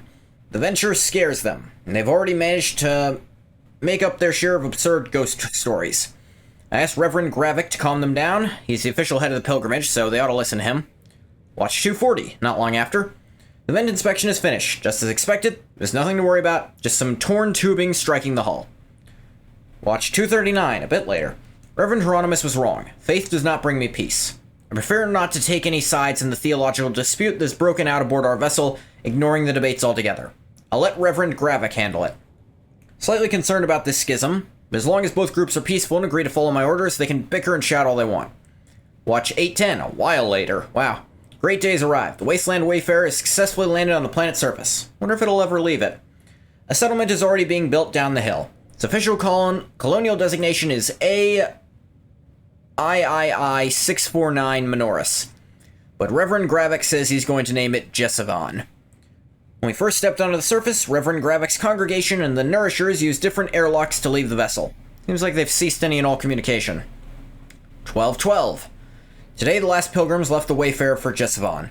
I'm alone once again. They invited me to go with them, but I made up an excuse about needing to keep watch at the reactor since my ship is still used for powering the settlement. Truth be told, I just didn't want to go with them. They say less than 1,000 pilgrims are still loyal to Gravik.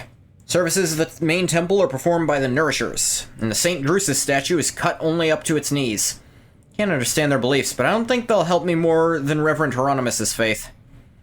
1287. I was woken in the night by a dozen pilgrims from Jessavon. They were armed and scared and said the Nourishers had arrested Reverend Gravik. They were bewildered and didn't know what to do, wanting me to act. So act I did. Since Reverend Gravik is the official head of the pilgrimage, I deemed this an incident of civil unrest. I cut power to Jessavon and demanded Reverend Gravik's release via Voxcom, holding the line. A few days later, Nourishers have come to us. Gravik was with them.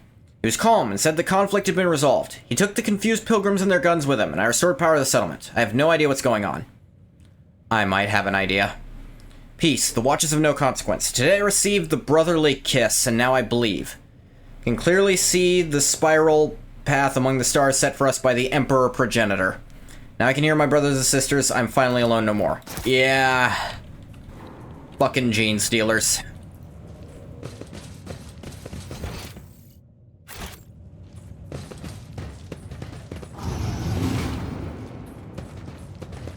Here I was thinking it was chaos. Argenta? Thank you. Tyranny? That's often how they lure them in, yes.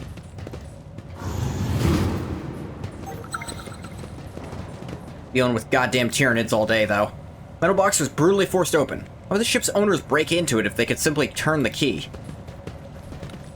Perhaps they simply couldn't. Hunched over the Voxcaster, the hooded man mutters monotonously but emphatically into the machine as he rocks slightly to and fro.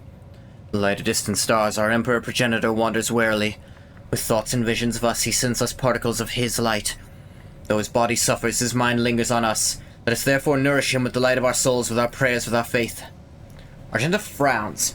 Faithful worship of the Emperor under a great many names, and after a great many fashions, and yet, I do not like this prayer.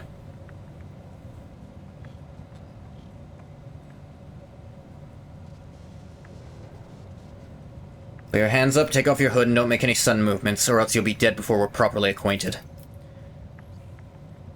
The man falls silent. A satisfied chuckle, without a hint of fear, comes from under his hood. Long as our father Progenitor thinks of me, I am eternal. With a pale hand, he throws back his hood. You see an ugly face, with a flat, wide nose, disproportionately large brow ridges, irisless eyes with enormous pupils, a wide, toad-like mouth, and skin that transitions to purple scales at the cheekbones. Standing before you is an abominable subhuman, a mutant. Welcome to the abode of the Nourishers. 3 sorrowful phalanges point the way to the Emperor Progenitor. I'm glad you've chosen ours. His features are strikingly similar to those of the mutant scum you destroyed in the dynastic crypt. Heinrichs recoils, then grimaces and touches his temple as if pained by a headache. This is bad. This is very, very bad. Ready your weapon, Ngoth. Look closer. Being's nature has strayed too far from mankind's blessed genome. Creed sees no humanity in deviations like these, so it commands such creatures be exterminated without mercy.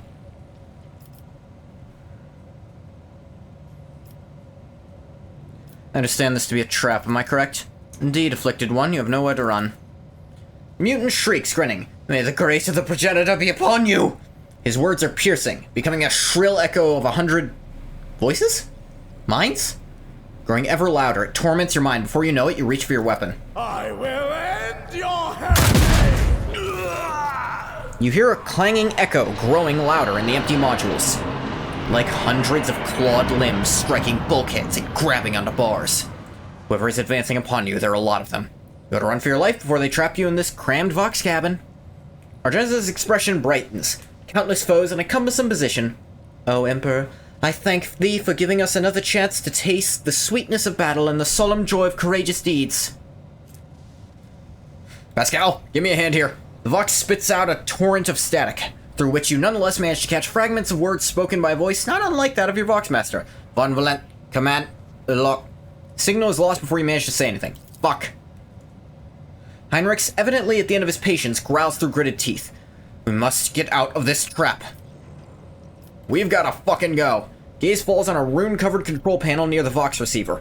Green lumen burns beneath the engage airlock seal switch. Switch socket is corroded and does not immediately yield to your touch. The lumen changes color to blood red, and the whirring of deactivated airlocks raises up from the depths of the ship.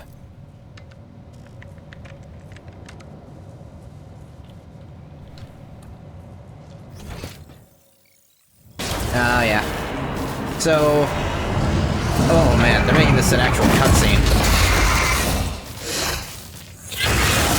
I feel like this would be way scarier if not for the DLC, you know?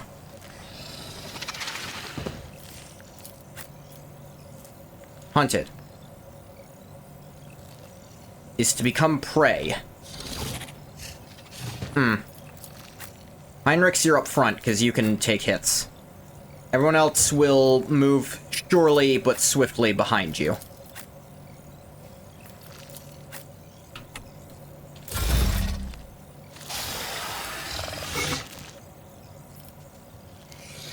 Start with Argenta. Not what I meant to do right off the bat.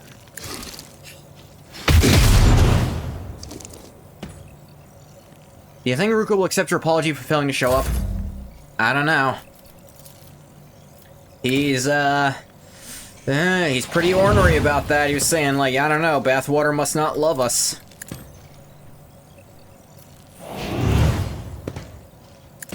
You'll be fine.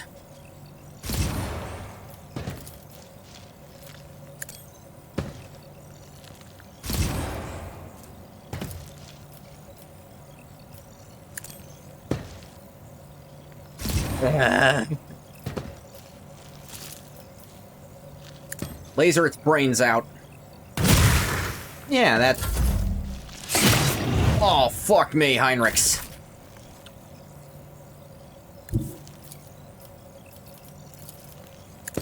Kick the fucker. Yeah. Now... You got a question? What's your question?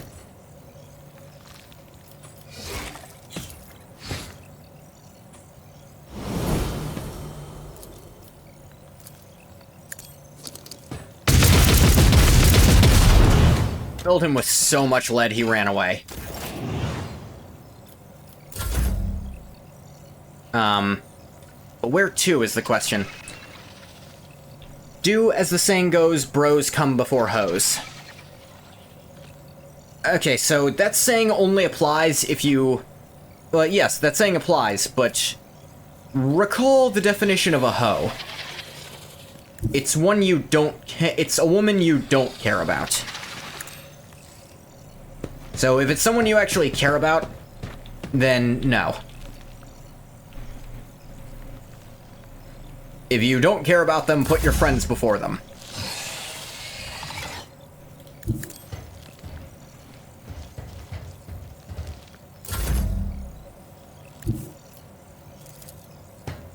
Heinrichs, get over there. Get enduring, and you know what? Go ahead and heal yourself. You guess you're innocent? Yeah, you are. For now.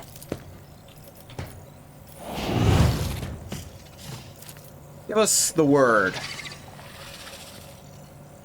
Oh, well, everybody's heard about the word. Word, word, word. Emperor is the word. For now, you know, never be sure what comes next.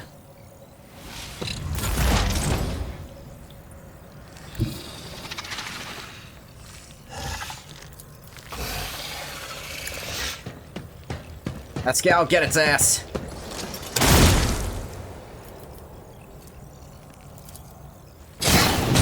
Resonated your pain. Oh, and then another one spawned in. Don't crush your dreams?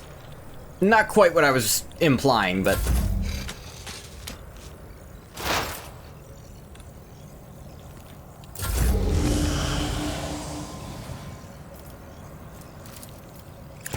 Yeah, Bella.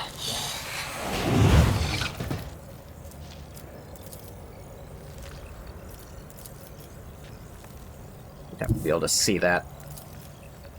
Move the front line to over here.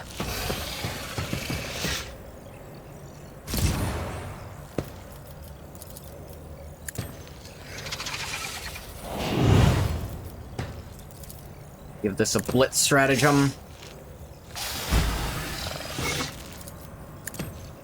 Cavella, you're gonna get in there.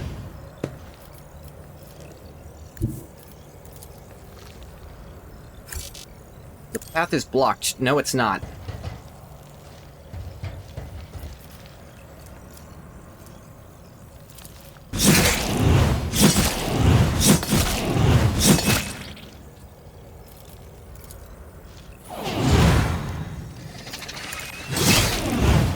Ooh, crit for 111. There they are, pansy asses, though.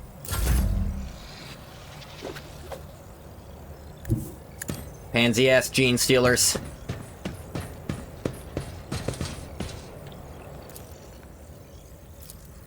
But you can totally see that. Bull. What? You can totally see it. It's the size of a fucking mountain. Reckless rush, then.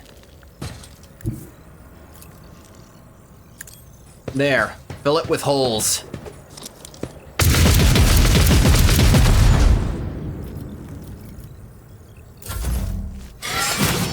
Did it just regenerate 100 health in one turn? That's not cool, game.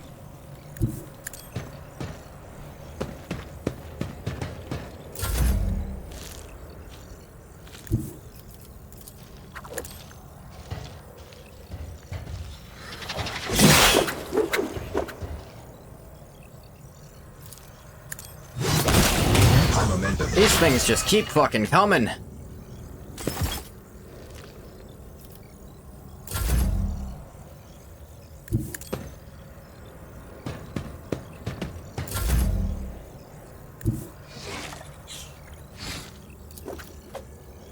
Try to shoot it, Pascal. I doubt it's gonna work, but try.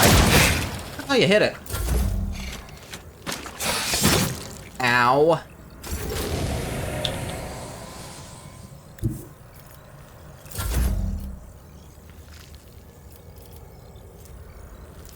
Firearm mastery.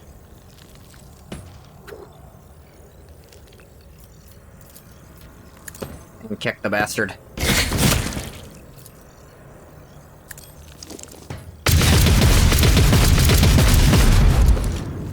And then he runs away like a pansy ass.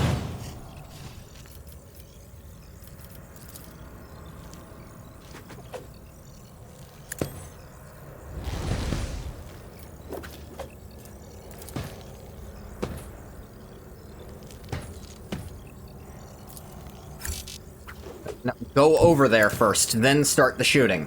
God's sake. Oh, I had to get to this area to leave. We were winning, though, is the one problem with that theory. Ah, whatever.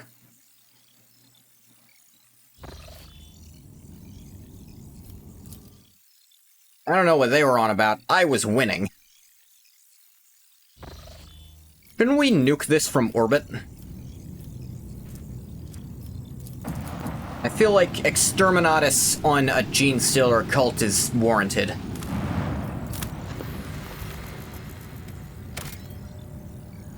Some plasteel.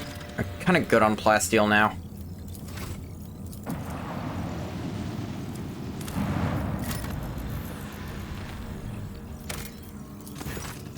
A small planet gently wrapped in amber forest greets you with a ruby-colored dawn. Basil von dem Klerch, the local governor, gives the rogue trader a warm welcome. After several glasses of Damasin, the sweltering ruler asks if Ingath von Valantis would like to keep him company during the upcoming hunt. So long as you're being literal here. After several hours of riding the local peculiar animals, you make camp in the middle of a golden forest. Basil von dem Klerch points to the sky. A flat disk rises over the horizon, constantly morphing its color and shape. The forest grows silent and empty. You no longer hear the singing of birds or even the rustle of wind. The governor nods with satisfaction. A few shapes step into the clearing. Their bodies are twisted by an unknown phenomenon. You watch the freaks with astonishment as they begin to dance to the throaty cackling of their brethren, turning the bony growths and pulsating flesh of their scaly hands toward the unnatural thing in the sky. The fuck is this? Governor smiles coyly. You're about to see with your own eyes what's happening here. Okay. The hypnotic dance seems to continue forever. The unfortunate creatures howled, whined, and convulsed, unable to tear their bleeding eyes from the celestial body. When the Pavonine disk outshone even the light of the local star, physical shells of the things that used to be men burst, releasing beasts under this plane that not even the most fluent and capable pen could describe. Basil von dem Klerch excitedly explains that the creatures you saw are the children of the great King of Distortion. It is he who is the true god and patron of these fertile grounds. Once every cycle, his chariot shines its light upon the world and bestows transformations upon his most ardent followers. The rogue trader may become one of his heralds. Execute the governor on the spot. Governor's head separates from his neck with a distinctive squelch. Black and brown blood seeps into the soil beneath his corpulent body and is immediately transformed into a writhing tangle of worms that burrow deep into the ground with unnatural speed. You return to the ship pondering what to do with the world, and more importantly, what to do with the King of Distortion. For the crew to charge course to the anomaly known as the King of Distortion. Senior officers observe suspicious activity emanating from the twisted celestial body at the heart of the system. One sec. The chaplain advised you to get ready for a potential encounter with a spawn of the archenemy.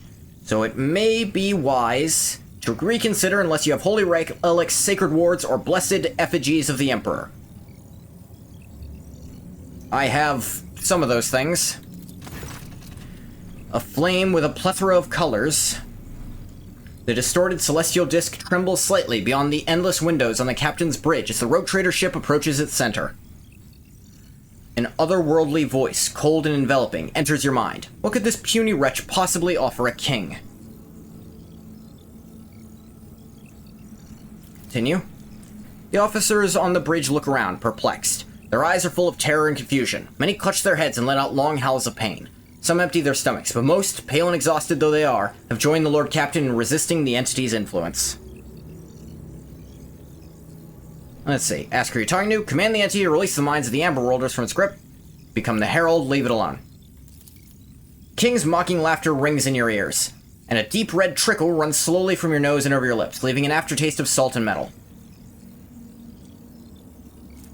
Use cargo of holy gifts. Yeah.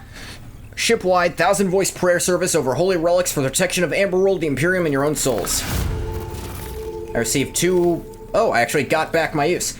Deafening gong strikes are heard across the hundreds of desks. Your eyes are misted with red and your gums bleed as your subjects fall to their knees all at once in a shared prayer to the God Emperor.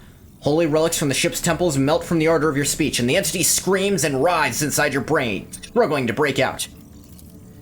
Many drop dead during the first minutes of the prayer, unable to resist the corruption. However, others immediately take their place, unfazed by the sight of their fellows turning to dust in seconds. And a nauseating stench engulfs the ship's decks like a wave, causing people to retch forth their innards. Finally, every deck is plunged into darkness. Ghosts of the past walk among the living, stealing breath from those weak of spirit. Still, the prayer is not extinguished. It's hard to tell if the prayer service has lasted several hours or several days. At some point, you feel your very essence overflow with heat and power, and then the intruding will falters. The distorted disk vanishes from the void ship's augers, as if it had never been there, and at long last, everything is quiet. As everyone slowly recovers from what just happened, reports begin to come in to the captain's bridge. Lost a third of your crew in the unequal fight. Fortunate survivors are going to take quite some time to come around. All hail the rogue trader. The Golden Forests. Claim yourself the sovereign of Amber World. I get a mobile extract totem. In that moment, the world belonged to the rogue trader alone. Your people eradicated the settlement's housing and unclean followers of the profane cult. Corruption instilled by the King of Distortion loosened its grip, and the estates of Amber World can breathe a sigh of relief thanks to the efforts of their new ruler. Yet malicious servants of the archenemy still lurk in the shadows, waiting for the right moment to wrap this planet in a web of heresy. Evil does not simply disappear without a trace. Demand tribute. I get provisions, okay. And we leave the world be. Scheisse. The fuck was that? The fact that praying to the Emperor actually worked implies that might have been some kind of chaos entity.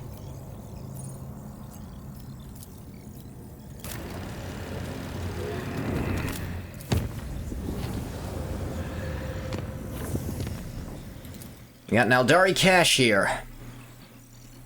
The one Irliet told me about. An unidentified object has been located in the system. The artifact reacts to our transmissions by releasing unknown radiation, most likely of Xeno origin. Cogs are reporting.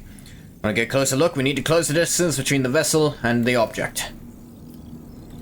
Let's go to this stash. Scorpion Chainsword. An Aldari weapon. Yeah, chain weapons deal extra crit damage, of course. Cloak of Shadows. Whenever the wearer deals damage with an attack of opportunity, they gain the Shroud effect. Does not stack.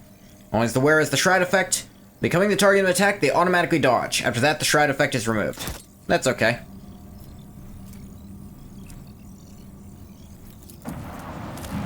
That Xeno artifact is probably the Drakari thing, if I had to guess. This is where they told us to come. I mean, this general area. They weren't as specific as they could have been.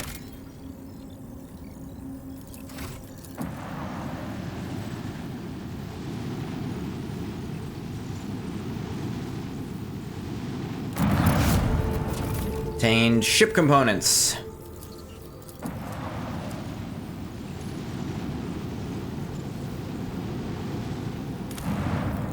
Scanning. Got Promethium, sure.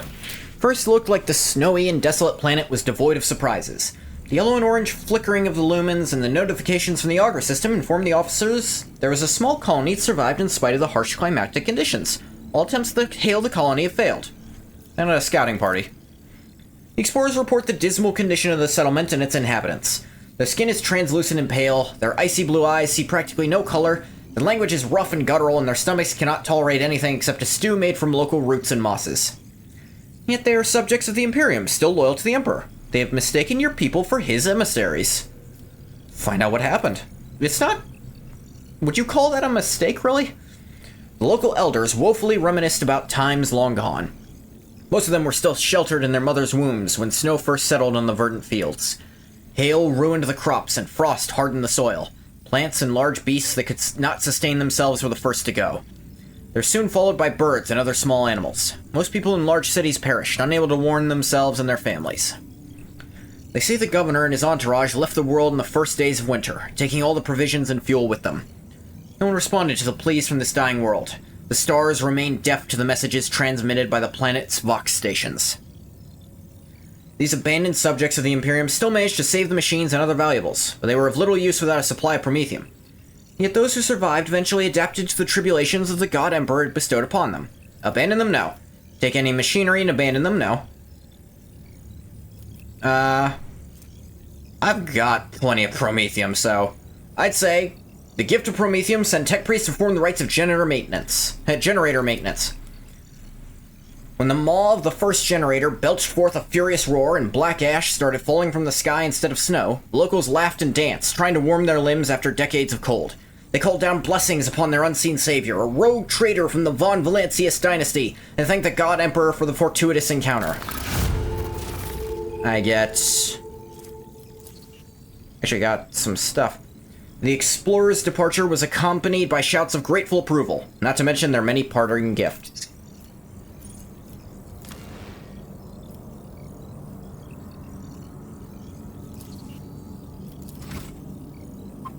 Tell you what, we're not gonna go there just yet.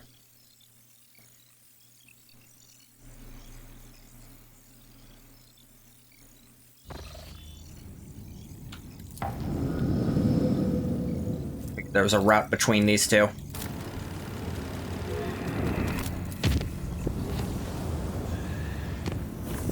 Gonna visit here, because I feel like that's gonna be the start of something if I go to that Xenos artifact.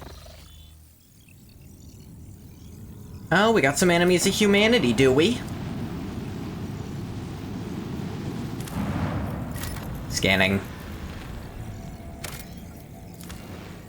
I have so many of these things, might as well, you know?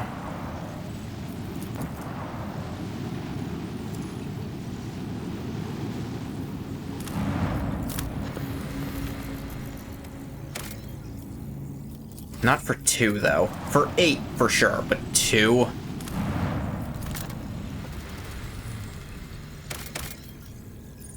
Xenotech, yeah. Charred ruins have been detected on the planet's surface. The architecture, building materials, layout, and passages betray their Xenos origin. Currently no signs of Xeno activity on the planet, the ruins seem to be abandoned. For a detailed scan. The burnt husk of an Imperial shuttle has been found in the heart of the ruins. Pilot's remains are badly damaged. Seemed the shuttle smashed into the building at full speed, causing the fire that destroyed it. Sister Argenta believes the crew has found the remains of a martyr who sacrificed themselves to protect humanity from the Xenos threat. Proposes to erect a monument, hold a service in their honor. Jay Hadari is impressed by the dead pilot's bravery and believes they would have been honored to have their equipment serve new generations in the fight against Xenos and heretics. Cabela claims the pilot's fierce and fearless spirit has not departed the remains to go to the Undying One. She proposes to honor the hero and decorate the bow of the flagship with their bones, so they may continue to fight the enemies of humanity in death. This one gets me Martyr's Temerity. After being rammed, enemy void ship deals 10% less damage, has its hit chance reduced 15%, both effects for 2 rounds. Ship's ramming prow is filled with indomitable fury from the bones of a martyr who fell upon a settlement of abominable Xenos. The other ones don't seem to give me stuff. Cabela's idea. Servants of the blood-spun web solemnly place the bones in the bow plating, while the crew watches the sacred ceremony with awe. God Emperor has sent them a mighty spirit protector. Hey, the guy's apparently still in there. That's impressive. Ah, A vigilant member of the Augur crew has detected a small Xenos vessel drifting through the void. Ship is unpowered and shows no sign of being crewed. Continue on your voyage.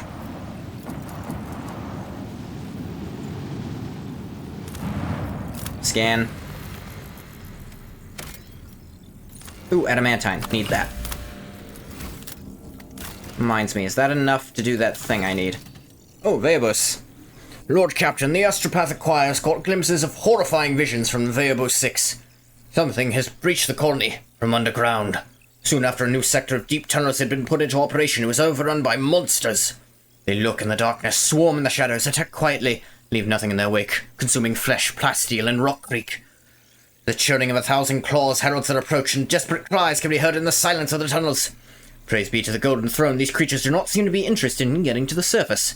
However, they have seized several active mines and are doing Emperor only knows what with them. What are these creatures? Few who have faced them have survived to tell the tales, so the information is scarce and hardly reliable. Their accounts, if you will, are a jumble of facts mixed with wild speculation. The frightened workers call these monsters a swarm because they crawl along the tunnels like a wave. Say the enemies are vast in number and resemble insects. Ah, goddammit. Well, the fortunate survivors, mad from the horror, emerged from the mines holding a wrench engraved with strange markings. The pattern was exactly the same as the one the mad convicts had been etching into the walls. What do you guys think? The threat is unknown. Establishing the nature of the threat is the top priority. Collateral losses are insignificant. Requesting authorization to coordinate an offensive operation to be carried out by penal battalions in order to determine the nature of the attack.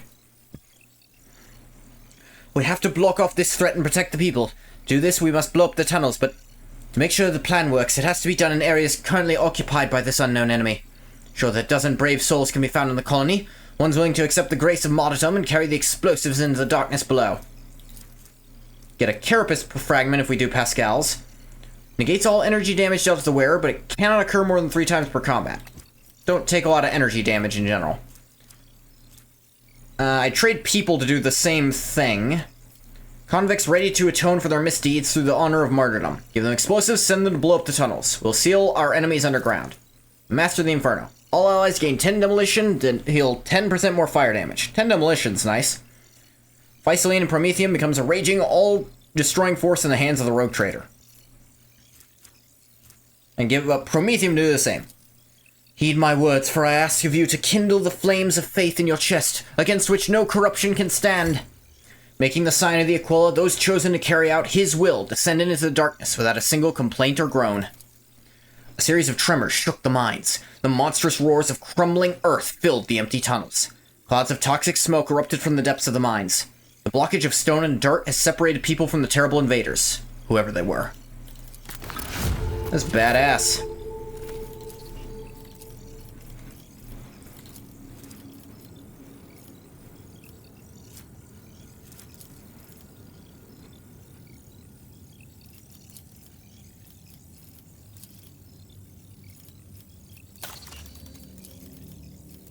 Agree on diligence. Nah.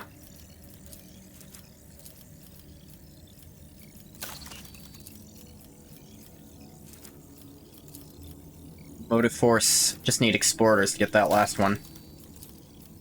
Janice.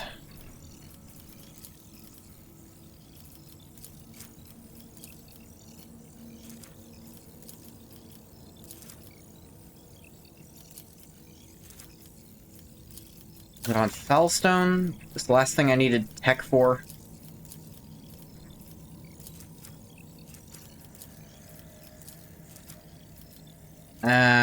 Need more profit factor to do this.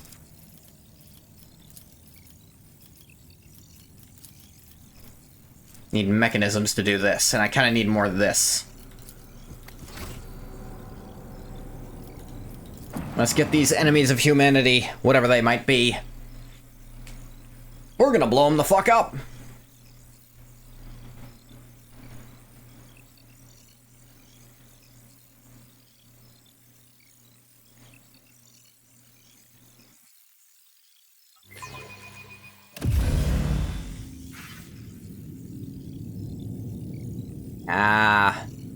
Eldari Aconite. These are aggressive ones, then.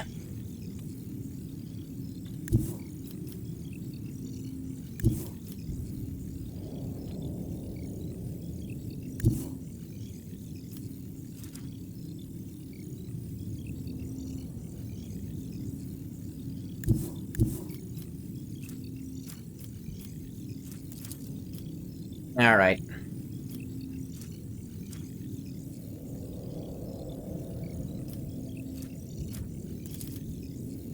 Eldari Shadowhunter. Jesus, fuck, that thing's powerful.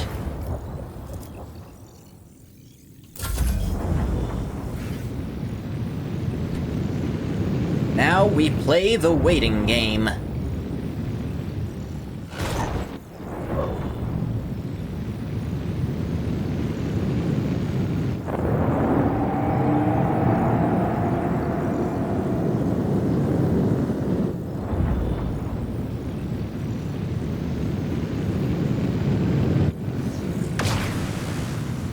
What is that? Ow.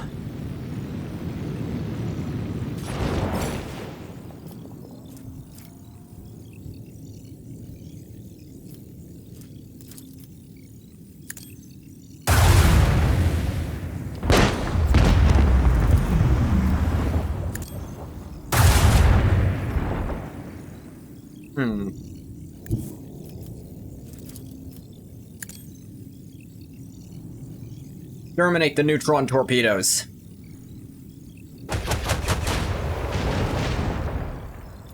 Okay. I don't think you quite know what the word exterminate means.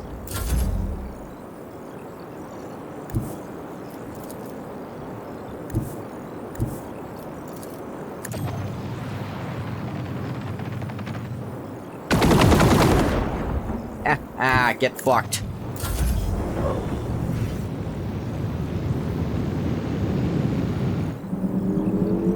Incoming torpedoes! Yeah, we were fucked on that one.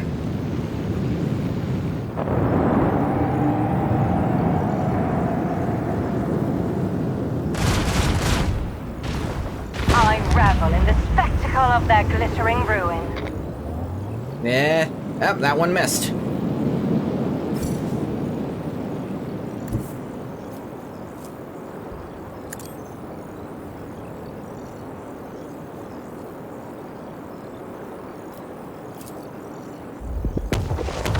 A shallow jump just to get a little closer.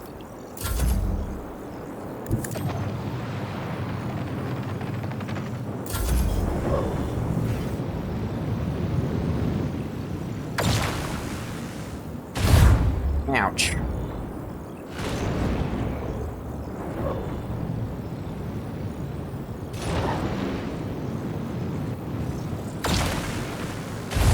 Ooh, ouch.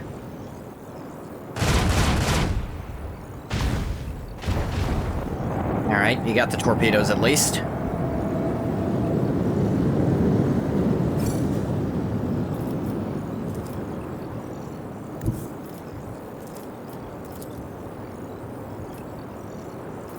Increase our range. Fire.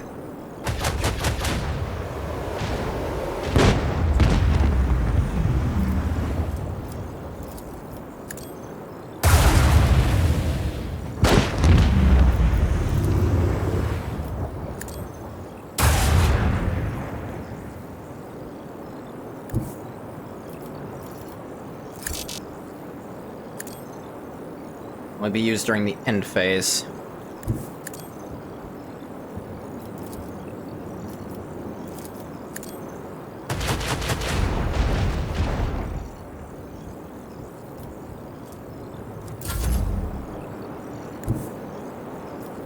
Damn it. No, I wasn't and go to the fucking place if I highlight it. You guys might be a little fucked. Not really. Later, dink.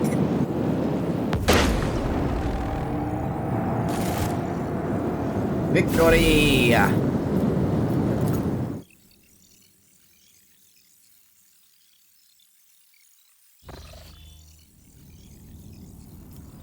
Sucks to be them.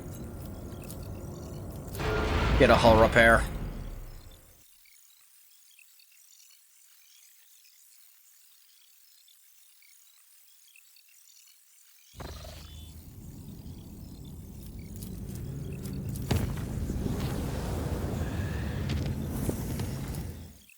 Alright. This area's called Last Chance of Cyrene. Interesting. I think this Xenos artifact is what we're gonna have to deal with next time. Because, it's been a while, and I think this is gonna start something big. So, I think that's gonna do it for this one. I'm gonna stop the recording for YouTube here. As always, thank you so much for coming if you came. If you didn't come, you don't get a thank you. Bye-bye, YouTube.